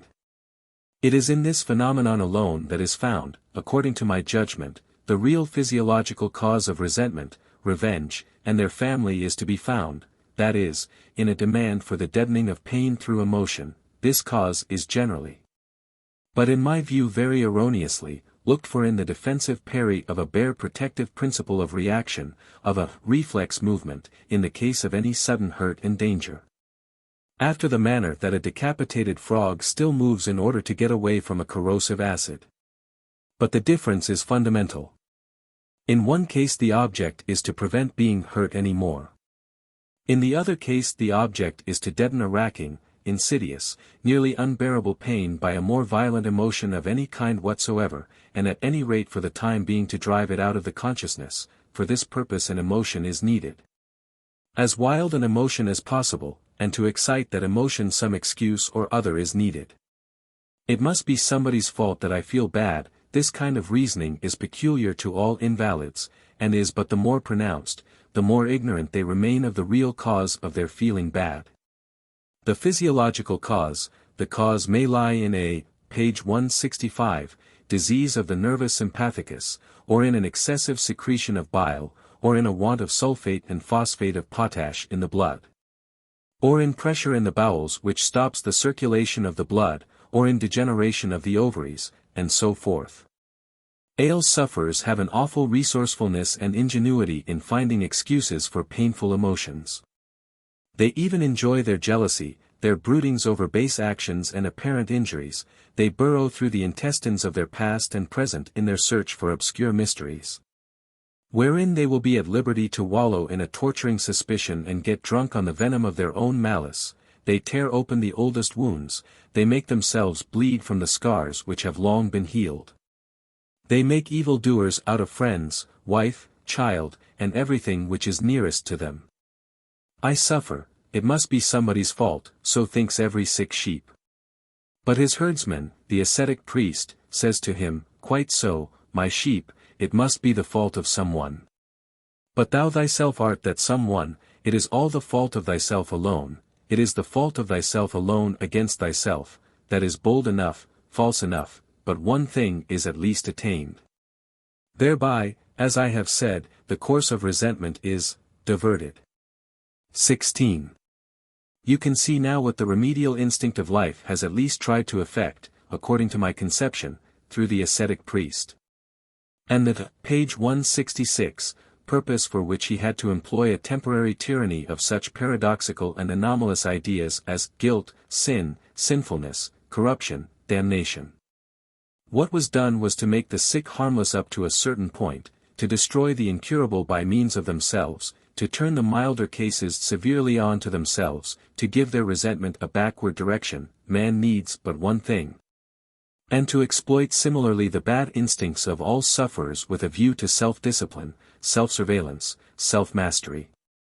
It is obvious that there can be no question at all in the case of a medication of this kind, a mere emotional medication, of any real healing of the sick in the physiological sense. It cannot even for a moment be asserted that in this connection the instinct of life has taken healing as its goal and purpose. On the one hand, a kind of congestion and organization of the sick, the word church is the most popular name for it. On the other, a kind of provisional safeguarding of the comparatively healthy, the more perfect specimens. The cleavage of a rift between healthy and sick, for a long time that was all. And it was much. It was very much. I am proceeding, as you see, in this essay, from an hypothesis which, as far as such readers as I want are concerned, does not require to be proved. The hypothesis that sinfulness in man is not an actual fact, but rather merely the interpretation of a fact, of a physiological discomfort, a discomfort seen through a moral religious perspective which is no longer binding upon us. Page 167, the fact, therefore, that anyone feels guilty, sinful, is certainly not yet any proof that he is right in feeling so, any more than anyone is healthy simply because he feels healthy. Remember the celebrated witch ordeals. In those days the most acute and humane judges had no doubt but that in these cases they were confronted with guilt. The witches themselves had no doubt on the point, and yet the guilt was lacking. Let me elaborate this hypothesis. I do not for a minute accept the very pain in the soul as a real fact, but only as an explanation, a casual explanation, of facts that could not hitherto be precisely formulated. I regard it therefore as something as yet absolutely in the air and devoid of scientific cogency, just a nice fat word in the place of a lean note of interrogation. When anyone fails to get rid of his pain in the soul, the cause is, speaking crudely, to be found not in his soul, but more probably in his stomach, speaking crudely, I repeat. But by no means wishing thereby that you should listen to me or understand me in a crude spirit. A strong and well-constituted man digests his experiences, deeds and misdeeds all included, just as he digests his meats, even when he has some tough morsels to swallow. If he fails to relieve himself of an experience, this kind of indigestion is quite as much physiological as the other indigestion, and indeed, in more ways than one, simply one of the results of the other. You can adopt such a theory, and yet entre nous be nevertheless the strongest opponent of all materialism. Page 168. 17. But is he really a physician, this ascetic priest? We already understand why we are scarcely allowed to call him a physician, however much he likes to feel a savior, and let himself be worshipped as a savior. It is only the actual suffering, the discomfort of the sufferer, which he combats, not its cause, not the actual state of sickness. This needs must constitute our most radical objection to priestly medication. But just once put yourself into that point of view, of which the priests have a monopoly, you will find it hard to exhaust your amazement at what from that standpoint he has completely seen, sought, and found. The mitigation of suffering, every kind of consoling, all this manifests itself as his very genius. With what ingenuity has he interpreted his mission of consoler, with what aplomb and audacity has he chosen weapons necessary for the part. Christianity in particular should be dubbed a great treasure chamber of ingenious consolations, such a store of refreshing, soothing, deadening drugs has it accumulated within itself. So many of the most dangerous and daring expedients has it hazarded. With such subtlety, refinement, oriental refinement, has it divined what emotional stimulants can conquer, at any rate for a time, the deep depression, the leaden fatigue, the black melancholy of physiological cripples. 4. Speaking, page 169, generally, all religions are mainly concerned with fighting a certain fatigue and heaviness that has infected everything. You can regard it as prima facie probable that in certain places in the world there was almost bound to prevail from time to time among large masses of the population a sense of physiological depression, which, however, owing to their lack of physiological knowledge, did not appear to their consciousness as such, so that consequently its cause and its cure can only be sought and essayed in the science of moral psychology. This, in fact, is my most general formula for what is generally called of religion. Such a feeling of depression can have the most diverse origins. It may be the result of the crossing of two heterogeneous races, or of classes. Genealogical and racial differences are also brought out in the classes, the European Weltschmerz, the pessimism of the 19th century, is really the result of an absurd and sudden class mixture. It may be brought about by a mistaken emigration, a race falling into a climate for which its power of adaptation is insufficient, the case of the Indians in India. It may be the effect of old age and fatigue, the Parisian pessimism from 1850 onwards. It may be a wrong diet, the alcoholism of the Middle Ages, the nonsense of vegetarianism, which, however, have in their favor the authority of Sir Christopher in Shakespeare. It may be blood deterioration, malaria, syphilis, and the like, German depression after the 30 Years' War, which infected half Germany with evil diseases, page 170, and thereby paved the way for German servility, for German pusillanimity. In such a case there is invariably recourse to a war on a grand scale with the feeling of depression. Let us inform ourselves briefly on its most important practices and phases. I leave on one side, as stands to reason, the actual philosophic war against the feeling of depression which is usually simultaneous. It is interesting enough, but too absurd, too practically negligible, too full of cobwebs, too much of a hole-and-corner affair, especially when pain is proved to be a mistake. On the naive hypothesis that pain must needs vanish when the mistake underlying it is recognized, but behold, It does anything but vanish. That dominant depression is primarily fought by weapons which reduce the consciousness of life itself to the lowest degree.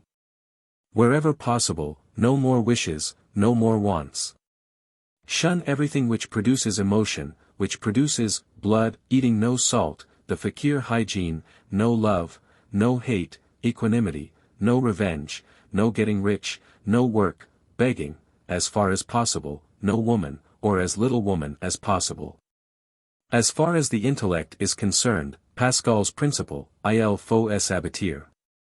To put the result in ethical and psychological language, self-annihilation, sanctification.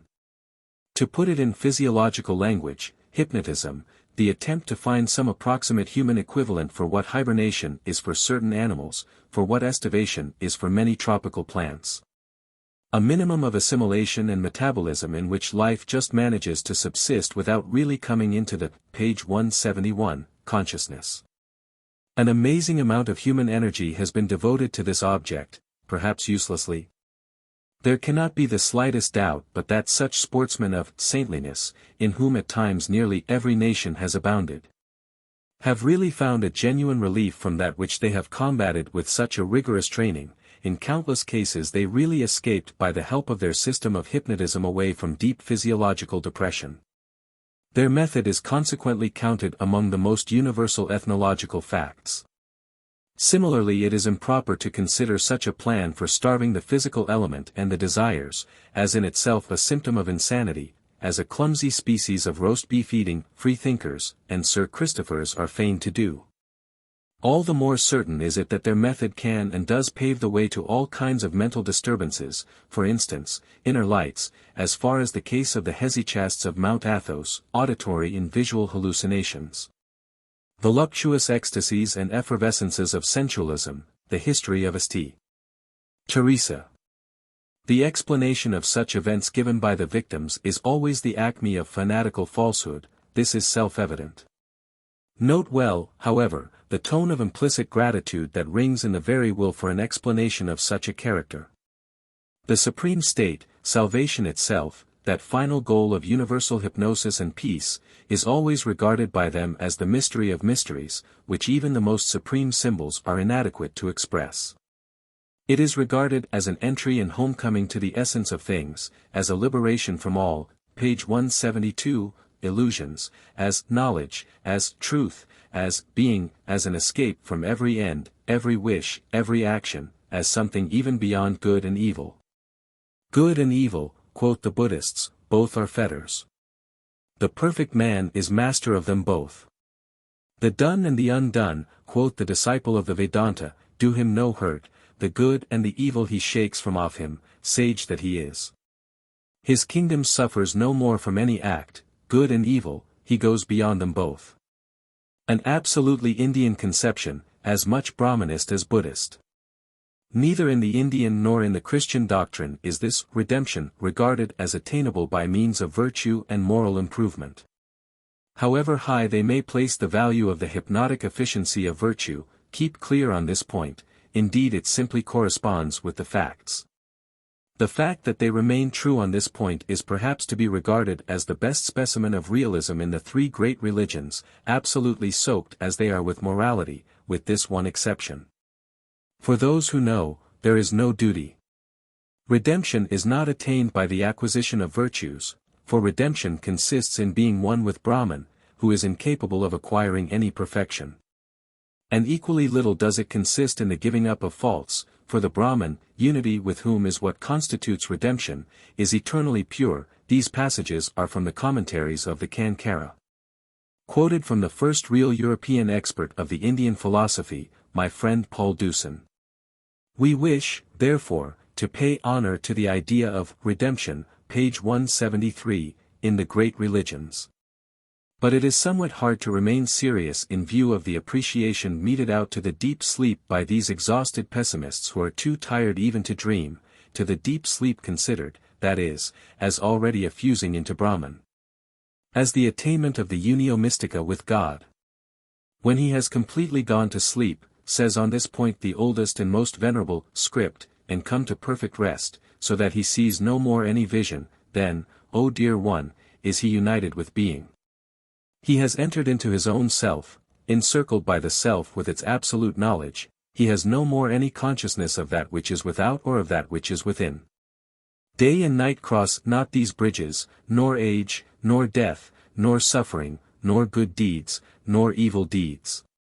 In deep sleep, say similarly the believers in this deepest of the three great religions, does the soul lift itself from out this body of ours.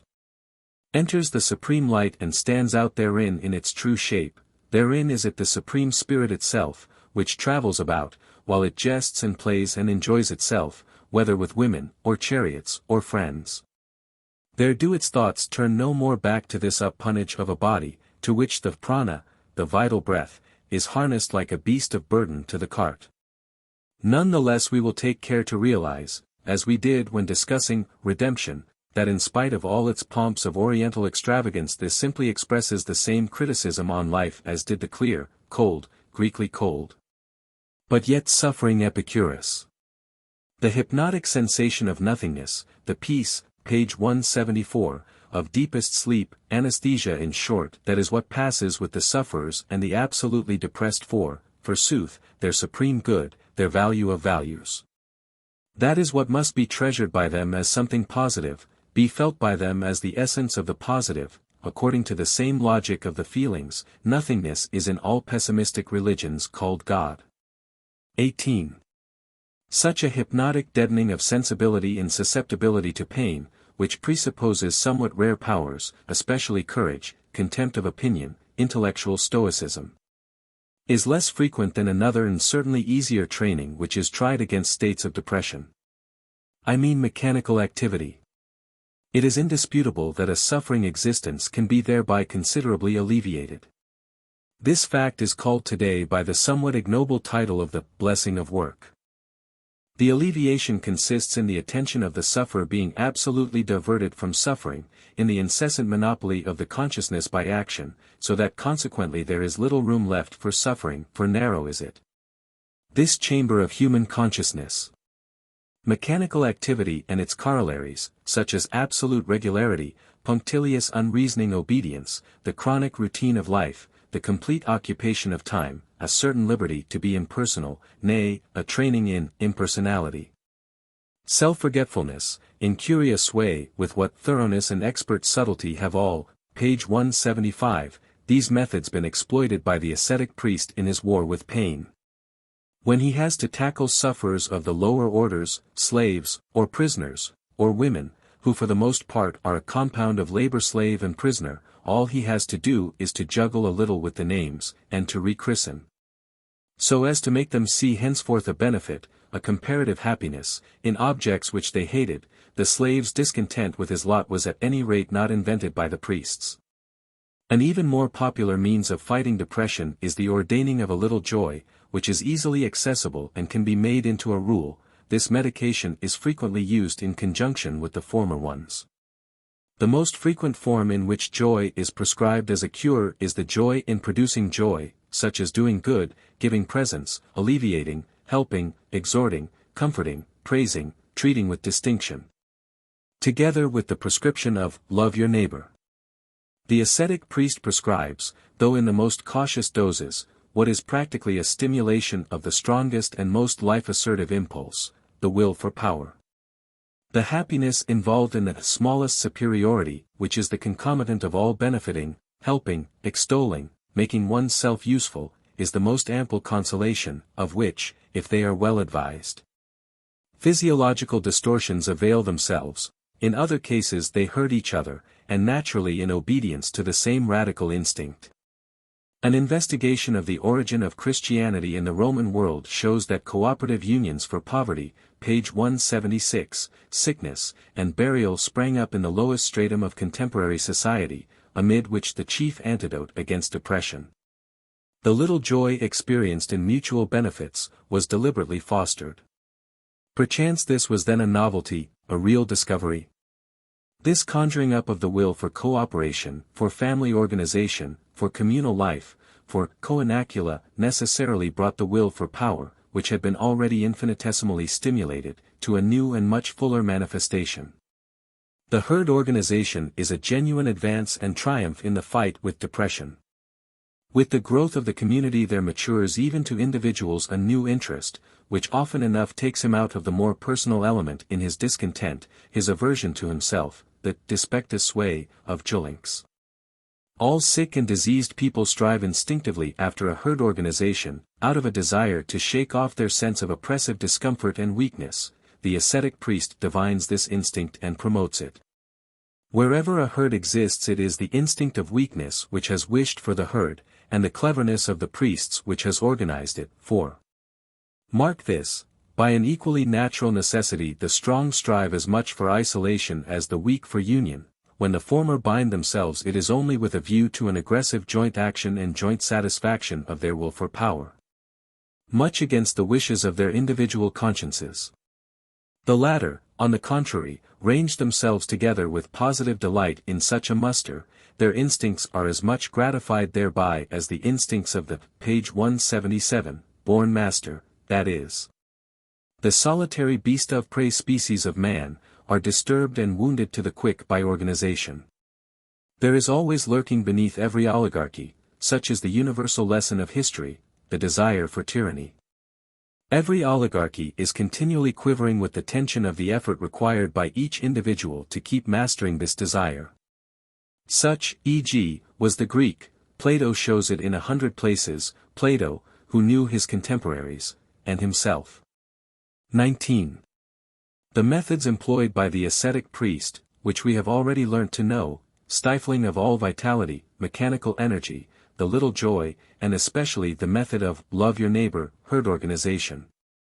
The awaking of the communal consciousness of power, to such a pitch that the individual's disgust with himself becomes eclipsed by his delight in the thriving of the community, these are, according to modern standards, the innocent methods employed in the fight with depression. Let us turn now to the more interesting topic of the guilty methods. The guilty methods spell one thing, to produce emotional excess, which is used as the most efficacious anesthetic against their depressing state of protracted pain. This is why priestly ingenuity has proved quite inexhaustible in thinking out this one question: by what means can you produce an emotional excess? This sounds harsh, it is manifest that it would sound, page 178, nicer and would grate on one's ears less, if I were to say, forsooth, the ascetic priest made use at all times of the enthusiasm contained in all strong emotions. But what is the good of still soothing the delicate ears of our modern effeminates? What is the good on our side of budging one single inch before their verbal pecksniffianism? For us psychologists to do that would be at once practical pecksniffianism, apart from the fact of its nauseating us. The good taste, others might say, the righteousness, of a psychologist nowadays consists, if at all, in combating the shamefully moralist language with which all modern judgments on men and things are smeared. For, do not deceive yourself, what constitutes the chief characteristic of modern souls and of modern books is not the lying, but the innocence which is part and parcel of their intellectual dishonesty. The inevitable running up against this innocence everywhere constitutes the most distasteful feature of the somewhat dangerous business which a modern psychologist has to undertake. It is a part of our great danger, it is a road which perhaps leads us straight to the great nausea. I know quite well the purpose which all modern books will and can serve, granted that they last. Which I am not afraid of, and granted equally that there is to be at some future day a generation with a more rigid, more severe, and healthier taste, the function which all modernity generally will serve with posterity, that of an emetic. And this by reason of its moral sugariness and falsity, its, page 179, ingrained feminism, which it is pleased to call idealism, and at any rate believes to be idealism.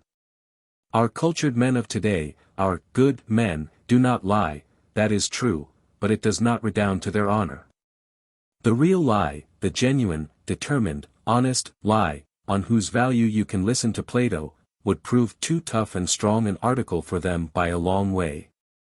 It would be asking them to do what people have been forbidden to ask them to do, to open their eyes to their own selves, and to learn to distinguish between true and false in their own selves.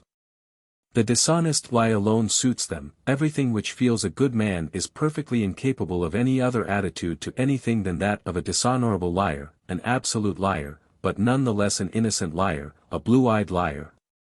A virtuous liar.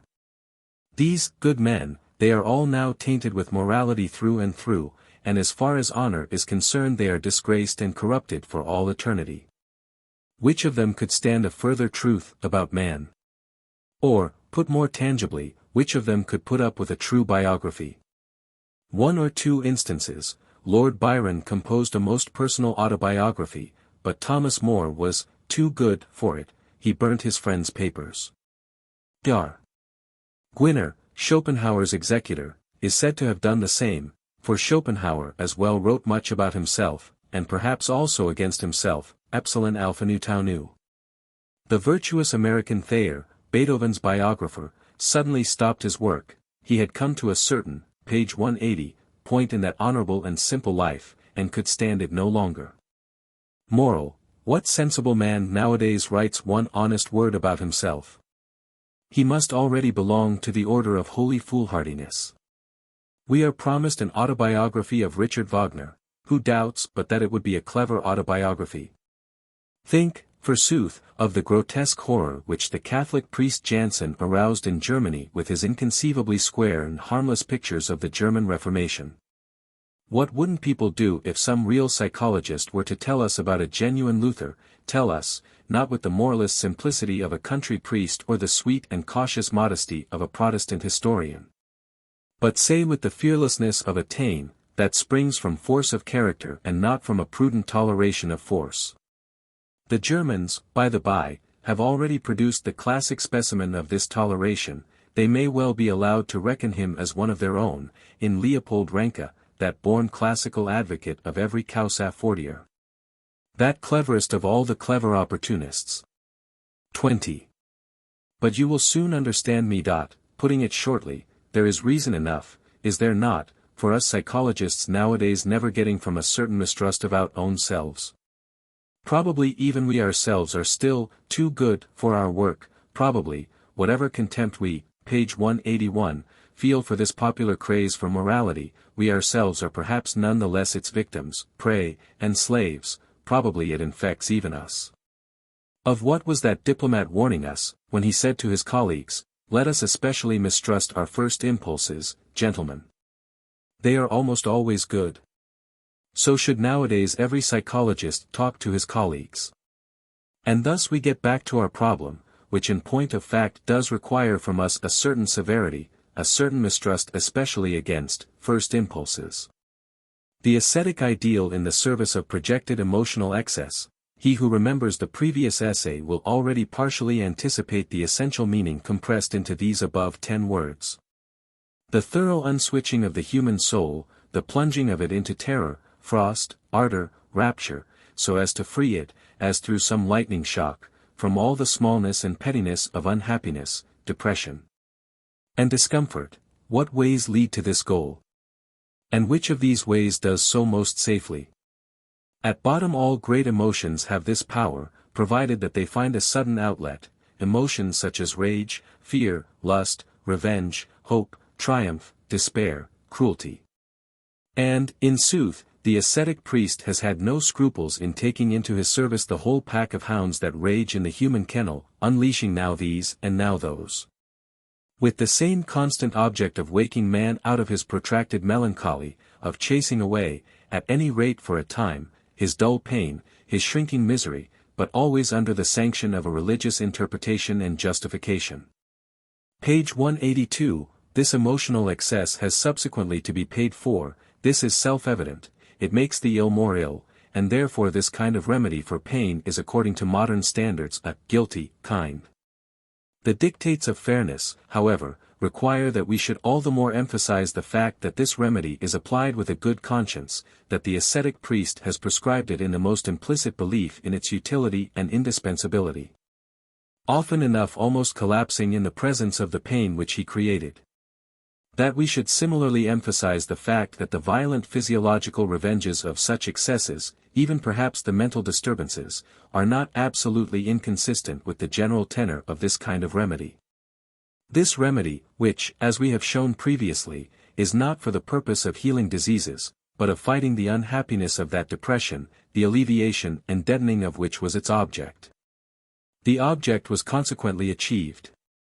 The keynote by which the ascetic priest was enabled to get every kind of agonizing and ecstatic music to play on the fibers of the human soul, was, as everyone knows, the exploitation of the feeling of guilt. I have already indicated in the previous essay the origin of this feeling. As a piece of animal psychology and nothing else, we were thus confronted with the feeling of guilt in its crude state, as it were. It was first in the hands of the priest, real artist, that he was in the feeling of guilt, that it took shape. Oh, what a shape! Page 183, sin, for that is the name of the new priestly version of the animal, bad conscience, the inverted cruelty, has up to the present been the greatest event in the history of the diseased soul. In sin, we find the most perilous and fatal masterpiece of religious interpretation. Imagine man, suffering from himself, some way or other, but at any rate physiologically, perhaps like an animal shut up in a cage, not clear as to the why and the wherefore. Imagine him in his desire for reasons bring relief, in his desire again for remedies, narcotics at last, consulting one, who knows even the occult, and see, lo and behold, he gets a hint from his wizard, the ascetic priest. His first hint on the cause of his trouble, he must search for it in himself, in his guiltiness, in a piece of the past. He must understand his very suffering as a state of punishment. He has heard, he has understood, has the unfortunate, he is now in the plight of a hen round which a line has been drawn. He never gets out of the circle of lines. The sick man has been turned into the sinner, and now for a few thousand years we never get away from the sight of this new invalid, of a sinner. Shall we ever get away from it? Wherever we just look, everywhere the hypnotic gaze of the sinner always moving in one direction, in the direction of guilt, the only cause of suffering, everywhere the evil conscience, this ghoulish fear, to use Luther's language. Everywhere rumination over the past, a distorted view of action, the gaze of the green-eyed, page 184, monster, turned on all action, everywhere the willful misunderstanding of suffering, its transvaluation into feelings of guilt, fear of retribution. Everywhere the scourge, the hairy shirt, the starving body, contrition, everywhere the sinner breaking himself on the ghastly wheel of a restless and morbidly eager conscience. Everywhere mute pain, extreme fear, the agony of a tortured heart, the spasms of an unknown happiness, the shriek for redemption.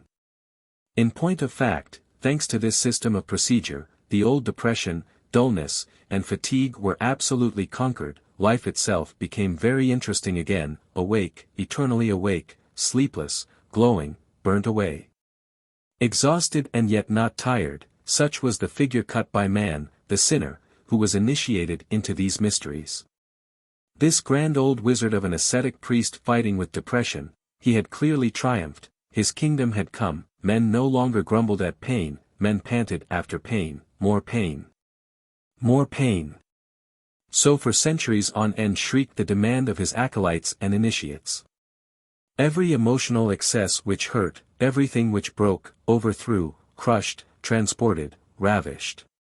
The mystery of torture chambers, the ingenuity of hell itself, all this was now discovered, divined, exploited, all this was at the service of the wizard, all this served to promote the triumph of his ideal, the ascetic ideal. My kingdom is not of this world, quoth he, both at the beginning and at the end. Had he still the right to talk like that? Goethe has maintained that there are only 36 tragic situations. We would infer from that, did we not know otherwise, page 185, that Goethe was no ascetic priest.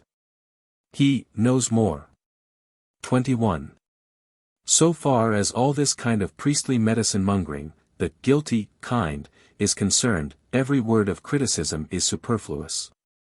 As for the suggestion that emotional excess of the type, which in these cases the ascetic priest is fain to order to his sick patients, under the most sacred euphemism, as is obvious, and equally impregnated with the sanctity of his purpose, has ever really been of use to any sick man, who, forsooth, would feel inclined to maintain a proposition of that character. At any rate, some understanding should be come to as to the expression, be of use. If you only wish to express that such a system of treatment has reformed man, I do not gainsay it, I merely add that reformed conveys to my mind as much as tamed, weakened, discouraged, refined, daintified, emasculated, and thus it means almost as much as injured. But when you have to deal principally with sick, depressed, and oppressed creatures, such a system, even granted that it makes the ill better, under any circumstances also makes them more ill. Ask the mad doctors the invariable result of a methodical application of penance torture, contrition, and salvation ecstasies. Similarly ask history. In every body politic where the ascetic priest has established this treatment of the sick, disease has on every occasion spread with sinister speed throughout, page 186, its length and breadth. What was always the result? A shattered nervous system, in addition to the existing malady, and this in the greatest as in the smallest, in the individuals as in masses. We find, in consequence of the penance and redemption training, awful epileptic epidemics, the greatest known to history, such as the St. Vitus and St. John dances of the Middle Ages. We find, as another phase of its after effect, frightful mutilations and chronic depressions, by means of which the temperament of a nation or a city, Geneva, Bale, is turned once for all into its opposite. This training, again, is responsible for the witch hysteria, a phenomenon analogous to somnambulism, 8 great epidemic outbursts of this only between 1564 and 1605.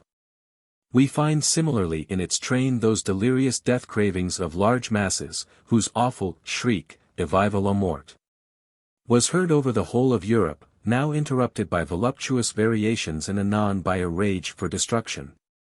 Just as the same emotional sequence with the same intermittencies and sudden changes is now universally observed in every case where the ascetic doctrine of sin scores once more a great success, religious neurosis appears as a manifestation of the devil. There is no doubt of it. What is it? Quaeritor. Speaking generally, the ascetic ideal and its sublime moral cult, this most ingenious, reckless, and perilous systematization of all methods of emotional excess, is writ large in a dreadful and unforgettable fashion on the whole history of man. And unfortunately not only on history. I was scarcely able to put forward any other element which attacked the, page 187, health and race efficiency of Europeans with more destructive power than did this ideal. It can be dubbed, without exaggeration, the real fatality in the history of the health of the European man. At the most you can merely draw a comparison with the specifically German influence, I mean the alcohol poisoning of Europe, which up to the present has kept pace exactly with the political and racial pre-dominance of the Germans, where they inoculated their blood, there too did they inoculate their vice. Third in the series comes syphilis, magno sed proximo intervallo. 22. The ascetic priest has, wherever he has obtained the mastery, corrupted the health of the soul, he has consequently also corrupted taste in artibus et litteris, he corrupts it still. Consequently, I hope I shall be granted this, consequently. At any rate, I am not going to prove it first. One solitary indication, it concerns the Archbook of Christian Literature, their real model, their book in itself. In the very midst of the Greco-Roman splendor, which was also a splendor of books, face to face with an ancient world of writings which had not yet fallen into decay and ruin, at a time when certain books were still to be read. To possess which we would give nowadays half our literature in exchange, at that time the simplicity and vanity of Christian agitators, they are generally called fathers of the Church, dared to declare, we too have our classical literature. We do not need that of the Greeks, and meanwhile they, page 188, proudly pointed to their books of legends, their letters of apostles, and their apologetic tractlets. Just in the same way that today the English Salvation Army wages its fight against Shakespeare and other heathens, with an analogous literature. You already guess it, I do not like the New Testament, it almost upsets me that I stand so isolated in my taste so far as concerns this overvalued scripture, the taste of 2,000 years is against me, but what boots it? Here I stand. I cannot help myself, I have the courage of my bad taste. The Old Testament, yes, that is something quite different, all honor to the Old Testament. I find therein great men, an heroic landscape, and one of the rarest phenomena in the world, the incomparable naivete of the strong heart. Further still, I find a people. In the new, on the contrary, just a hostel of petty sects, pure rococo of the soul, twisting angles and fancy touches, nothing but conventicle air. Not to forget an occasional whiff of bucolic sweetness which appertains to the epoch, and the Roman province, and is less Jewish than Hellenistic. Meekness and braggadocio cheek by jowl, an emotional garrulousness that almost deafens, passionate hysteria, but no passion, painful pantomime, here manifestly every one lacked good breeding. How dare anyone make so much fuss about their little failings as do these pious little fellows? No one cares a straw about it, let, page 189, alone God. Finally they actually wish to have, the crown of eternal life, do all these little provincials. In return for what, in sooth? For what end? It is impossible to carry insolence any further. An immortal Peter. Who could stand him? They have an ambition which makes one laugh, the thing dishes up cut and dried his most personal life, his melancholies, and common or garden troubles, as though the universe itself were under an obligation to bother itself about them. For it never gets tired of wrapping up God himself in the petty misery in which its troubles are involved. And how about the atrocious form of this chronic hobnobbing with God? This Jewish, and not merely Jewish, slobbering and clawing importunacy towards God. There exist little despised, heathen nations, in East Asia, from whom these first Christians could have learnt something worth learning, a little tact in worshipping. These nations do not allow themselves to say aloud the name of their God. This seems to me delicate enough, it is certain that it is too delicate, and not only for primitive Christians. To take a contrast, just recollect Luther, the most eloquent and insolent peasant whom Germany has had. Think of the Lutheran tone, in which he felt quite the most in his element during his tête-à-têtes with God. Luther's opposition to the medieval saints of the Church, in particular, against that devil's hog, the Pope, was, there is no doubt, at bottom the opposition of a boor, who was offended at the good etiquette of the Church. That worship etiquette of the sacerdotal code, which only admits, page 190, to the Holy of Holies the initiated and the silent, and shuts the door against the boors. These definitely were not to be allowed a hearing in this planet, but Luther the peasant simply wished it otherwise. As it was not German enough for him. He personally wished himself to talk direct, to talk personally, to talk straight from the shoulder, with his God. Well, he's done it. The ascetic ideal, you will guess, was at no time and in no place a school of good taste, still less of good manners. At the best it was a school for sacerdotal manners, that is. It contains in itself something which was a deadly enemy to all good manners. Lack of measure, opposition to measure, it is itself a non plus ultra. 23. The ascetic ideal has corrupted not only health and taste, there are also third, fourth, fifth, and sixth things which it has corrupted. I shall take care not to go through the catalogue. When should I get to the end? I have here to expose not what this ideal affected, but rather only what it means, on what it is based, what lies lurking behind it and under it, that of which it is the provisional expression, an obscure expression bristling with queries and misunderstandings. And with this object only in view I presumed not to spare my readers a glance at the awfulness of its results, a glance at its fatal results. I did this to prepare them for the final and most awful aspect presented to me by the question of the significance of that, page 191, ideal. What is the significance of the power of that ideal, the monstrousness of its power? Why is it given such an amount of scope? Why is not a better resistance offered against it? The ascetic ideal expresses one will, where is the opposition will, in which an opposition ideal expresses itself? The ascetic ideal has an aim. This goal is, putting it generally, that all the other interests of human life should, measured by its standard, appear petty and narrow. It explains epochs, nations, men, in reference to this one end. It forbids any other interpretation, any other end. It repudiates, denies, affirms, confirms, only in the sense of its own interpretation. And was there ever a more thoroughly elaborated system of interpretation? It subjects itself to no power, rather does it believe in its own precedence over every power. It believes that nothing powerful exists in the world that has not first got to receive from it a meaning, a right to exist, a value. As being an instrument in its work, a way and means to its end, to one end. Where is the counterpart of this complete system of will, end, and interpretation? Why is the counterpart lacking? Where is the other, one aim? But I am told it is not lacking, that not only has it fought a long and fortunate fight with that ideal, but that further it has already won the mastery over that ideal in all essentials. Let our whole modern science attest this, that modern science, which, like the genuine reality philosophy which it is, manifestly believes in itself alone, manifestly has the courage to be itself, the will to be itself, and has got on well, page 192, enough without God, another world, and negative virtues. With all their noisy agitator babble, however, they effect nothing with me. These trumpeters of reality are bad musicians, their voices do not come from the deeps with sufficient audibility, they are not the mouthpiece for the abyss of scientific knowledge, for today scientific knowledge is an abyss, the word science. In such trumpeter mouths, is a prostitution, an abuse, an impertinence.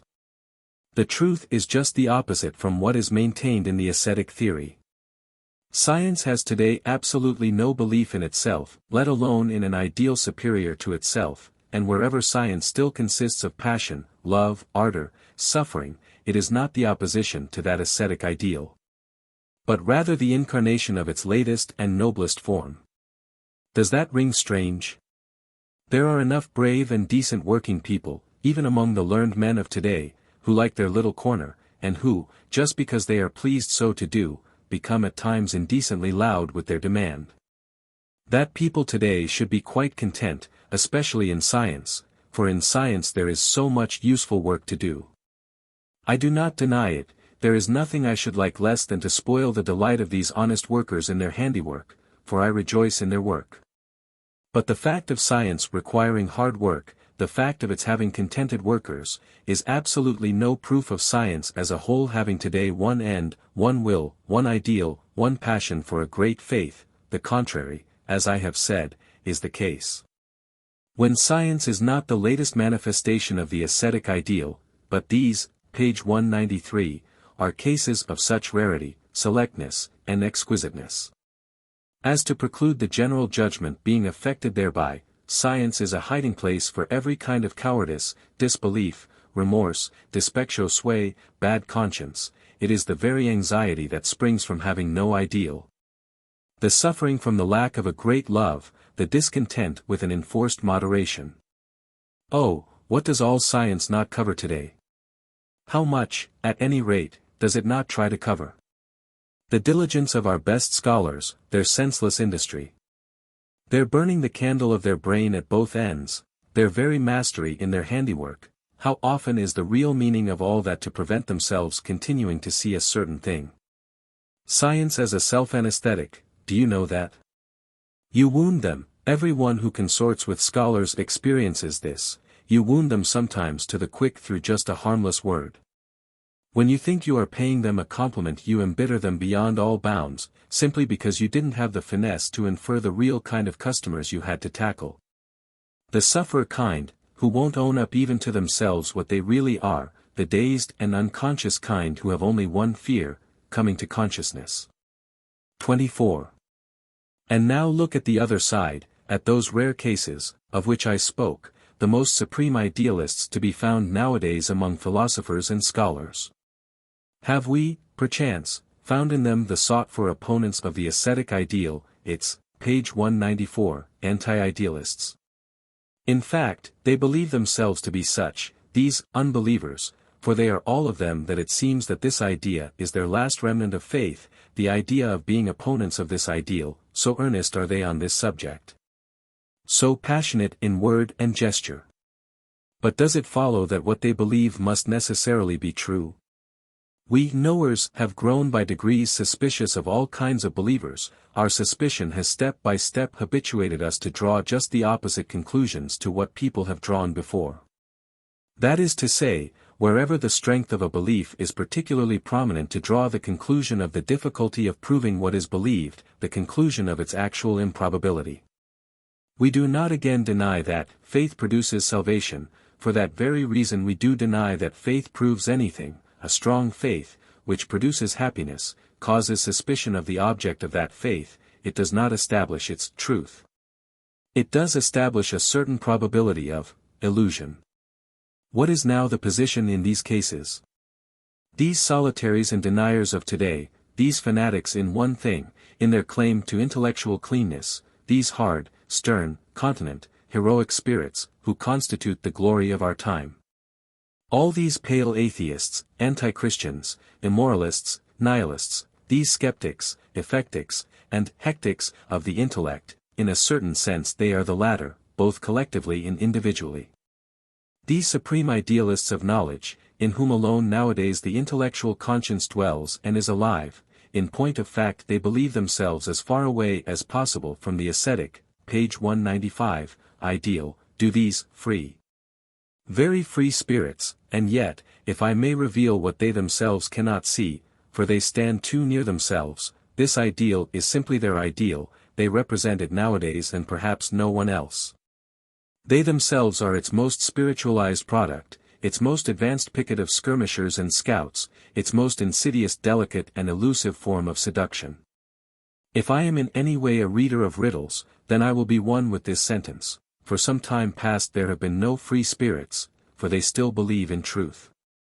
When the Christian crusaders in the East came into collision with that invincible order of assassins, that order of free spirits par excellence, whose lowest grade lives in a state of discipline such as no order of monks has ever attained, then in some way or other they managed to get an inkling of that symbol and tally word, that was reserved for the highest grade alone as their secretum: nothing is true, everything is allowed, in sooth, that was freedom of thought. Thereby was taking leave of the very belief in truth.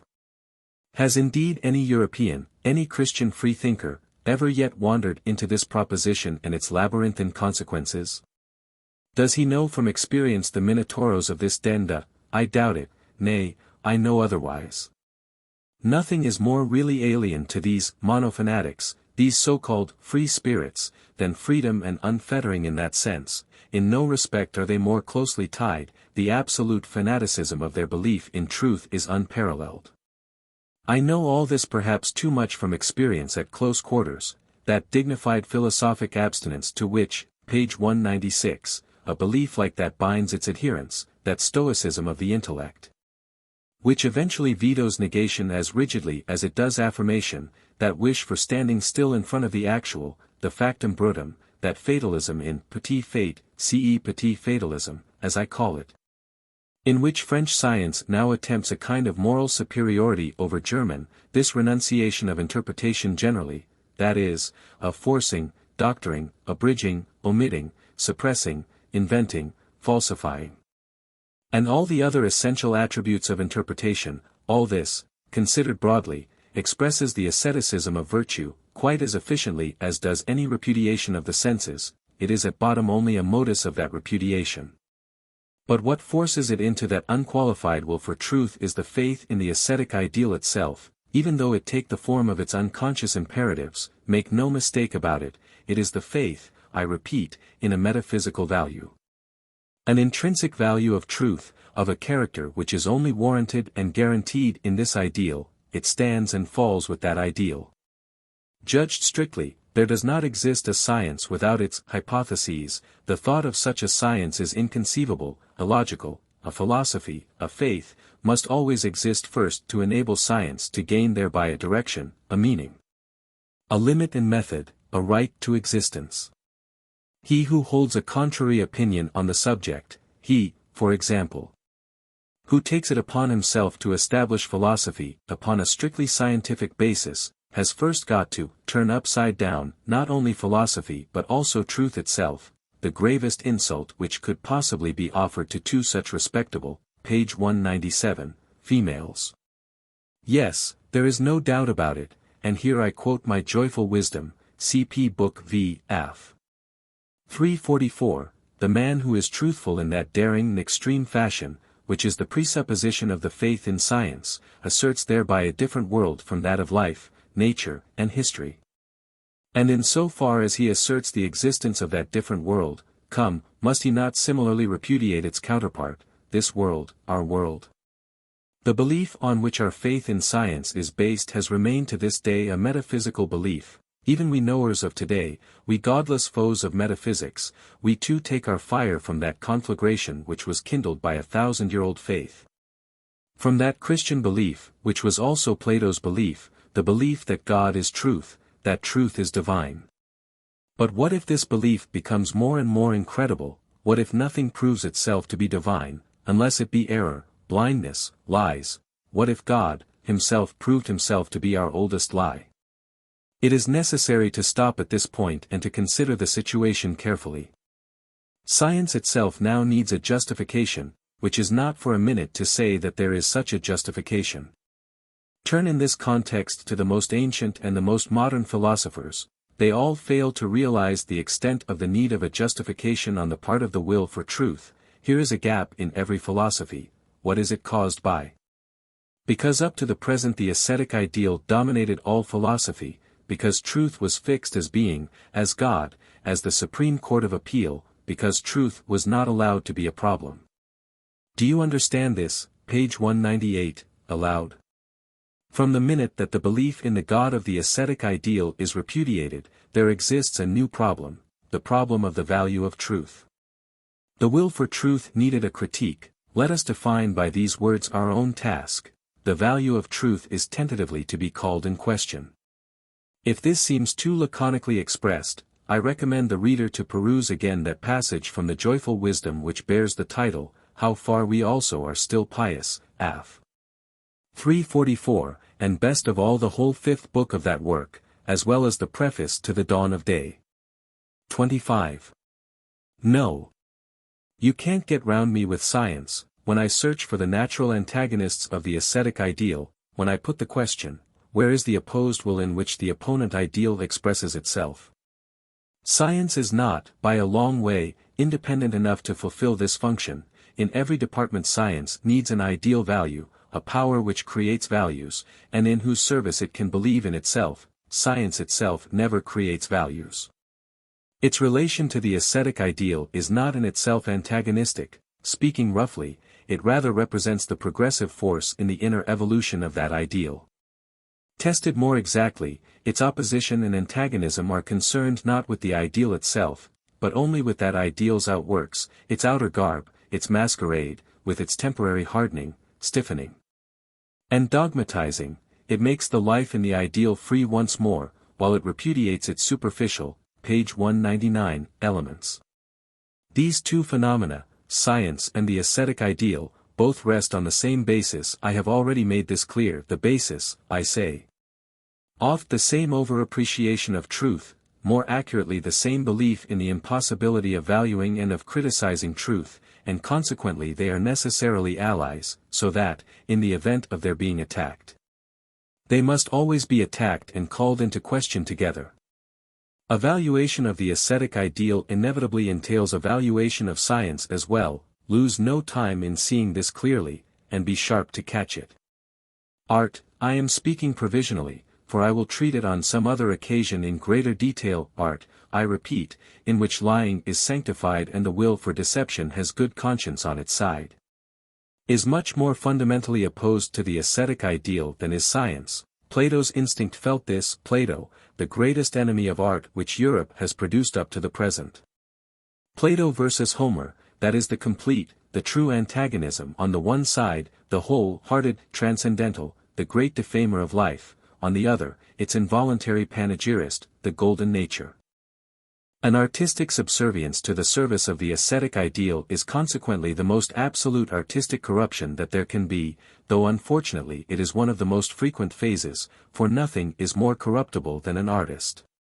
Considered physiologically, moreover, science rests on the same basis as does the ascetic ideal. A certain impoverishment of life is the presupposition of the latter as of the former. Add, frigidity of the emotions, slackening of the tempo. The substitution of dialectic for, page 200, instinct, seriousness impressed on mien and gesture, seriousness, that most unmistakable sign of strenuous metabolism, of struggling, toiling life. Consider the periods in a nation in which the learned man comes into prominence. They are the periods of exhaustion, often of sunset, of decay. The effervescing strength, the confidence in life, the confidence in the future are no more. The preponderance of the mandarins never signifies any good, any more than does the advent of democracy, or arbitration instead of war, equal rights for women, the religion of pity, and all the other symptoms of declining life. Science handled as a problem. What is the meaning of science? Upon this point the preface to The Birth of Tragedy. No. This, modern science, mark you this well, is at times the best ally for the ascetic ideal, and for the very reason that it is the ally which is most unconscious, most automatic, most secret and most subterranean. They have been playing into each other's hands up to the present, have these, poor in spirit, and the scientific opponents of that ideal. Take care, by the by, not to think that these opponents are the antithesis of this ideal. That they are the rich in spirit, that they are not. I have called them the hectic in spirit. As for these celebrated victories of science, there is no doubt that they are victories, but victories over what? There was not for a single minute any victory among their list over the ascetic ideal, rather was it made stronger, that is to say, more elusive, more abstract, more insidious, from the fact that a wall, an outwork that had got, page 201, built on to the main fortress and disfigured its appearance, should from time to time be ruthlessly destroyed and broken down by science. Does anyone seriously suggest that the downfall of the theological astronomy signified the downfall of that ideal? Has, perchance, man grown less in need of a transcendental solution of his riddle of existence, because since that time this existence has become more random, casual, and superfluous in the visible order of the universe? Has there not been since the time of Copernicus an unbroken progress in the self-belittling of man and his will for belittling himself? Alas, his belief in his dignity, his uniqueness's irreplaceableness in the scheme of existence, is gone. He has become animal, literal, unqualified, and unmitigated animal, he who in his earlier belief was almost God, child of God, demigod. Since Copernicus man seems to have fallen on to a steep plane, he rolls faster and faster away from the center. Whither? Into nothingness. Into the thrilling sensation of his own nothingness. Well, this would be the straight way to the old ideal. All science, and by no means only astronomy, with regard to the humiliating and deteriorating effect of which Kant has made a remarkable confession, it annihilates my own importance. All science, natural as much as unnatural, by unnatural I mean the self-critique of reason, nowadays sets out to talk man out of his present opinion of himself, as though that opinion had been nothing but a bizarre piece of conceit. You might go so far as to say that science finds its peculiar pride, its peculiar bitter form of stoical ataraxia, in preserving man's contempt of himself, page 202, that state which it took so much trouble to bring about. As man's final and most serious claim to self-appreciation, rightly so, in point of fact, for he who despises is always one who has not forgotten how to appreciate. But does all this involve any real effort to counteract the ascetic ideal? Is it really seriously suggested that Kant's victory over the theological dogmatism about God, soul, freedom, immortality, has damaged that ideal in any way, as the theologians have imagined to be the case for a long time past? And in this connection it does not concern us for a single minute, if Kant himself intended any such consummation. It is certain that from the time of Kant every type of transcendentalist is playing a winning game. They are emancipated from the theologians. What luck! He has revealed to them that secret art, by which they can now pursue their heart's desire, on their own responsibility, and with all the respectability of science. Similarly, who can grumble at the agnostics, reverers, as they are, of the unknown and the absolute mystery, if they now worship their very query as God? Xaver didn't talk somewhere of the ravages which l'habitude d'admirer l'inintelligible au lieu de rester tout simplement dans l'inconnu has produced. The ancients, he thinks, must have been exempt from those ravages.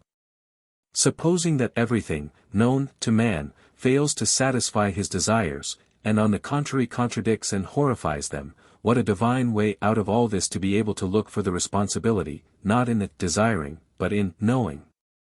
There, page 203, is no knowledge. Consequently, there is a God. What a novel elegantia syllogismi. What a triumph for the ascetic ideal. 26. Or, perchance, does the whole of modern history show in its demeanor greater confidence in life, greater confidence in its ideals? Its loftiest pretension is now to be a mirror, it repudiates all teleology, it will have no more proving. It disdains to play the judge, and thereby shows its good taste. It asserts as little as it denies, it fixes, it describes. All this is to a high degree ascetic, but at the same time it is to a much greater degree nihilistic. Make no mistake about this. You see in the historian a gloomy, hard, but determined gaze, an eye that looks out as an isolated North Pole explorer looks out, perhaps so as not to look within, so as not to look back. There is snow, here is life silenced, the last crows which caw here are called whither. Vanity, nada, here nothing more flourishes and grows, at the most the metapolitics of St. Petersburg and the pity of Tolstoy.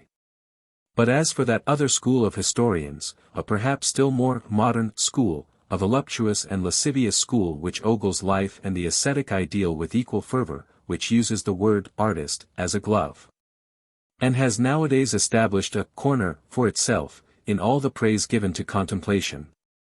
Oh, what a thirst do these sweet intellectuals excite even for, page 204, ascetics and winter landscapes. Nay, the devil take these contemplative folk. How much liefer would I wander with those historical nihilists through the gloomiest, grey, cold mist. Nay, I shall not mind listening, supposing I have to choose, to one who is completely unhistorical and anti-historical, a man, like Düring for instance, over whose periods the hitherto shy and unavowed species of beautiful souls has grown intoxicated in contemporary Germany, the species anarchistica within the educated proletariat. The contemplative are 100 times worse. I never knew anything which produced such intense nausea as one of those objective chairs, one of those scented mannequins about town of history, a thing half priest, half satyr, Renaud Parfum, which betrays by the high, shrill falsetto of his applause what he lacks and where he lacks it, who betrays where in this case the fates have plied their ghastly shears, alas, in too surgeon-like a fashion. This is distasteful to me, and irritates my patience. Let him keep patient at such sights who has nothing to lose thereby. Such a sight enrages me, such spectators embitter me against the play, even more than does the play itself, history itself, you understand. Anacreontic moods imperceptibly come over me. This nature, who gave to the steer its horn, to the lion its chi sigma mu, delta omicron nu tau omega nu, for what purpose did nature give me my foot, to kick, by Saint Anacreon, and not merely to run away? To trample on all the, page 205, worm-eaten chairs, the cowardly contemplators, the lascivious eunuchs of history, the flirters with ascetic ideals, the righteous hypocrites of impotence. All reverence on my part to the ascetic ideal, in so far as it is honorable. So long as it believes in itself and plays no pranks on us. But I like not all these coquettish bugs who have an insatiate ambition to smell of the infinite, until eventually the infinite smells of bugs. I like not the whited sepulchres with their stagey reproduction of life. I like not the tired and the used up who wrap themselves in wisdom and look objective. I like not the agitators dressed up as heroes, who hide their dummy heads behind the stalking horse of an ideal. I like not the ambitious artists who would fain play the ascetic and the priest, and are at bottom nothing but tragic clowns. I like not, again, these newest speculators in idealism, the anti-Semites, who nowadays roll their eyes in the patent Christianarian man of honor fashion, and by an abuse of moralist attitudes and agitation dodges, so cheap as to exhaust any patience, strive to excite all the blockhead elements in the populace. The invariable success of every kind of intellectual charlatanism in present-day Germany hangs together with the almost indisputable and already quite palpable desolation of the German mind. Whose cause I look for in a too exclusive diet, of papers, politics, beer, and Wagnerian music, not forgetting the condition precedent of this diet, the national exclusiveness and vanity, the strong but narrow principle, Germany. Germany above everything, page 206, and finally the paralysis adjutans of modern ideas. Europe nowadays is, above all, wealthy and ingenious in means of excitement. It apparently has no more crying necessity than stimulantia and alcohol. Hence the enormous counterfeiting of ideals, those most fiery spirits of the mind. Hence too the repulsive, evil-smelling, perjured, pseudo-alcoholic air everywhere. I should like to know how many cargoes of imitation idealism, of hero costumes and highfalutin claptrap, how many casks of sweetened pity liqueur, firm, la religion de la souffrance. How many crutches of righteous indignation for the help of these flat-footed intellects, how many comedians of the Christian moral ideal would need today to be exported from Europe, to enable its air to smell pure again. It is obvious that, in regard to this overproduction, a new trade possibility lies open. It is obvious that there is a new business to be done in little ideal idols, and obedient idealists don't pass over this tip. Who has sufficient courage? We have in our hands the possibility of idealizing the whole earth. But what am I talking about courage? We only need one thing here, a hand, a very free hand. 27. Enough. Enough. Let us leave these curiosities and complexities of the modern spirit, which excite as much laughter as disgust. Our problem can, page 207, certainly do without them. The problem of meaning of the ascetic ideal, what has it got to do with yesterday or today? Those things shall be handled by me more thoroughly and severely in another connection, under the title, A Contribution to the History of European Nihilism. I refer for this to a work which I am preparing, The Will to Power. An attempt at a transvaluation of all values. The only reason why I come to allude to it here is this: the ascetic ideal has at times, even in the most intellectual sphere, only one real kind of enemies and damagers. These are the comedians of this ideal, for they awake mistrust. Everywhere otherwise, where the mind is at work seriously, powerfully, and without counterfeiting, it dispenses altogether now with an ideal. The popular expression for this abstinence is atheism, with the exception of the will for truth. But this will, this remnant of an ideal, is, if you will believe me, that ideal itself in its severest and cleverest formulation, esoteric through and through, stripped of all outworks, and consequently not so much its remnant as its kernel. Unqualified honest atheism, and its air only do we breathe, we, the most intellectual men of this age, is not opposed to that ideal, to the extent that it appears to be. It is rather one of the final phases of its evolution, one of its syllogisms and pieces of inherent logic. It is the awe-inspiring catastrophe of a 2,000-year training in truth, which finally forbids itself the lie of the belief in God. The same course of development in India, quite independently, and consequently, page 208, of some demonstrative value, the same ideal driving to the same conclusion, the decisive point reached 500 years before the European era. Or more precisely at the time of Buddha, it started in the Sankhya philosophy, and then this was popularized through Buddha, and made into a religion. What, I put the question with all strictness, has really triumphed over the Christian God? The answer stands in my joyful wisdom, Af. 357, the Christian morality itself, the idea of truth, taken as it was with increasing seriousness. The confessor subtlety of the Christian conscience translated and sublimated into the scientific conscience, into intellectual cleanness at any price. Regarding nature as though it were a proof of the goodness and guardianship of God, interpreting history in honor of a divine reason, as a constant proof of a moral order of the world and a moral teleology. Explaining our own personal experiences, as pious men have for long enough explained them, as though every arrangement, every nod, every single thing were invented and sent out of love for the salvation of the soul. All this is now done away with, all this has the conscience against it, and is regarded by every subtler conscience as disreputable, dishonorable, as lying, feminism, weakness, cowardice, by means of this severity, if by means of anything at all. Are we, in sooth, good Europeans and heirs of Europe's longest and bravest self-mastery? All great things go to ruin by reason of themselves, by reason of an act of self-dissolution, so wills the law of life, page 209, the law of necessary self-mastery, even in the essence of life, ever is the lawgiver finally exposed to the cry. Pater legem quam ipsi telisti. In thus wise did Christianity go to ruin as a dogma, through its own morality. In thus wise must Christianity go again to ruin today as a morality. We are standing on the threshold of this event. After Christian truthfulness has drawn one conclusion after the other, it finally draws its strongest conclusion, its conclusion against itself. This, however, happens, when it puts the question, what is the meaning of every will for truth? And here again do I touch on my problem, on our problem, my unknown friends, for as yet I know of no friends what sense has our whole being.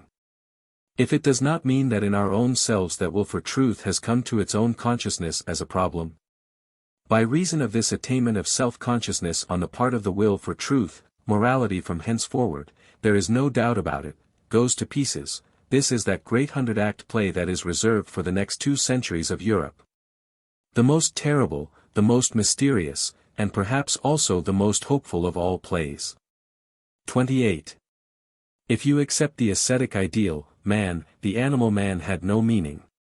His existence on earth contained no end. What is the purpose of man at all, was a question without an answer. The will for man and the world was lacking. Behind every great human destiny rang as a refrain a still, page 210, greater vanity. The ascetic ideal simply means this, that something was lacking, that a tremendous void encircled man. He did not know how to justify himself, to explain himself, to affirm himself. He suffered from the problem of his own meaning. He suffered also in other ways. He was in the main a diseased animal, but his problem was not suffering itself, but the lack of an answer to that crying question, to what purpose do we suffer? Man, the bravest animal and the one most inured to suffering, does not repudiate suffering in itself. He wills it, he even seeks it out, provided that he is shown a meaning for it, a purpose of suffering. Not suffering, but the senselessness of suffering was the curse which till then lay spread over humanity, and the ascetic ideal gave it a meaning. It was up till then the only meaning, but any meaning is better than no meaning. The ascetic ideal was in that connection the faute de mieux par excellence that existed at that time. In that ideal suffering found an explanation, the tremendous gap seemed filled, the door to all suicidal nihilism was closed. The explanation, there is no doubt about it, brought in its train new suffering, deeper, more penetrating, more venomous, gnawing more brutally into life. It brought all suffering under the perspective of guilt. But in spite of all that, man was saved thereby. He had a meaning, and from henceforth was no more like a leaf in the wind, a shuttlecock of chance, of nonsense. He could now will something, absolutely immaterial. To what end, to what purpose? With what means he wished. Frowny face page 211, the will itself was saved. It is absolutely impossible to disguise what in point of fact is made clear by every complete will that has taken its direction from the ascetic ideal, this hate of the human, and even more of the animal, and more still of the material. This horror of the senses, of reason itself, this fear of happiness and beauty, this desire to get right away from all illusion, change, growth, death. Wishing and even desiring, all this means, let us have the courage to grasp it, a will for nothingness, a will opposed to life, a repudiation of the most fundamental conditions of life, but it is and remains a will. And to say at the end that which I said at the beginning, man will wish nothingness rather than not wish at all. An allusion to the celebrated monologue in William Tell. Mistress Sly.tr. In the German text, Heiland. This has the double meaning of healer and savior. H.B.S. Horrible beast. Here I stand. I cannot help myself. God help me. Amen, were Luther's words before the Reichstag at Worms. H.B.S. E.g. lectureships. An allusion to the well-known patriotic song. H.B.S. Page 213. Page 215. Peoples and Countries. Translated by J. M. Kennedy. The following 27 fragments were intended by Nietzsche to form a supplement to Chapter 8. Of Beyond Good and Evil, dealing with peoples and countries. 1. The Europeans now imagine themselves as representing, in the main, the highest types of men on earth. 2. A characteristic of Europeans, inconsistency between word and deed. The Oriental is true to himself in daily life. How the European has established colonies is explained by his nature, which resembles that of a beast of prey. This inconsistency is explained by the fact that Christianity has abandoned the class from which it sprang. This is the difference between us and the Hellenes. Their morals grew up among the governing castes. Thucydides' morals are the same as those that exploded everywhere with Plato. Attempts towards honesty at the Renaissance, for example, always for the benefit of the arts. Michelangelo's conception of God as the tyrant of the world was an honest one. Page 216. 3.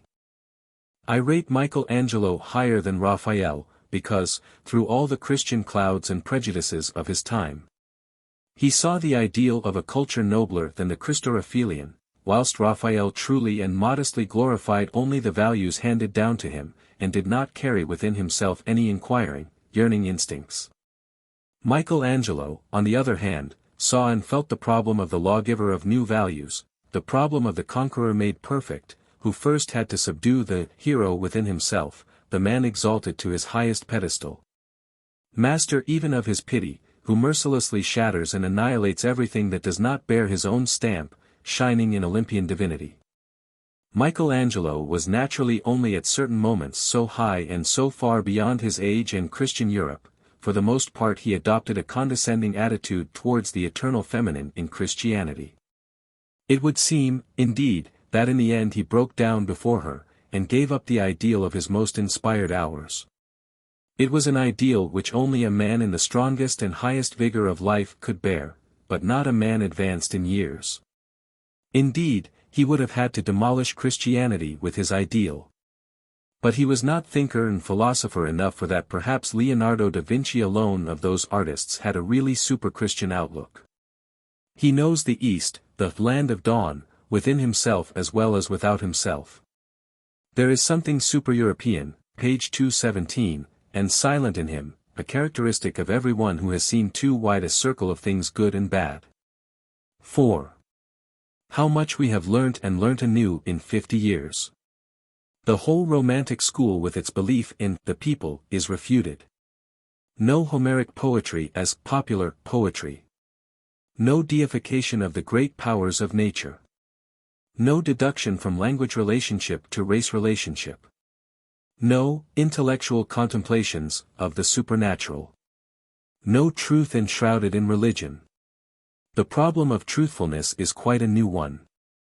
I am astonished. From this standpoint we regard such natures as Bismarck as culpable out of carelessness, such as Richard Wagner out of want of modesty. We would condemn Plato for his Pia Fraus, Kant for the derivation of his categorical imperative, his own belief certainly not having come to him from this source. Finally, even doubt turns against itself, doubt in doubt. And the question as to the value of truthfulness and its extent lies there. 5. What I observe with pleasure in the German is his Mephistophelian nature. But, to tell the truth, one must have a higher conception of Mephistopheles than Goethe had, who found it necessary to diminish his Mephistopheles in order to magnify his inner Faust. The true German Mephistopheles, page 218, is much more dangerous, bold, wicked, and cunning, and consequently more open-hearted. Remember the nature of Frederick the Great, or of that much greater Frederick, the Hohenstaufen, Frederick II. The real German Mephistopheles crosses the Alps, and believes that everything there belongs to him. Then he recovers himself, like Winckelmann, like Mozart. He looks upon Faust and Hamlet as caricatures, invented to be laughed at, and upon Luther also. Goethe had his good German moments, when he laughed inwardly at all these things. But then he fell back again into his cloudy moods. 6. Perhaps the Germans have only grown up in a wrong climate. There is something in them that might be Hellenic, something that is awakened when they are brought into touch with the South, Winckelmann, Goethe, Mozart.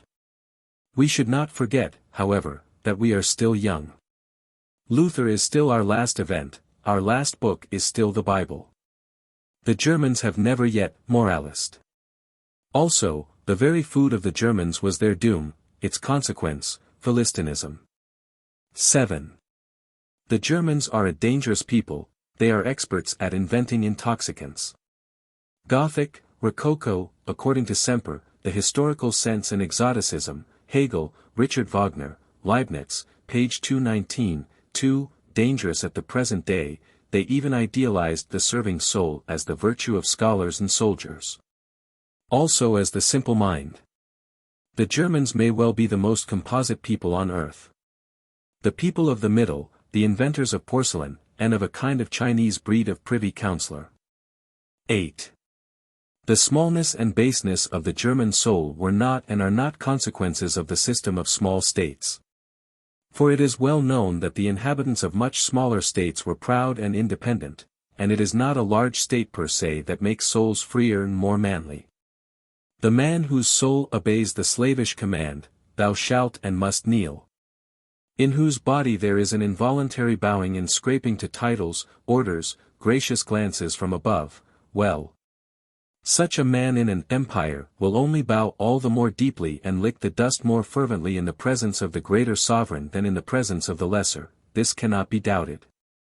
We can still see in the lower classes of Italians that aristocratic self-sufficiency, manly discipline and self-confidence still form a part of the long history of their country. These are virtues which once manifested themselves before their eyes.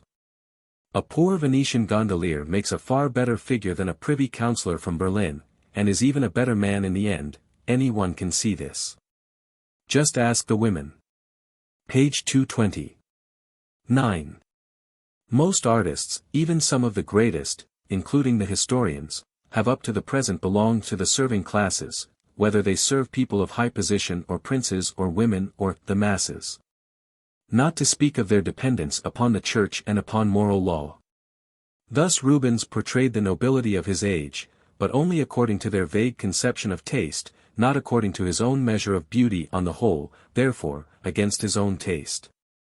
Van Dyck was nobler in this respect, who in all those whom he painted added a certain amount of what he himself most highly valued. He did not descend from himself, but rather lifted up others to himself when he rendered. The slavish humility of the artist to his public, as Sebastian Bach has testified in undying and outrageous words in the dedication of his High Mass, is perhaps more difficult to perceive in music, but it is all the more deeply ingrained. A hearing would be refused me if I endeavored to impart my views on this subject. Chopin possesses distinction, like Van Dyck. The disposition of Beethoven is that of a proud peasant, of Haydn, that of a proud servant. Mendelssohn, too, possesses distinction, like Goethe, in the most natural way in the world. 10. We could at any time have counted on the fingers of one hand those German learned men, page 221, who possessed wit, the remainder have understanding, and a few of them, happily, that famous, childlike character, which divines. It is our privilege. With this divination, German science has discovered some things which we can hardly conceive of, and which, after all, do not exist, perhaps. It is only the Jews among the Germans who do not divine like them. 11. As Frenchmen reflect the politeness and esprit of French society, so do Germans reflect something of the deep, pensive earnestness of their mystics and musicians, and also of their silly childishness. The Italian exhibits a great deal of republican distinction and art, and can show himself to be noble and proud without vanity. 12. A larger number of the higher and better endowed men will, I hope, have in the end so much self-restraint as to be able to get rid of their bad taste for affectation and sentimental darkness. And to turn against Richard Wagner as much as against Schopenhauer. These two Germans are leading us to ruin, they flatter our dangerous qualities. A stronger future is prepared for us in Goethe, Beethoven, and Bismarck than in these racial aberrations. We have had no philosophers yet. Page 222. 13. The peasant is the commonest type of noblesse, for he is dependent upon himself most of all. Peasant blood is still the best blood in Germany, for example, Luther, Niebuhr, Bismarck. Bismarck a Slav. Let anyone look upon the face of Germans. Everything that had manly, exuberant blood in it went abroad. Over the smug populace remaining, the slave-sold people, there came an improvement from abroad, especially by a mixture of Slavonic blood. The Brandenburg nobility and the Prussian nobility in general, and the peasant of certain North German districts, comprise at present the most manly natures in Germany. That the manliest men shall rule, this is only the natural order of things. 14. The future of German culture rests with the sons of the Prussian officers. 15. There has always been a want of wit in Germany, and mediocre heads attain there to the highest honors, because even they are rare. What is most highly prized is diligence and perseverance and a certain cold-blooded, critical outlook, and, for the sake of such qualities, German scholarship and the German military system have become paramount in Europe. Page 223. 16. Parliaments may be very useful to a strong and versatile statesman, he has something there to rely upon, every such thing must, however, be able to resist. Upon which he can throw a great deal of responsibility. On the whole, however, I could wish that the counting mania and the superstitious belief in majorities were not established in Germany, as with the Latin races, and that one could finally invent something new even in politics. It is senseless and dangerous to let the custom of universal suffrage, which is still but a short time under cultivation, and could easily be uprooted, take a deeper root, whilst, of course, its introduction was merely an expedient to steer clear of temporary difficulties. 17. Can anyone interest himself in this German Empire? Where is the new thought? Is it only a new combination of power? All the worse, if it does not know its own mind.